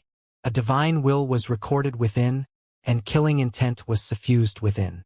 As a result, a single activation would bring about an earth-shaking effect. The air around the great demonic god contorted, and he was suppressed with a downward pressure. How could the power of a human compete against the power of deities? He was falling down due to the pressure, and his life was at risk. Many people sighed. The Rain clan used to have an ancestor who became a deity, and the decree left behind was way too special. It contained a fighting will that could make the heaven and earth collapse. The sky was about to be blasted open as Grandpa 15 continuously fell. Blood was trickling down his mouth, and his body was shaking violently. It is as powerful as expected. I still have a long way to go compared to the deities, said Grandpa 15. His countenance then changed suddenly. He drew out the giant bow, and a beam of light flew out of his mouth, turning into an arrow. The arrow was a special one. It was almost transparent, and a thin layer of silver light flowed along its surface. The sun and moon were dimmed immediately by its presence. The wind and cloud changed in an unexpected manner as killing intent surged up into the sky. The look on the great demon god's face remained indifferent. He set the arrow on the bow and drew fiercely. The rain deity's decree contains a fighting will that is very powerful. However, it's not the rain deity himself. Take my arrow. The silver light crisscrossed and dashed out at a tremendous speed. The sky felt like it was crumbling. With a loud rumbling sound, the golden pieces of the decree was shaken violently. Some of the pieces were shot by the holy arrow. The symbols were obliterated with a hong sound, fading away completely. What was that? Many people were shocked. The arrow left behind by an ancient deity. There were a few aristocratic kings who were greatly shaken. They had never expected that the great demonic god would take out this kind of object out at the last moment, explained his calmness. Impossible! The Rain King cried out. He couldn't think of a worse situation than this, that the divine artifact of the clan had met its match. The arrow from his opponent had frightened him tremendously. The golden decree flickered as the pieces vibrated one after another. They erupted rapidly before wrapping themselves around the Rain King, who fled into the distance. He dared not fight any more. The decree was the most powerful backup he counted on, but it did not work and was defeated. Great fear filled his chest. The great demonic god was too frightening. The martial imperial manor is not a place you can act reckless in. Have you forgotten what I told you? Grandpa 15 said in a cold voice. He waved his hand and set up the bow again. The silver arrow flew out, pierced through the sky and striking the sphere of golden light. Numerous pieces of the divine decree began to tremble, and like an explosion, multicolored light shot in all directions. The symbols grew dim and were extinguished soon after. The Rain King screamed miserably. Even though the silver arrow was blocked temporarily and did not directly hit his body, the enormous pressure still pierced through and smashed onto him. Hong! The strike on his body was almost as heavy as a crushing mountain. He fell to the ground with a body that was nearly torn apart. The arrow of deity was in a stalemate with the decree pieces of the decree, and the Rain King fought back with all his effort. He even tried to remove that arrow because he would probably die here otherwise. The great demonic god was merciless and cold-hearted. He drew an arrow from his back. It was not an arrow of the deity, but it was still similarly formidable. Chi! The long arrow pierced through the air and flew across the sky. As the two divine artifacts locked onto each other, the other arrow crossed air rapidly and shot the Rain King with a PU sound. Ah! The Rain King screamed in misery. He tried his best to evade it, but the arrow still shot through the lower part of his body. It exploded and his bottom half disappeared, turning into a mush. He was a powerful king, but he still could not fend off the arrow of the great demonic god. His bloody upper part collapsed to the ground with a pung sound. As he lifted his head, he found himself in front of a grand manor. The tablet said, Rain King's Manor. The Rain King's face contorted. The great demonic god had arrived right in front of their manor. He truly brought a disaster onto himself. Grandpa 15 flew across the sky and arrived at the Rain Clan. His long hair was blown back by the wind. His tall figure reminded people of a demonic god descending into this world. The Rain King screamed as fear registered on his face. He only had half of his body left, and this was not a result of stabbing or cutting, but rather blasted into pieces for good. The wound would never heal, and he would be an invalid forever. When he saw Grandpa 15 come down, he clenched his teeth and desperately sacrificed his mushy lower part to the divine decree. The pile of golden clumps then illuminated and finally got rid of the divine arrow. Chi! While wrapped within the golden decree, he fled into the Rain King's manor. The great demonic god stepped down from the sky and reached the magnificent manor with one stride. Both his icy eyes and imposing aura filled people with awe. Rain Clan, you truly overstepped your boundaries this time. Not only did you run over to my martial imperial manor to scatter down your filthy reign, you've even threatened to clean up the entire sect. Did you really think that you were unrivaled because of your divine artifact? The great demonic god muttered. With a wave of his hand, he called back the silver arrow and stored it inside him. At this moment, a brief silence swept over the capital. The various powers watching from the side were surprised, as they had not expected the incident would go this far. They didn't realize that even the Rain Clan was involved. It started off as an internal strife of the martial imperial manor, but it now escalated into a great battle between two clans, as well as a confrontation between noble kings. No one spoke a word in the Rain King's manor, so it had gone completely quiet. What happened today was too unexpected. Even the divine artifact failed to suppress and kill Grandpa 15. This was just too excessively terrifying. The great demonic god walked closer, and the distance between him and the manor shortened with each step. His eyes were cold and ruthless as he finally released the giant bow from his back and drew out a black and white arrow. One should take responsibility and pay the cost for their own actions. With these words, he set the arrow on the bow. A mighty aura formed around his sturdy figure, creating a sense of power. The arrow that was released a moment later resembled a small sun. It burned vigorously and was blindingly resplendent. The grand gateway at the front exploded into fragments with a hong sound. The light, though, carried the arrow even further, smashing through several courtyards and blowing them up into pieces. The scene was incredibly astonishing. A single arrow was able to plow through the manor and leave behind a chasm. Numerous buildings were blasted into pieces by the shocking force. The power of that arrow was astounding. Many gates and courtyards of the Rain clan were destroyed and turned into ruins. The shock waves of the impact had shaken many people. It was worth mentioning that those courtyards were incredibly grand, and they were also guarded by the most terrifying symbols. Even so, they were still shattered, leaving behind piles of debris. "Shi Zhongtian, you've gone too far." Angry roars came out of the Rain King's manor. "I've gone too far? Didn't you pay a visit to my martial imperial manor not too long ago and blabber endlessly about cleaning up the clan? How domineering were you then? Where is that attitude now?" Grandpa 15 with a cold voice. He then set another arrow onto his bow and shot it into the manor. With a hong sound, 10 courtyards were destroyed this time. No one was hurt, though, for they had long gone and escaped deep into the manor. However, this terrifying scene was more shocking than the actual slaughter. The Rain clan was going mad, yet they were extremely terrified at the same time. How powerful was this man? He attacked the Rain clan in such a straightforward manner, yet even those powerful symbols could not stop him. Their regret was eating at them. Why did they have to ask for trouble and mess with the martial imperial manor? The killer was now at their doorstep. Soon, the third arrow left the great demonic god's bow with blazing flames. It arrived with a hong sound. It was as if a great mountain had crushed down, grinding buildings into ashes. This kind of aggressive and tyrannical attitude was just incomparable. The arrows plowed through everything and cleared open a path.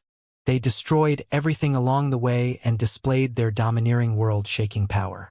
The effect was not produced by the attacks of a blade, but instead by shooting arrows. They were incomparably fierce and capable of destroying anything in their way. Such an unrivaled pressure brought the Rain clan to their knees. They knew that from this day forth that regardless of whether they could survive this catastrophe or not, the shame from this day would be branded on them forever. One man fought against the entire Rain clan. He not only destroyed their manor, but also their confidence. All forces in the capital were dumbstruck. The great demonic god was unbelievably powerful. His attacks were straightforward, drawing the bow, setting the arrow, and releasing the explosive shot. Everything in his way was going to be plowed flat. Just like this, the great demonic god marched on. He shot 6 arrows one after another deep into the manor, as if 6 archaic demonic mountains were crashing down, destroying the exterior of the Rain King's manor. The magnificent manor was no longer recognizable, and the scene was astonishing. Everyone was dumbfounded at this. Even the leaders of the great forces in the capital felt their eyelids twitching and their mind unsettled. Once one reached such a shocking level of power, it would truly become terrifying. He was even holding a divine artifact in his hand, making him even more frightening. It gave people a feeling of absolute horror. So hateful! The people of the Rain clan were furious, and they regretted their previous actions so much. Why on earth did they provoke that devilish brat in the Void God realm back then? Due to that event, the decree inscribed with the attack character was eaten by him. The decree of the Rain deity was no longer complete, becoming a flawed one. They only realized now that it was probably because of the lack of that piece that the decree was no match for Grandpa 15's divine artifact. This was the reason for their deplorable situation. It was driving them over the edge. What an abominable, devilish child! How could he have done such unspeakable things? He had endangered the entire Rain clan. The great demonic god charged at the Rain clan. One arrow was powerful enough to incinerate a small town. Even though the Rain clan were using symbols to guard the manor, buildings were still being destroyed one area at a time. 15. Enough is enough. You are going too far. Someone from the Rain clan shouted with indignation. A large area of the manor had been burnt to the ground, and the shame they were feeling was unbearable. How would the various forces in the capital think of them from this day forth? Serious problems would arise sooner or later. I've gone too far? From what I've heard, you've tried to intercept and kill Xiling the entire time he tried to escape. After plotting against Hauer, you went so far as to not leaving him any chance of survival. How dare you question me now? The great demonic god retorted with brewing anger. Ever since he learnt the truth, he could not let go of this burning frustration and rage. Even if the Rain King did not pay a visit to the martial imperial palace earlier, he would still demand an explanation once he came here to wreak havoc. The Rain clan was shocked and angry, but there was nothing they could do. Not a single one dared step out and confront the great demonic god. They started to retreat, because the buildings outside were continuously exploding. They fled deep into the manor where a holy temple stood. A stone statue of the rain deity was enshrined within, and everyone began to worship the statue, hoping to draw support from the restricted power. The entire temple was a restricted area. Not only was the rain deity decree kept here, the remains of the divine formation were also left here. They were trying to use it to resist and fight back against Grandpa 15. As expected, after the holy temple was activated, multicolored hazy lights erupted and spread out rapidly. The entire manor was soon covered by them. Grandpa 15 squinted his eyes before releasing several fierce attacks that destroyed half of the Rain King's manor. He then stood high in the sky and shot down an arrow flickering with silver light. It was the divine arrow. Hong! A blinding light exploded, and the earth around that area soared high into the air like a mushroom cloud. It was a collision between divine powers. The massive power trembled violently and surged high into the sky. The Rain King's manor's people became greatly frightened. The collision had shaken the holy temple to a point where it nearly collapsed, scaring them badly. Luckily, the temple managed to withstand the impact. High up in the air, Grandpa 15 was also surprised. This temple of the Rain clan was indeed a peculiar one. There was divine power flowing within it, so even the silver arrow of a deity failed to break apart the temple. People of the Rain clan, I'm solemnly warning you, be humble and honest. Otherwise, even if the deities do not punish you, I myself will deal with you all. Grandpa 15 shouted and started shooting again. The silver light destroyed everything in its way with a crushing force. The heaven and earth seemed to be connected as arrows flew down continuously. Those were divine arrows. Each hit would make the temple illuminate and shake violently. In the end, the temple was about to crack open. The mightiness of Grandpa 15 was unparalleled. He was about to eradicate the Rain clan in one battle. All of the aristocratic kings in the city were astonished, and even a figure from the capital glanced over in this direction. Hong! Eventually, the holy temple was shattered. A part of it collapsed to the ground and raised a cloud of dust. Divine aura filled the air. The Rain clan's people were dumbfounded by this terrifying outcome. The dwellings of their ancestors collapsed under the power of arrows. This was supposed to be the resting place of a deity. Their eyes were bloodshot as they released cries of dismay. They were extremely angry, for the holiest place within their hearts was tarnished and practically ruined. They were all seething with hatred.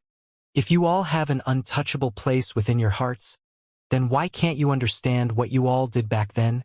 Grandpa 15 said coldly. Kill! Someone from within the Rain clan shouted out. They rushed out from the holy temple and began to mindlessly fly up towards the sky to fight Grandpa 15. Pong! The great demonic god shot out an arrow that exploded in midair. Those individuals were killed in an instant. They fell down from the skies, and their lives were extinguished like a blown candle. The battle between Grandpa 15 and the Rain clan had attracted quite a bit of attention. His mightiness and ferocity were almost suffocating. It was one man against an entire clan, yet he still dominated the battlefield. The Rain clan was no match for him at all. Such strength was so petrifying that the onlookers found it difficult to express it in words. How could this happen? Inside the divine land of the Rain clan, A group of people was going crazy. They couldn't accept the fact that they had suffered a crushing defeat because of a single person. The shame was too great to bear for the entire clan. When you were bullying and humiliating my Xiling, and when you plotted against my Howler, have you ever stopped to think that someone would similarly oppress you in such a way? The great demonic god questioned with a loud voice. Many went speechless at this question. They had pursued the descendants of the great demonic god, and were now scolded by the great demonic god himself, who now arrived at their very doorstep to denounce them for their crimes. Maybe it was karma. Hong. Finally, the temple collapsed completely, and the ground was scattered with debris. The only thing standing was the stone statue and an altar that radiated in a terrifying manner. Kill! Dozens of people charged from the Rain clansmen. Among them were middle-aged experts, elders and sect elders. They were all extremely infuriated. However, the reality was cruel and merciless. These people were all blasted into pieces from the great demonic god's arrows. They were not merely pierced through by the arrows, but were blown up completely. Their flesh and blood were scattered all over the place. In the end, the great demonic god did not enter the Rain clan divine land but fell back instead. The battle had finished. The reason was because the stone statue and altar were releasing a strange light. It was somewhat peculiar, especially towards the end when an entire domain sealed up this mansion. All members of the Rain clan turned ashen. Most of their manor was destroyed, and even the ancient holy temple had collapsed. How could they swallow such shame and sorrow? How could them bring themselves to even appear before the presence of their ancestors? The capital erupted after an initial silence. Everyone became dumbstruck at the result. One man had brought a clan to its knees. It's over. We've come so far, it's time to end it. Just at this moment, a figure appeared on the distant main street. It was a tall and slender person who held a pagoda in one hand while walking towards them. A single figure slowly walked over, seeming rather desolate and indistinct. There was a bronze pagoda in his hands when he arrived in front of the martial imperial manor. Halt! Someone reprimanded in a low voice to stop the newcomer from walking near. Xianxia. The bright red gate was pushed open and a single man came out. He had jet black hair, and his skin was fair and translucent like jade. Adding to this exceptional appearance was the indistinct spirited light within his eyes. You all move aside. He asked the people in the manor to withdraw to the side. While Grandpa 15 was fighting fiercely with the Rain King, Xianxia retreated to the ground floor of the martial imperial manor and waited. He was now greeting and welcoming this individual inside. It was a man that appeared to be around 40 years old. He had a pair of pitch-black eyes that couldn't be described as just deep, but instead more like an abyss. They were a pair of terrifying maelstrom, ready to devour people's souls. He had green hair, and his figure was not strongly built. His tall and solitary figure made him seem as if he belonged to the void, making it so that others could only barely feel his presence. Xianxia greeted him properly and led him into the manor. They walked towards the deepest parts of the manor. Who are you? Someone shouted within the manor. Xianxia confronted the great demonic god just now, but when Grandpa 15 fought with the Rain King, he broke away from the battlefield. Only now did he return, and he even brought someone with him, alerting many people. The newcomer turned around. His pitch-black pupils were like black holes as they formed two vortexes. The individual that questioned in a loud voice not far away immediately released a loud scream. He fell onto the ground with his head still stretched towards the sky, and streaks of multicolored lights flew out from between his brows. The crowd near him were petrified, backing off all at once. It was extremely strange. That man had only glanced over, yet it seemed as if the soul left the body and entered his eyes. It was extremely frightening. Xianxia, what are you doing? Some ancestral elders in the distance were shocked and questioned him loudly. It's nothing. I'm only inviting an elder over, replied Xianxia in a plain tone. He led the man deep into the manor. A group of people felt threatened, especially the old brothers of Grandpa 15. They immediately summoned their treasured artifacts and closed in forward, ready to stop the two. Everyone, Please don't make any reckless moves. You're all my elders and I want to talk peacefully. I'm here to stop the fight, said Xianxia. There was no way the crowd would believe him, for he and the great demonic god opposed each other. Based on his natural disposition, someone very powerful must be behind him. The man who had just arrived was such a terrifying creature, so how could things proceed peacefully? A tall figure appeared in the sky. The great demonic god was back. He descended and glanced at the green-haired man. Are you here for me? He then walked closer with a majestic gait before sitting down directly into a wide precious chair. He did not pay further attention to the man, but instead turned to stare at Xianxia. Zeding, are you still unwilling to give up?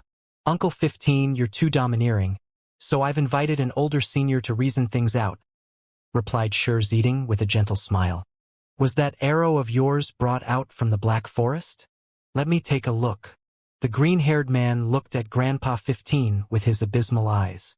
The bronze pagoda in your hand seems like something I lost. Why don't you let me take a look? Grandpa 15 glanced askance at him. If the devilish brat were here, he would definitely second-guess himself. Why did this person seem so much like him? Their ways of doing things were rather similar. You're very confident of yourself, but you also have to know your own limit. Too much confidence usually leads to self-destruction, said the green-haired man. You came all the way to my clan mansion to give a lecture. Are you that arrogant? Or are you truly powerful enough? What you said just now is quite suitable for yourself. Grandpa 15 spoke while leaning back into the precious chair. He looked at him with indifferent eyes. Not bad. Come with me, said the green-haired man. You're just a spiritual body, and a badly damaged one for that matter, yet you still dare to give orders within my mansion? Do you really think you have any power here? The great demonic god's back left the chair as he sat up and stared at him. The crowd was surprised. The fact that this was not a real living creature, but instead a spirited body was absolutely shocking. You're correct. I met an old friend on my way here and had quite a fight. As a result, my trip to Stone Country Capital was a bit delayed, said the green-haired man. Gee! He suddenly raised his palms, from where 8 bones emerged. They were all in different colors, such as purple, lustrous white, and golden. Clouds and multicolored lights were rising from the bones, and an auspicious essence gushed in and out of them. With a swing of his arms, all 8 bones were summoned out. They landed down in different directions and sealed up the martial imperial manor. The entire place was completely locked down. Everyone became startled. This was just too forceful. He trapped the entire martial imperial manor as soon as he arrived. Was this done to prevent Grandpa 15 from leaving? What incredible confidence! At this time, Xianxia stood up and bowed towards the green-haired man. He then retreated. The green-haired man pointed with his finger and a glowing path appeared, which sent Xianxia out of the manor. He was a meticulous man and did not want to take part in what was coming. He did not like getting involved in battles and dangerous circumstances. I admire your talent quite a bit. Why don't you come with me?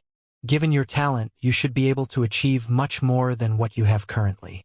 As for you, severed arm, a few divine medicines or divine pills will grow it back without any difficulty, said the green-haired man. Even though you're a real eyesore, I don't think it will be a bad idea to have you stay behind either. Why don't you stay and join the martial imperial manor? The great demonic god replied. Are you waiting for me to take action? The green-haired man raised his voice, which sounded like the booming of thunder. Try me, the great demonic god said. He had already stood up, ready to attack at a moment's notice. Everyone present had guessed by now that the green-haired man was probably from the archaic divine mountains, and was most likely a disciple of Xianxia's master. His backing was truly great. When everyone realized this possibility, they all became petrified. A wave of chilliness surged from the depths of their heart. What kind of terrifying character was this? Archaic vicious beasts and divine birds from the archaic divine mountains represented invincibility. Wang! The green-haired man's eyes formed 2 extremely terrifying black vortexes, and there was a great devouring force within them. It made people's souls unsteady, as if they were going to leave the body and head towards the swirling abyss. The nearby people all cried out in alarm. They felt their bodies going soft, and all of them retreated. Pong! Grandpa 15 stamped hard on the ground, causing unusual symbols to light up and explode.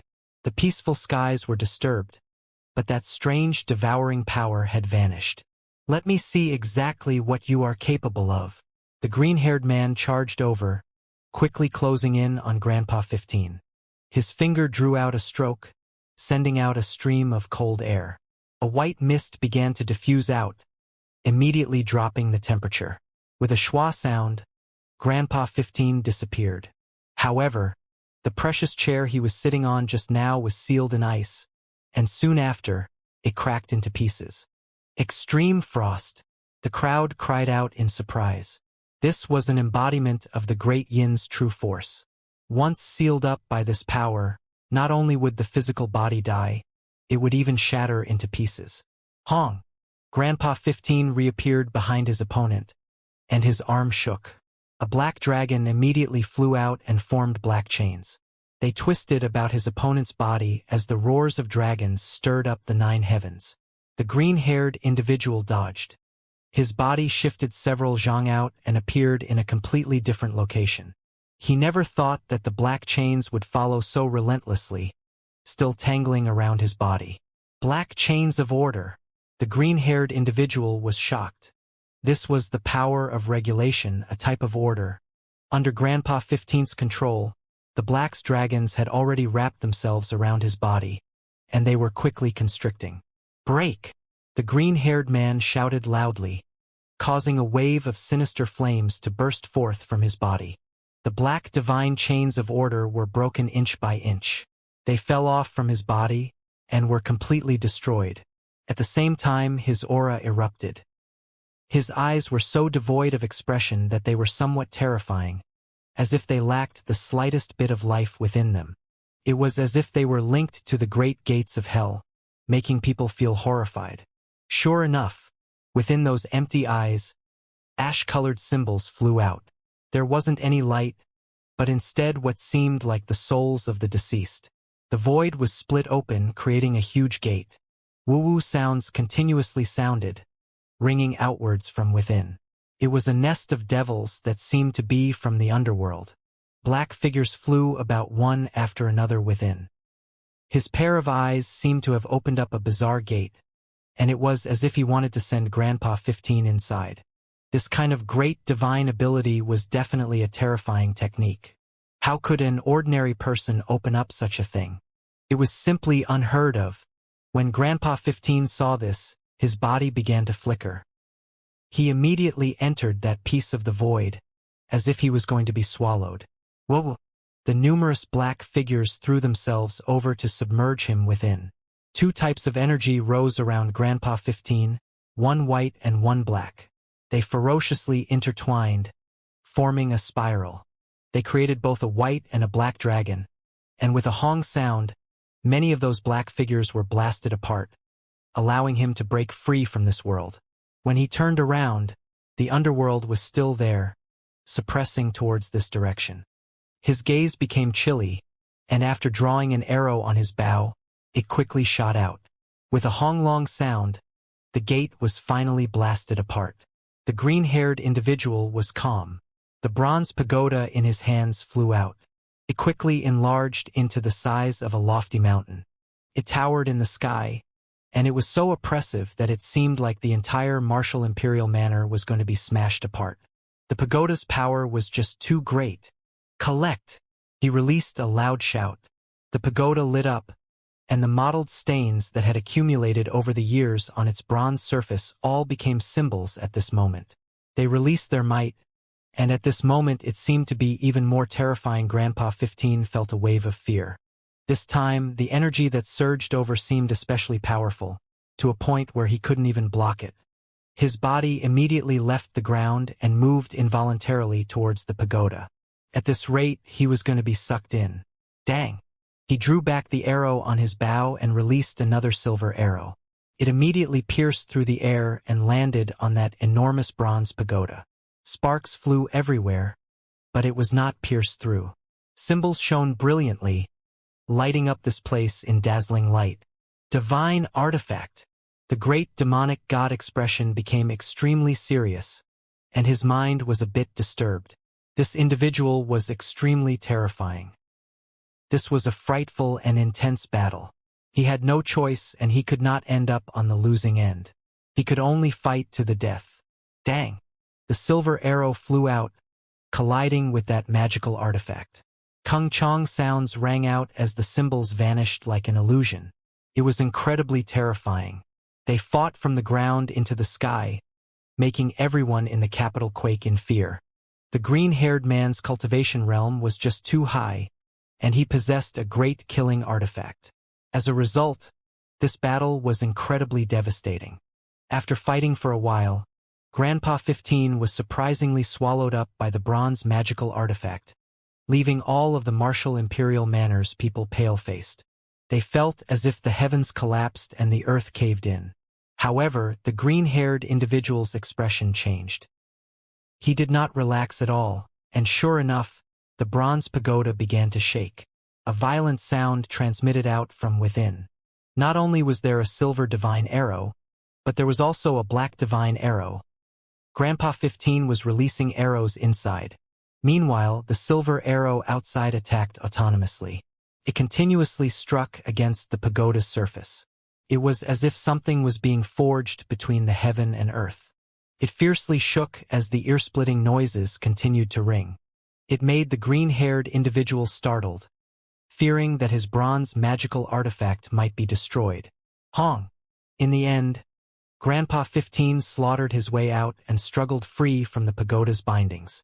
Even though there was blood trickling out from the corner of his lips and there were wounds on his body, he was still able to successfully escape. Kill!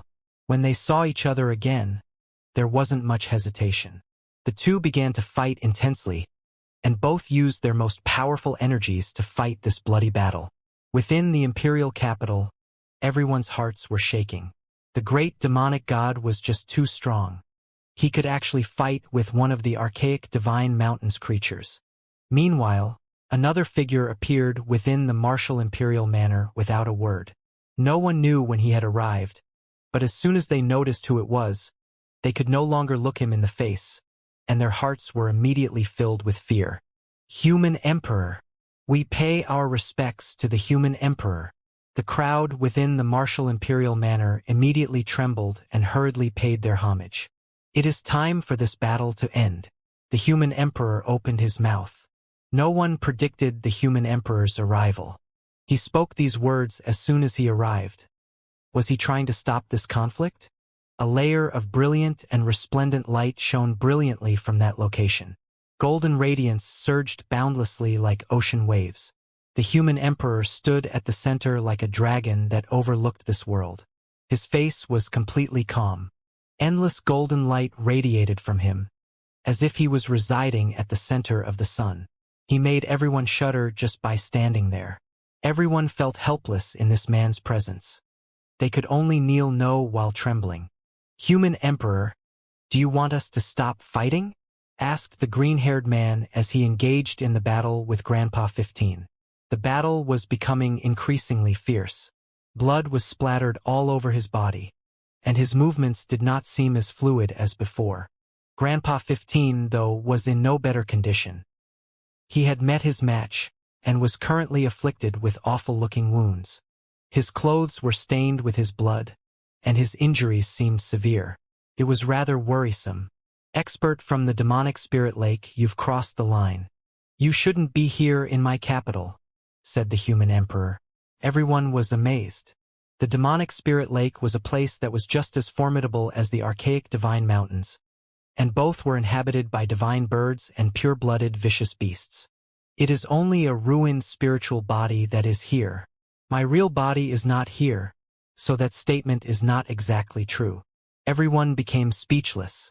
It was just a ruined body, yet it could still fight with Grandpa 15 like this. How terrifying was his real body then? It was obvious that as soon as he made his appearance, he would reveal a world-shaking might. Leave then. The human emperor spoke in an incredibly authoritative manner. He had competed in the struggle for power when he was young, and back then, he did indeed have his share of rivals. However, when he truly became the human emperor, he far surpassed everyone else. Those rivals in the past were fated to be forgotten. Forgiving him is not impossible, but he must declare his wrongs and be expelled from the martial imperial manor, said the green-haired man. He was someone invited by Xianxia, and so he naturally had to express his position. An outsider even dares to give orders? Who do you are? The great demonic god said. He was still acting powerfully despite being wounded. As you can clearly see, he is looking for death. This really can't be blamed on me anymore. The expert from the demonic spirit lake looked at the human emperor and sneered. His head of green hair began to flutter violently in the wind. You've only cultivated for 100 years or so. What gives you the qualifications to act so arrogantly in front of my face? If we keep fighting, who knows who will be the undead, said Grandpa 15. He was fearless even while facing such a mighty opponent. His will to fight was strong, and he was going to fight to the end. Stone Emperor, are you seeing this? This battle must go on. You can't blame this on me, the green-haired man said with a long face. His eyes were even more frightening now. There was nothing but blackness in them. Fine. Let's fight to the end, shouted Grandpa 15. The human emperor stood there and watched them fight from the side. He did not speak for quite some time. It was not until more blood was spattered, and when the people from Martial Imperial Manor cried out in alarm did he nod his approval. Grandpa 15 was wounded. His only arm took a hit, and that shoulder was almost pierced. Once the battle concludes, everything must be settled.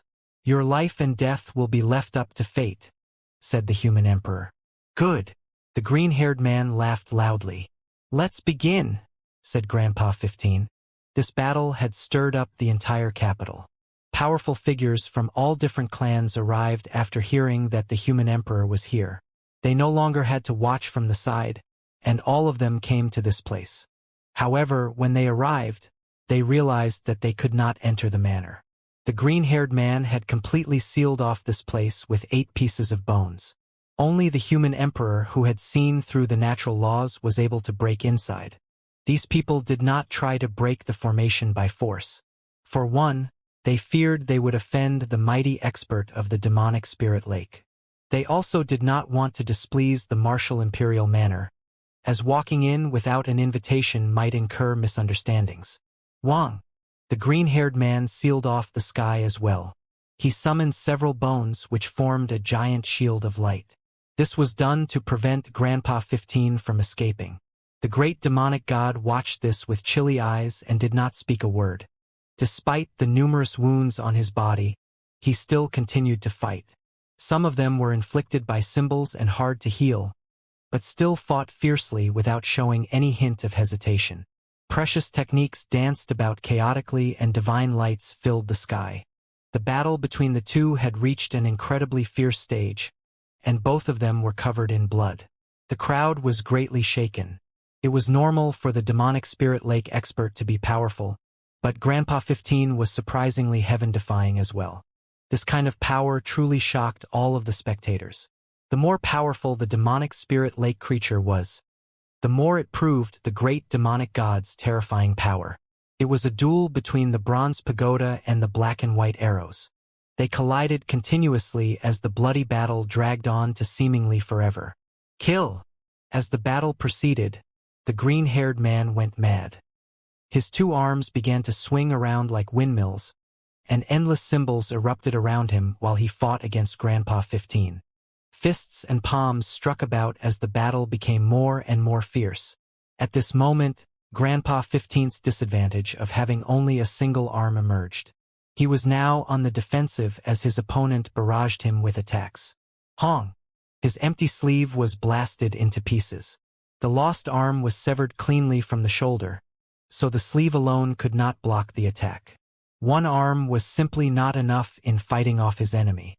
What else can you take out to compete against me? The free-haired man roared. Don't think too highly of yourself, Grandpa 15 roared back. Several heavenly passages appeared all at once, and various creatures such as the golden-winged pong dashed out. It released a long screech before spreading its wings to rush forward. A purple swan and eye with golden stripes running through it brought down lightning from the 9 heavens. They all descended ferociously on the green-haired man. A black-striped golden bion roared as terrifying light flickered around it. As it opened its mouth, lights as splendid as rivers of stars flooded outwards. Grandpa 15 was now fighting with everything he had. His several spirit bodies all moved out to simultaneously attack the green-haired man decisively. I heard that your arm was eaten by a P14. The rest of you is mine. After going crazy, the green-haired male's voice became even more harsh, because he was truly angry now. In the beginning, he thought that he could easily get rid of Grandpa 15, but he didn't think that they would fight until now. Things were becoming more and more difficult.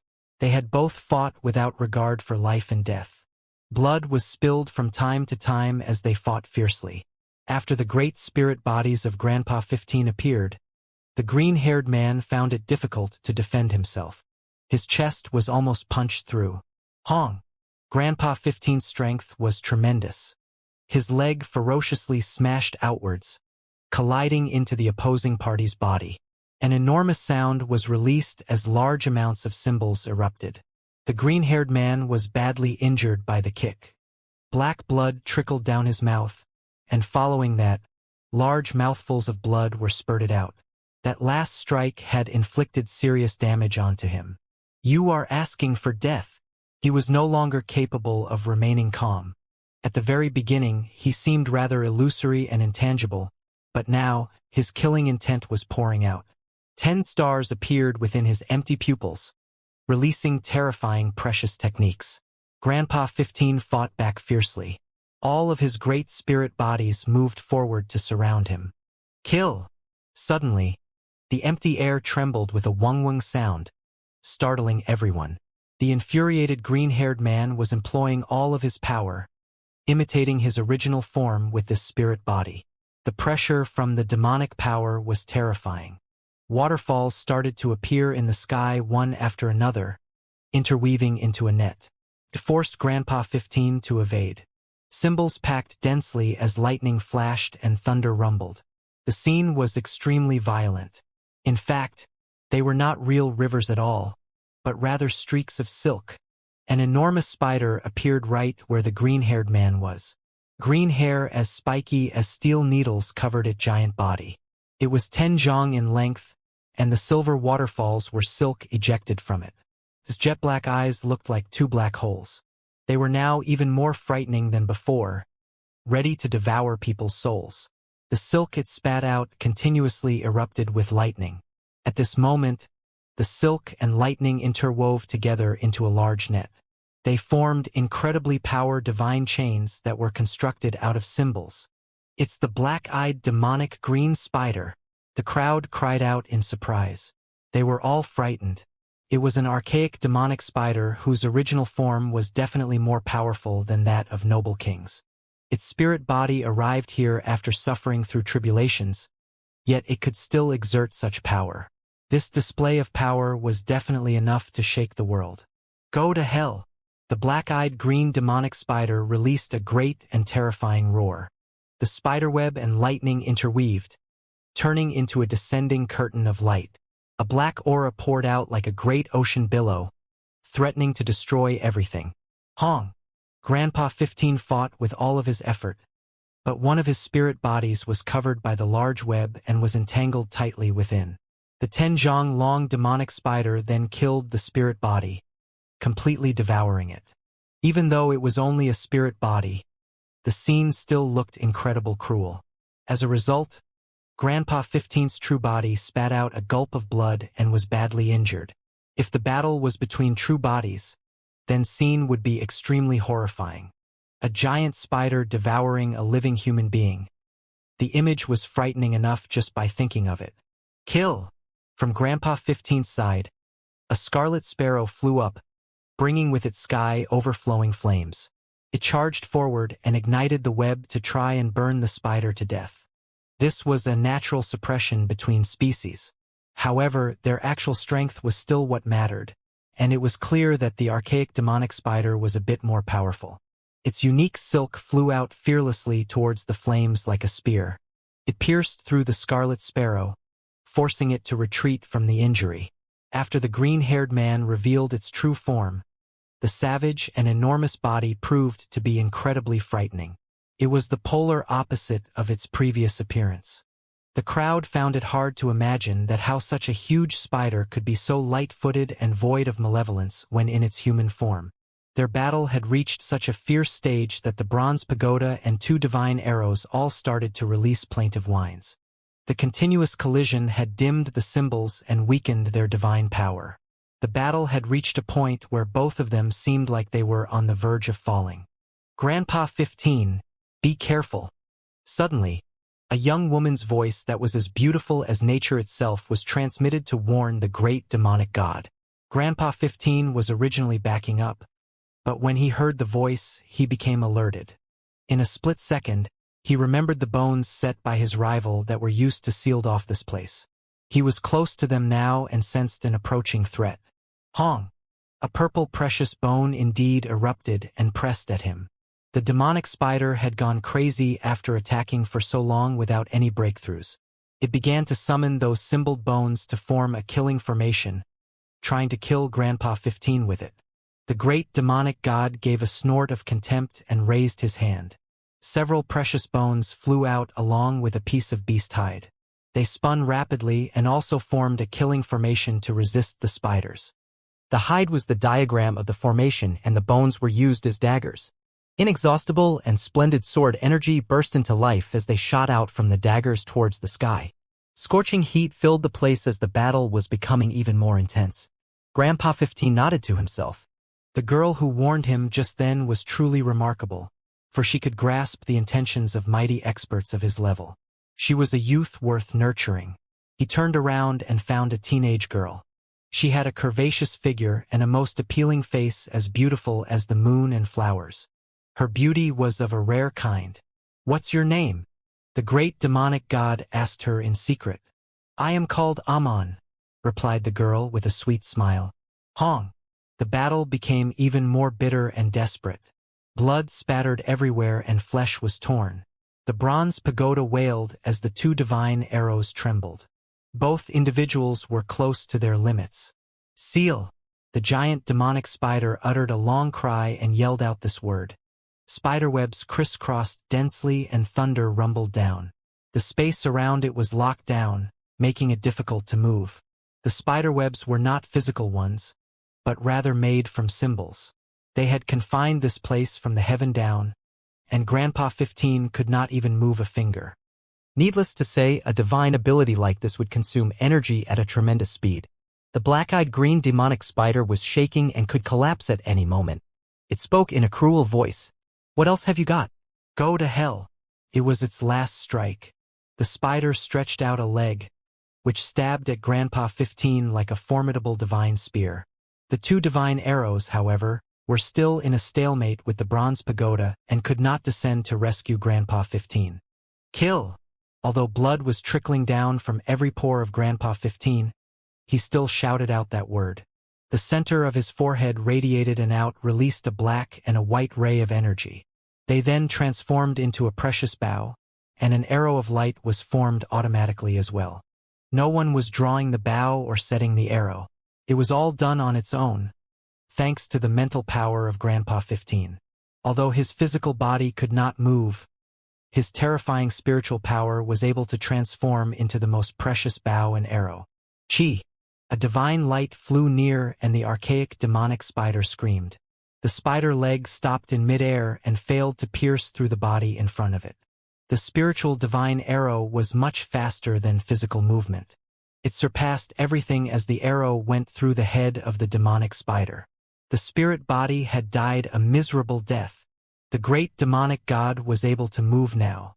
He approached the spider with one dash and cut off its head with a chi sound. Holding the head in his hand, his invincible mightiness still proved to be matchless. It was finally over. The battle in the capital had come to an end. The battle was over and the demonic spider was killed. Grandpa 15's mountainous figure was covered in blood as he stood there in an imposing manner. With the demonic spider's millstone-sized head in hand, he truly looked like a demonic god. Such an appearance was frightening to everyone at the scene, and a complete silence fell over this place. The black-eyed green demoni spider was 10 zhang in length, and it carried a savage and evil look. It lay dead on the ground with its spiky green needle-like hair stained with blood. The scene was incredibly horrifying, and the result was completely unexpected to all. A large rain of light appeared. The enormous corpse, as well as the massive head in Grandpa 15's hands, began to disintegrate. The two pieces melted like snow and quickly dissipated. It was the spirited body of the archaic demonic spider, not the original form. When it died, it turned back into the divine force it was made of and disappeared into thin air. The bronze pagoda radiated resplendently in mid-air. A powerful will was roaring and hissing from within. This was the imprint left by the archaic demonic spider. "You dare kill my spirit body? The battle has ended and everything is over," said the human emperor.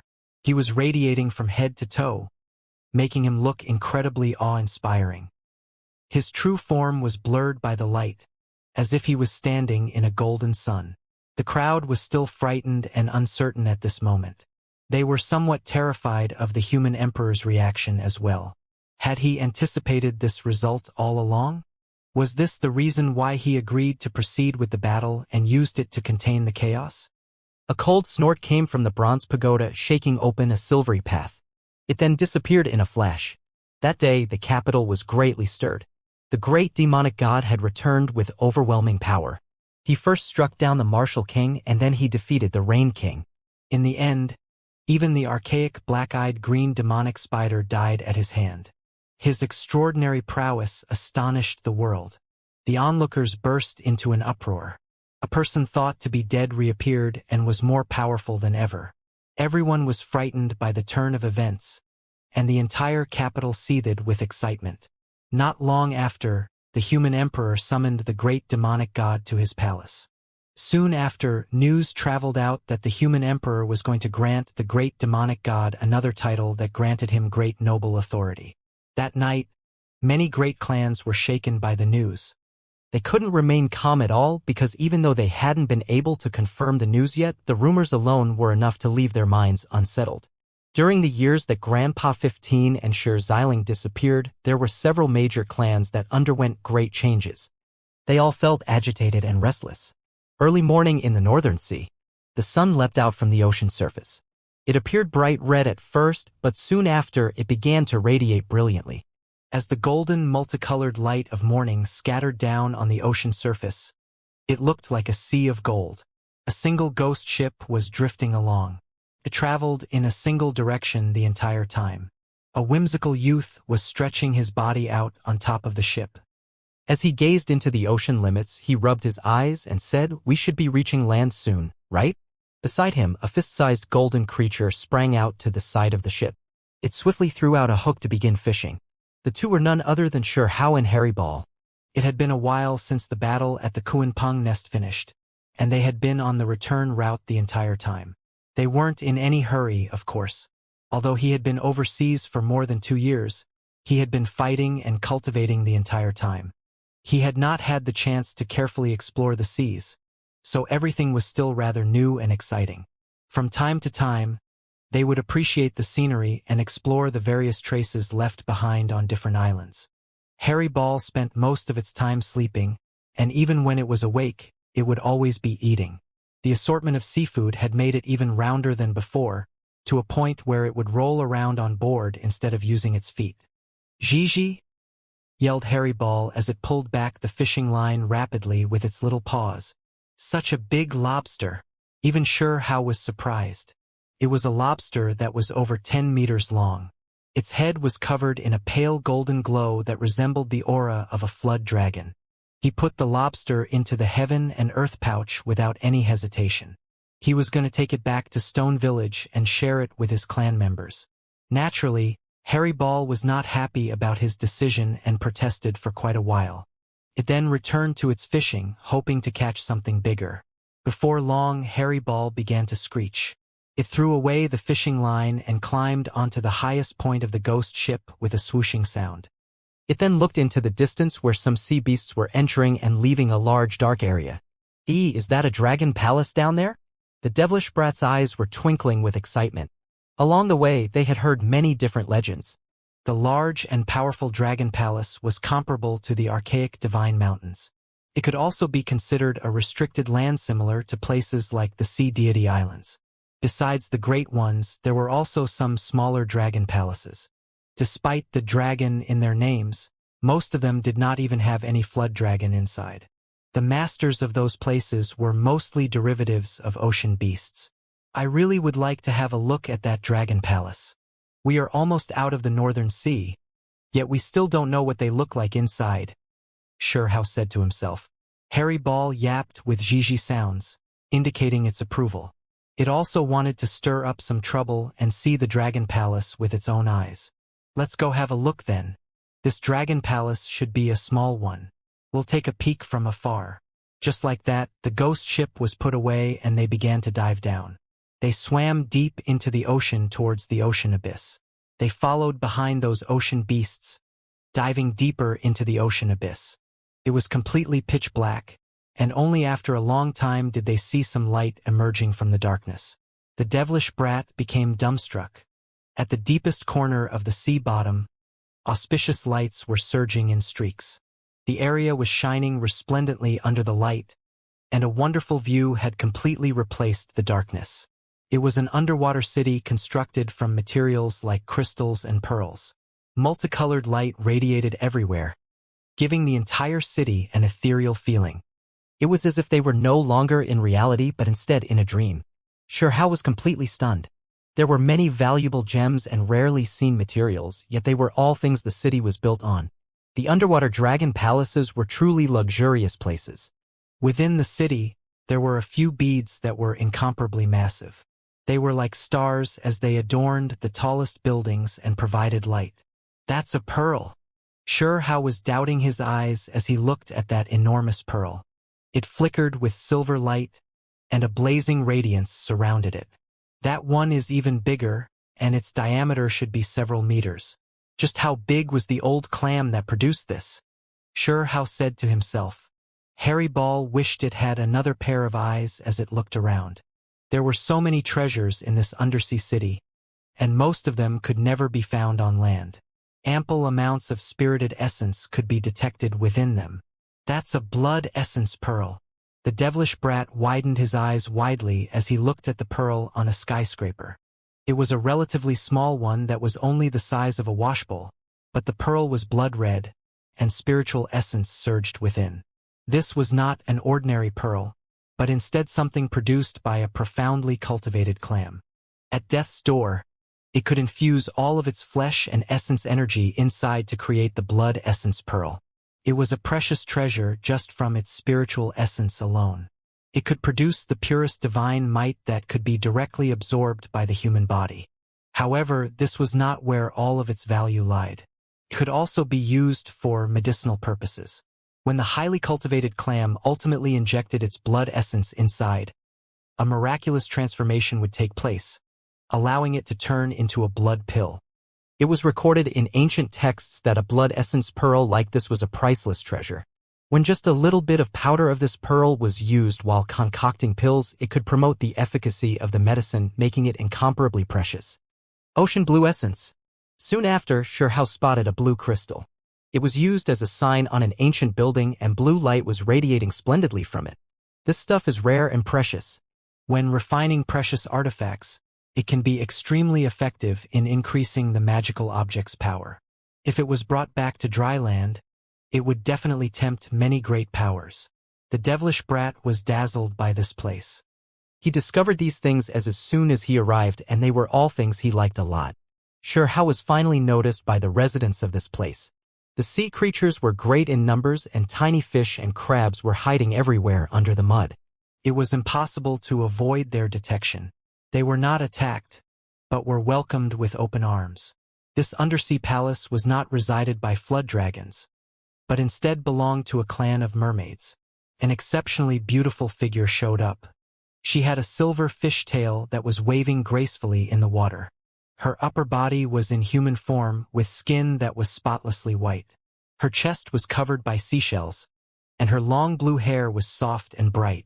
She was leading a group of mermaids without any hostility. Instead, they escorted Hao into that radiating city in a friendly manner.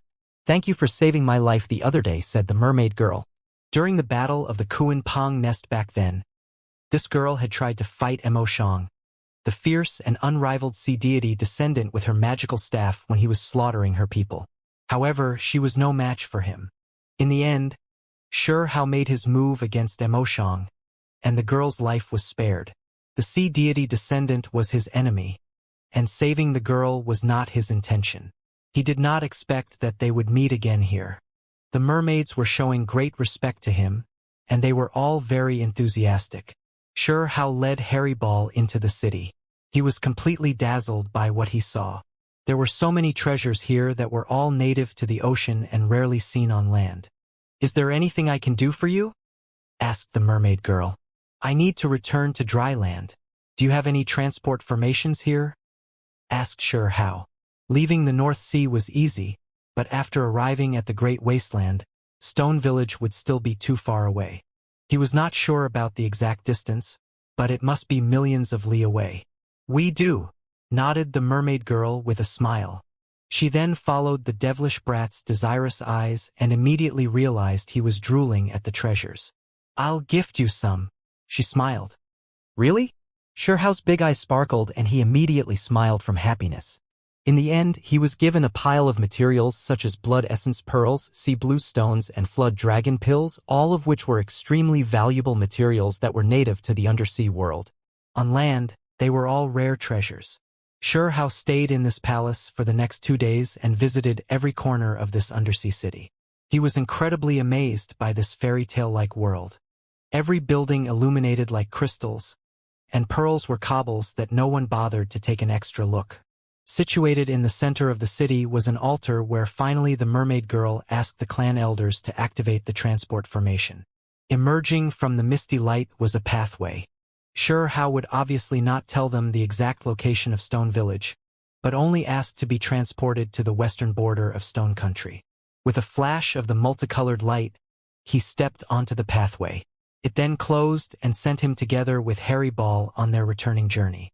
He finally left the Northern Sea for good. Without this transport formation, he would have to travel on foot. It would have taken him months or even years to return to Stone Village. He re-emerged from an ancient forest at the western border of Stone Country. A month later, he traversed 300,000 li of ancient mountains and arrived at Stone Village. A green glow could be seen from afar that covered the sky. Is that the willow deity? The willow had grown taller, and the charred half of the trunk had regenerated. Most of the black dead bark had come off, making the tree look much more alive. Not much of the dragon scale-like black bark was left now. Green branches hung down from the tree, all of them looking bright and glistening like a splendid waterfall. The willow deity had 50 branches now that all hung downwards from high up in the air towards the ground. The glossy and green treant was surrounded by an auspicious aura. This transformation this time was special and vital. It was clear that it was now much stronger. "The little guy, no, Hao is back." Someone spotted him and shouted out immediately. It had been 2 years since he left and the villagers worried about him very much. However, after his last trip, they were not too anxious about him. Now that Hao was back, a group of people rushed out and surrounded him. Even the willow deity was awake. It transmitted speech to communicate with him. "Willow deity, I've obtained the complete Kuan Pang precious technique. I'll tell you about it later." The devilish brat was very happy. Of course, he said this in secret. The willow deity had warned him that he could not let the news leak out after obtaining the precious technique or else he would bring a fatal disaster to himself. Good. The willow deity was obviously greatly shaken by the news. It did not anticipate his success. Even someone as powerful as the willow deity desired the Kuan Pang precious technique. Then, as if remembering something, the willow deity said, "I'm afraid you'll be leaving again soon." "Why?" Hao was confused. He had only just got back and was all happy and joyful. He had brought back many native products of the sea, especially the huge pile of food. He was about to celebrate with his clansmen. "Your grandfather has appeared," answered the willow deity. "What?" Shurhao was shocked. His body trembled uncontrollably. "My grandfather is still alive?" Shurhao was stupefied, but soon after, he shouted loudly. Sorrow and alarm were mixed together. His thoughts were completely thrown into disorder, but in the end, he was full of happiness at this new turn of events. He was truly shocked because he knew that his grandfather had been hunted down by a Paishio back then. As a result, all news of him disappeared, so they completely lost track of his whereabouts. Everyone had thought that he had already been killed. Otherwise, why didn't he appear after so many years? If he was still alive, then he should have returned a long time ago. In particular, if he was still alive, he definitely would not have tolerated something like Shurhao having his supreme being bone dug out and Xianxia's exile. "Where is my grandfather?" Shurhao calmed down a bit before asking.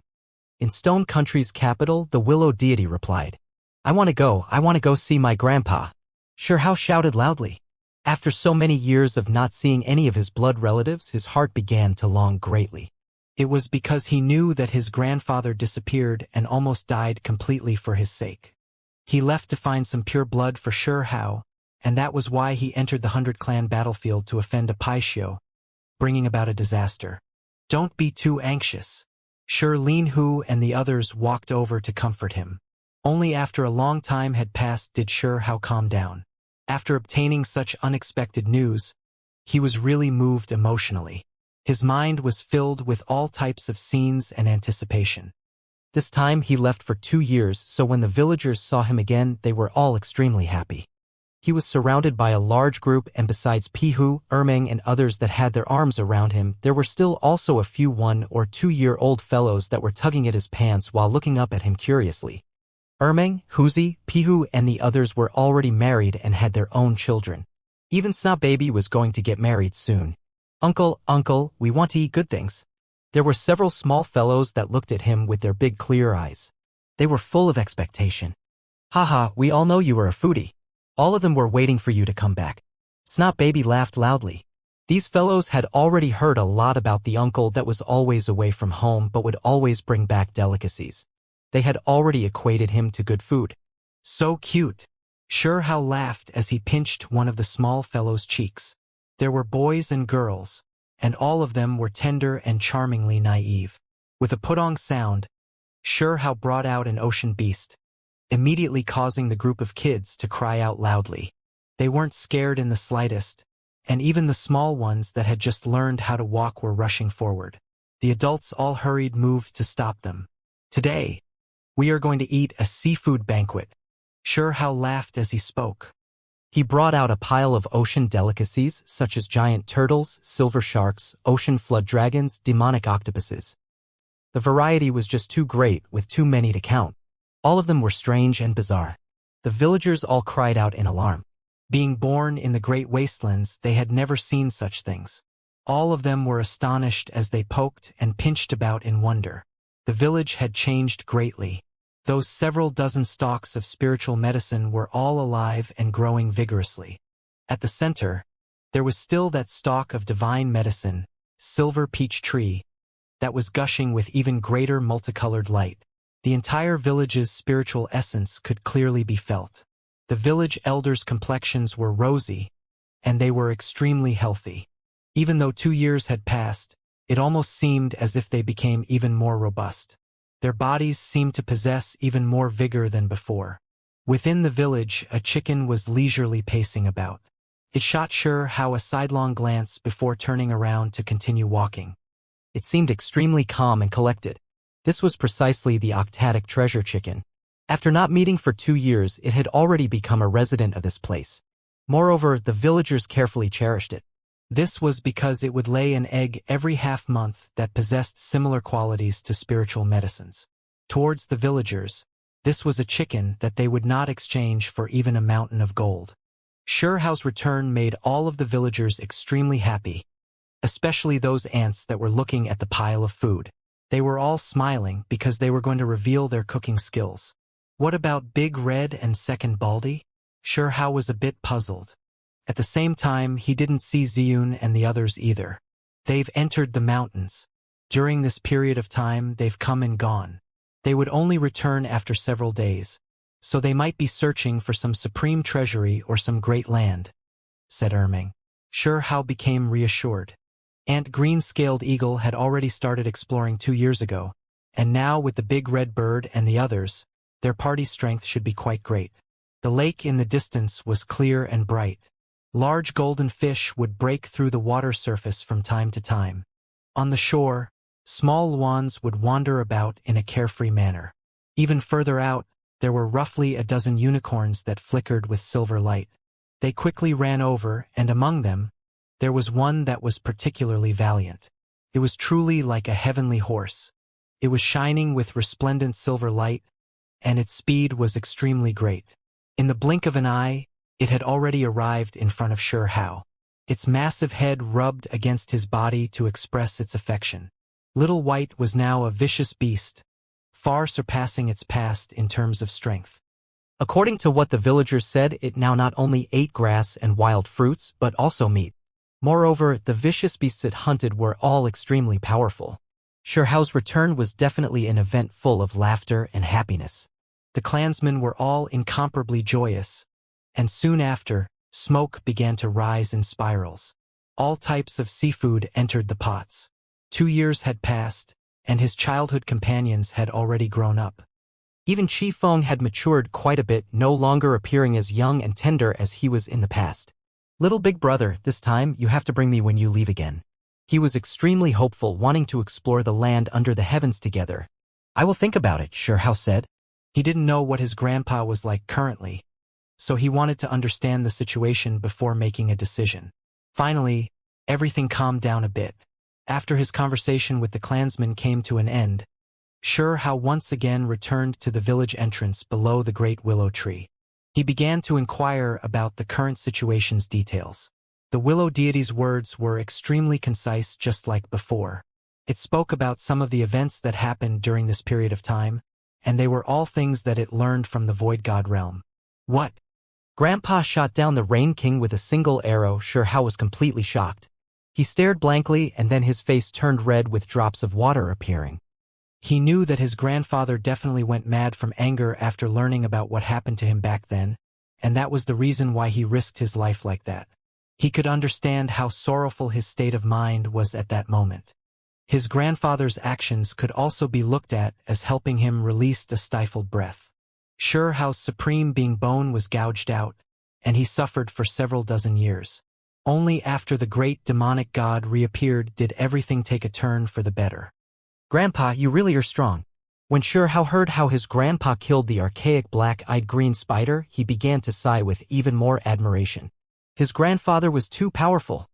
His return marked a road of power and suppression. That night Sure Hao drank with the villagers around the bonfire.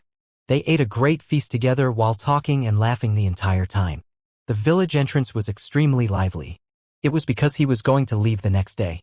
Willow deity, I didn't use the branch you left with me. He took out a green and lush branch to return it. After 2 years had passed, the branch was still tender and glistening like before. You should carry it with you, said the willow deity. Deep into the night, Sure Hao already told the willow deity about how he obtained the Kuan-Peng's precious technique. Throughout the night, the entire tree continued to glow, and from time to time, it would shine even brighter. An extremely powerful wave of life force was filling the air. It was clear that the willow deities received great insights, gaining great benefits. Early in the morning, a mist curled up around the distant mountain peaks, creating a large haze. Meanwhile, Stone Village shined brilliantly. The willow deity was full of vitality, releasing auspicious and peaceful energy the entire time. The sun rose into the sky. Sure Hao once again went on his way, leaving Stone Village. Many people were emotionally unwilling to separate from him, because he was leaving again right after returning. However, they could not stop him because Sure Hao was going to meet his grandfather. It was a fulfillment of a dream to reunite with his family, so it was a happy occasion. No one would dissuade him from such a thing, and all of them felt happy for him. Willow deity, I want to reach Stone Country capital as fast as possible. Sure Hao said this because he wanted the Willow deity's help in opening up a passage. He did not want to waste another second, and wanted to hurry towards that capital as early as possible. The Willow deity agreed and set a destination. It was not right inside Stone Country capital because such a sudden descent would attract too much attention. However, it was not too far from the actual location. Finally, Sure Hao went on his way. He had just returned, but he left again after only staying one night. This time, he did not bring Qifeng or wait for the big red bird and others. He continued to travel alone because he felt that the Stone Country capital was not some kind of sacred land. There were too many unpredictable aspects, making it extremely dangerous. A brilliant passageway was opened. Sure Hao rushed inside and turned around to wave back with all of his strength. He then quickly rushed forward, disappearing in the blink of an eye. The gate of light closed, and what happened after that was something that not even the Willow deity could completely anticipate. It merely constructed a passageway, and did not pay attention to what was going on millions of li away. This time, Sure Hao didn't even bring Harry Ball with him. He sprinted by himself along the brilliant passageway. He felt as if time became blurry and space became unstable. It was as if he was traveling through history. Hong! Suddenly, while passing through a region, he felt a tremendous pressure. The passage suddenly became unstable, as if it was going to explode. It began to shake violently. Meanwhile, he saw an enormous spider. Its entire body was green, and its pupils were pitch black. It was as large as a mountain and incredibly terrifying. It was currently fighting intensely with another creature. What is this? He was shocked. Through this passageway, he seemed to be able to witness the outside events. To be precise, there were figures fighting a great battle outside. They were so ridiculously powerful that the scene was projected into this passage. It was an incredibly dangerous matter. It was because those that possessed this kind of strength were definitely supreme experts. Moreover, it just so happened to be taking place outside the passageway. If this passage was not created by the Willow deity, then it definitely would have exploded just now. A mountain-sized demonic spider and a shining creature fighting a great battle, Sure Hao was extremely astonished. It was simply like a fight between deities. Even though he was only able to get a hurried glimpse, the impression it left on him was still great. Stone Country Imperial Capital, huh? Outside the passageway, that mountainous spider sneered. Its malicious intent soared into the heavens. Sure Hao was immediately shocked. The opposing party was an archaic demonic spider, but it mentioned Stone Country Imperial Capital.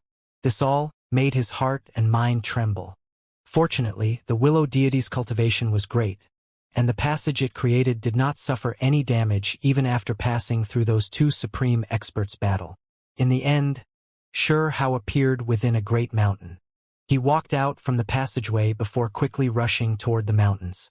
After probing about, he learned that this place was not that far from Stone Country capital. There was only several hundred li between them. With his speed, it wasn't that far. Sure Hao went on his way.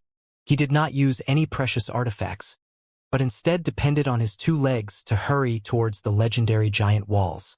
Finally, he saw them. The imposing city walls were extremely large. As they stretched in front of him, they seemed extremely majestic. The city wall was like a mountain ridge, lofty and grand. "I've returned again," Sure Hao softly spoke. He was born within these walls, but he had traveled to foreign land when he was still young. He hadn't returned for more than 10 years, so he was not familiar with this place at all. His thoughts were extremely complicated. During these years, he never thought about returning. He always felt that if his strength was not great enough, there would be no point in coming back to the Stone Country capital. According to his plans, it would still be several years before he returned. He never expected for this to take place now. Sure Hao's thoughts were complicated, but in the end, he took large steps towards the massive city. Sure Hao did not reveal his true appearance, because Stone Country's capital was in an unstable state at the moment. Only a month had passed since Grandpa 15 caused a huge scene, and Sure Hao did not know what happened afterwards. He had to act cautiously. In particular, after he demonstrated his prowess in the sea and killed several elder spirit bodies, there were quite a few people that wanted him dead. If they truly decided to settle the score with him, then it would be a complete disaster. Had those people known he would come here, they would definitely rush over and kill him. Fortunately, the ocean battle had caused all sides to suffer serious losses. The supreme experts had all gone into seclusion so they would not show themselves for a period of time. The ancient city wall was cast from metal and glistened coldly, resembling the giant cities of the divine and demonic times. It was grand and vast. One would be reminded deeply of their insignificance just by standing at its feet. The towering city gate was taller than mountains. They gave off a forceful aura as if an icy, archaic, vicious beast was lying there and overlooking all that passed by. Hao stood beneath the gates and looked at the enormous wall that had existed since the ancient era. He could imagine just how outstanding the country was when it was founded, as well as all of the glory it experienced throughout those years.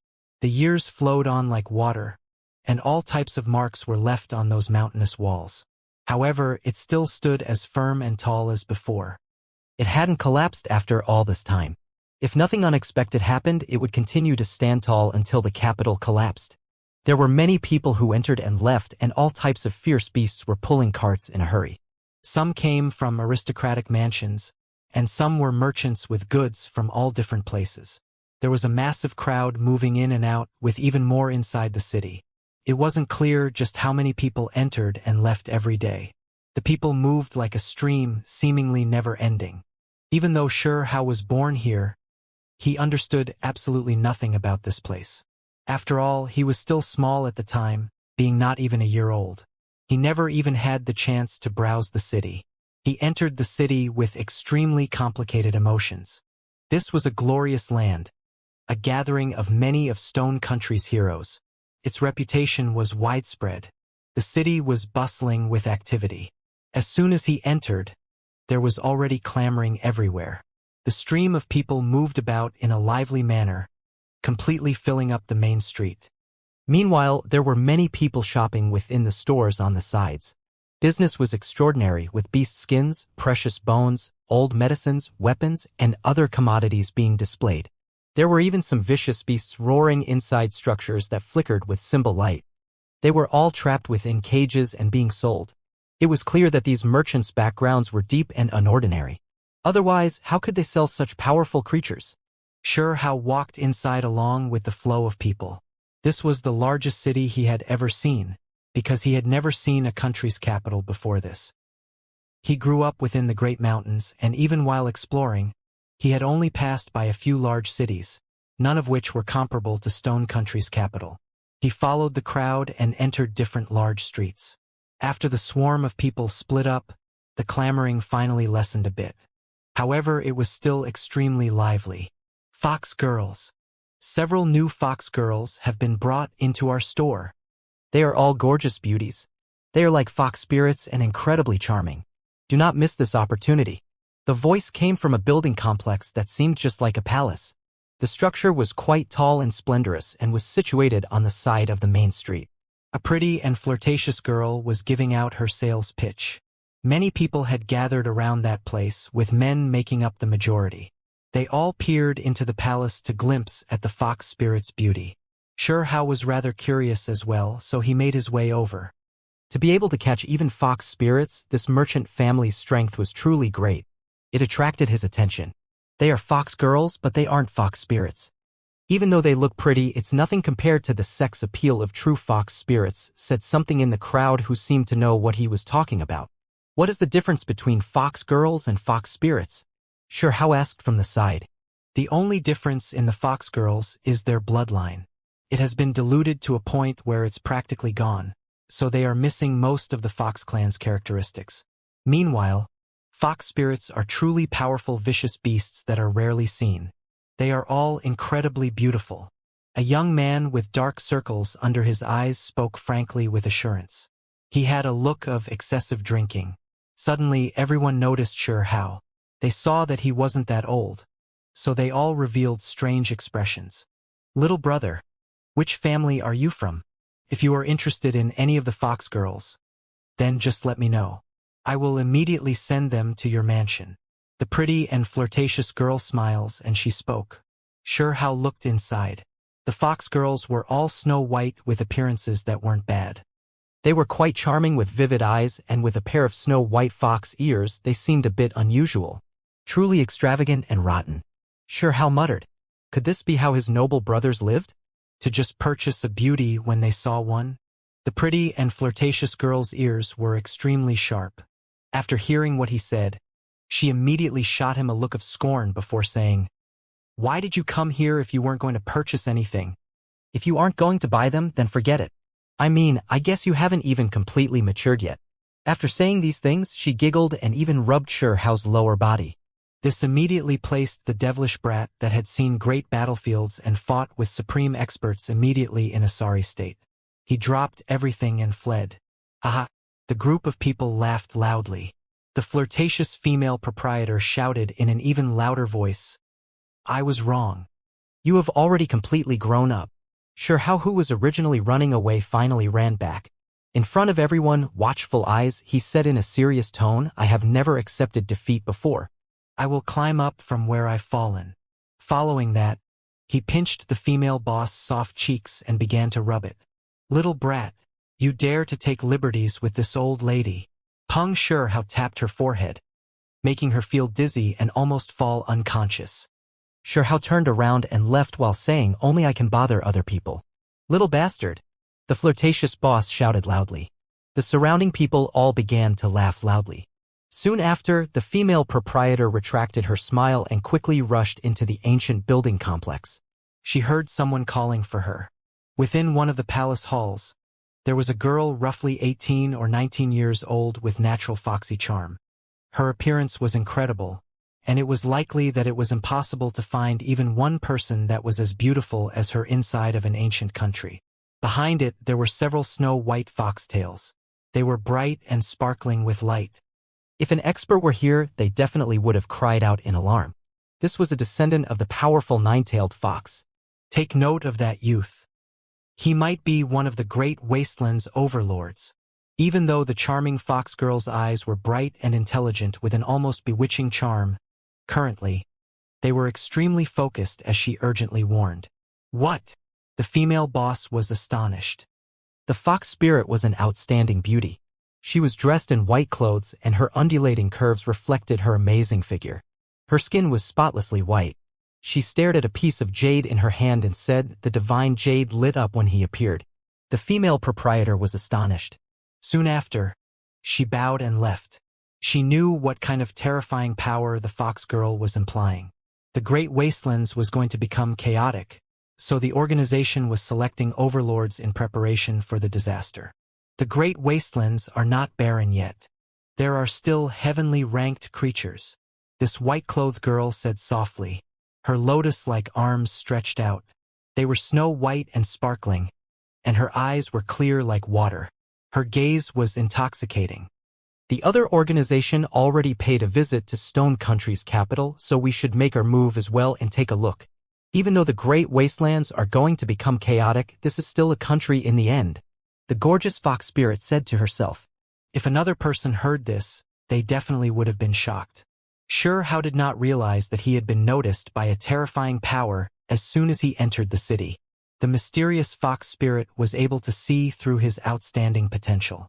After walking far away, the small sparkling pagoda in his hair began to sway. It sent a message to him, saying, "Just now, there was a divine jade strip within that building." With these words spoken, the devilish brat was immediately shaken. The small pagoda told him that if he obtained for divine jade strips, then it would give him another usage opportunity. He was extremely astonished. Things that this white jade-like pagoda were interested in were definitely extraordinary.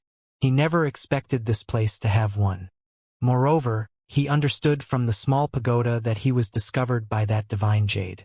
The other party knew that his potential was astonishing, because the divine jade possessed this mysterious ability.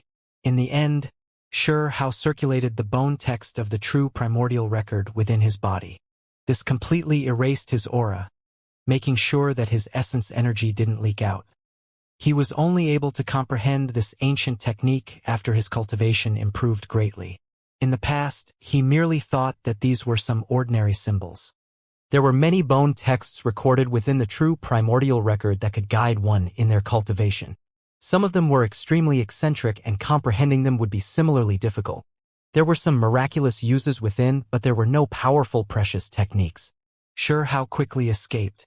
He felt a wave of fear. He had just entered the capital, yet someone had already noticed him. It seems like he had to be particularly careful. The imperial capital was bustling with activity. As he walked along, he saw many spiritual medicine stores. There were dozens of precious medicines arranged, and they were all rarely seen spiritual objects. All different types were being displayed. Following that, he then saw a few precious artifact stores. Within them, there were powerful weapons that were taking in and sending out multicolored light. Xianxia wandered about without staying in any place for too long. However, he was able to discern Stone Country's unstable situation from the various discussions he heard. Creatures from the archaic divine mountains. Truly powerful, and rumor has it that they are about to enter the capital.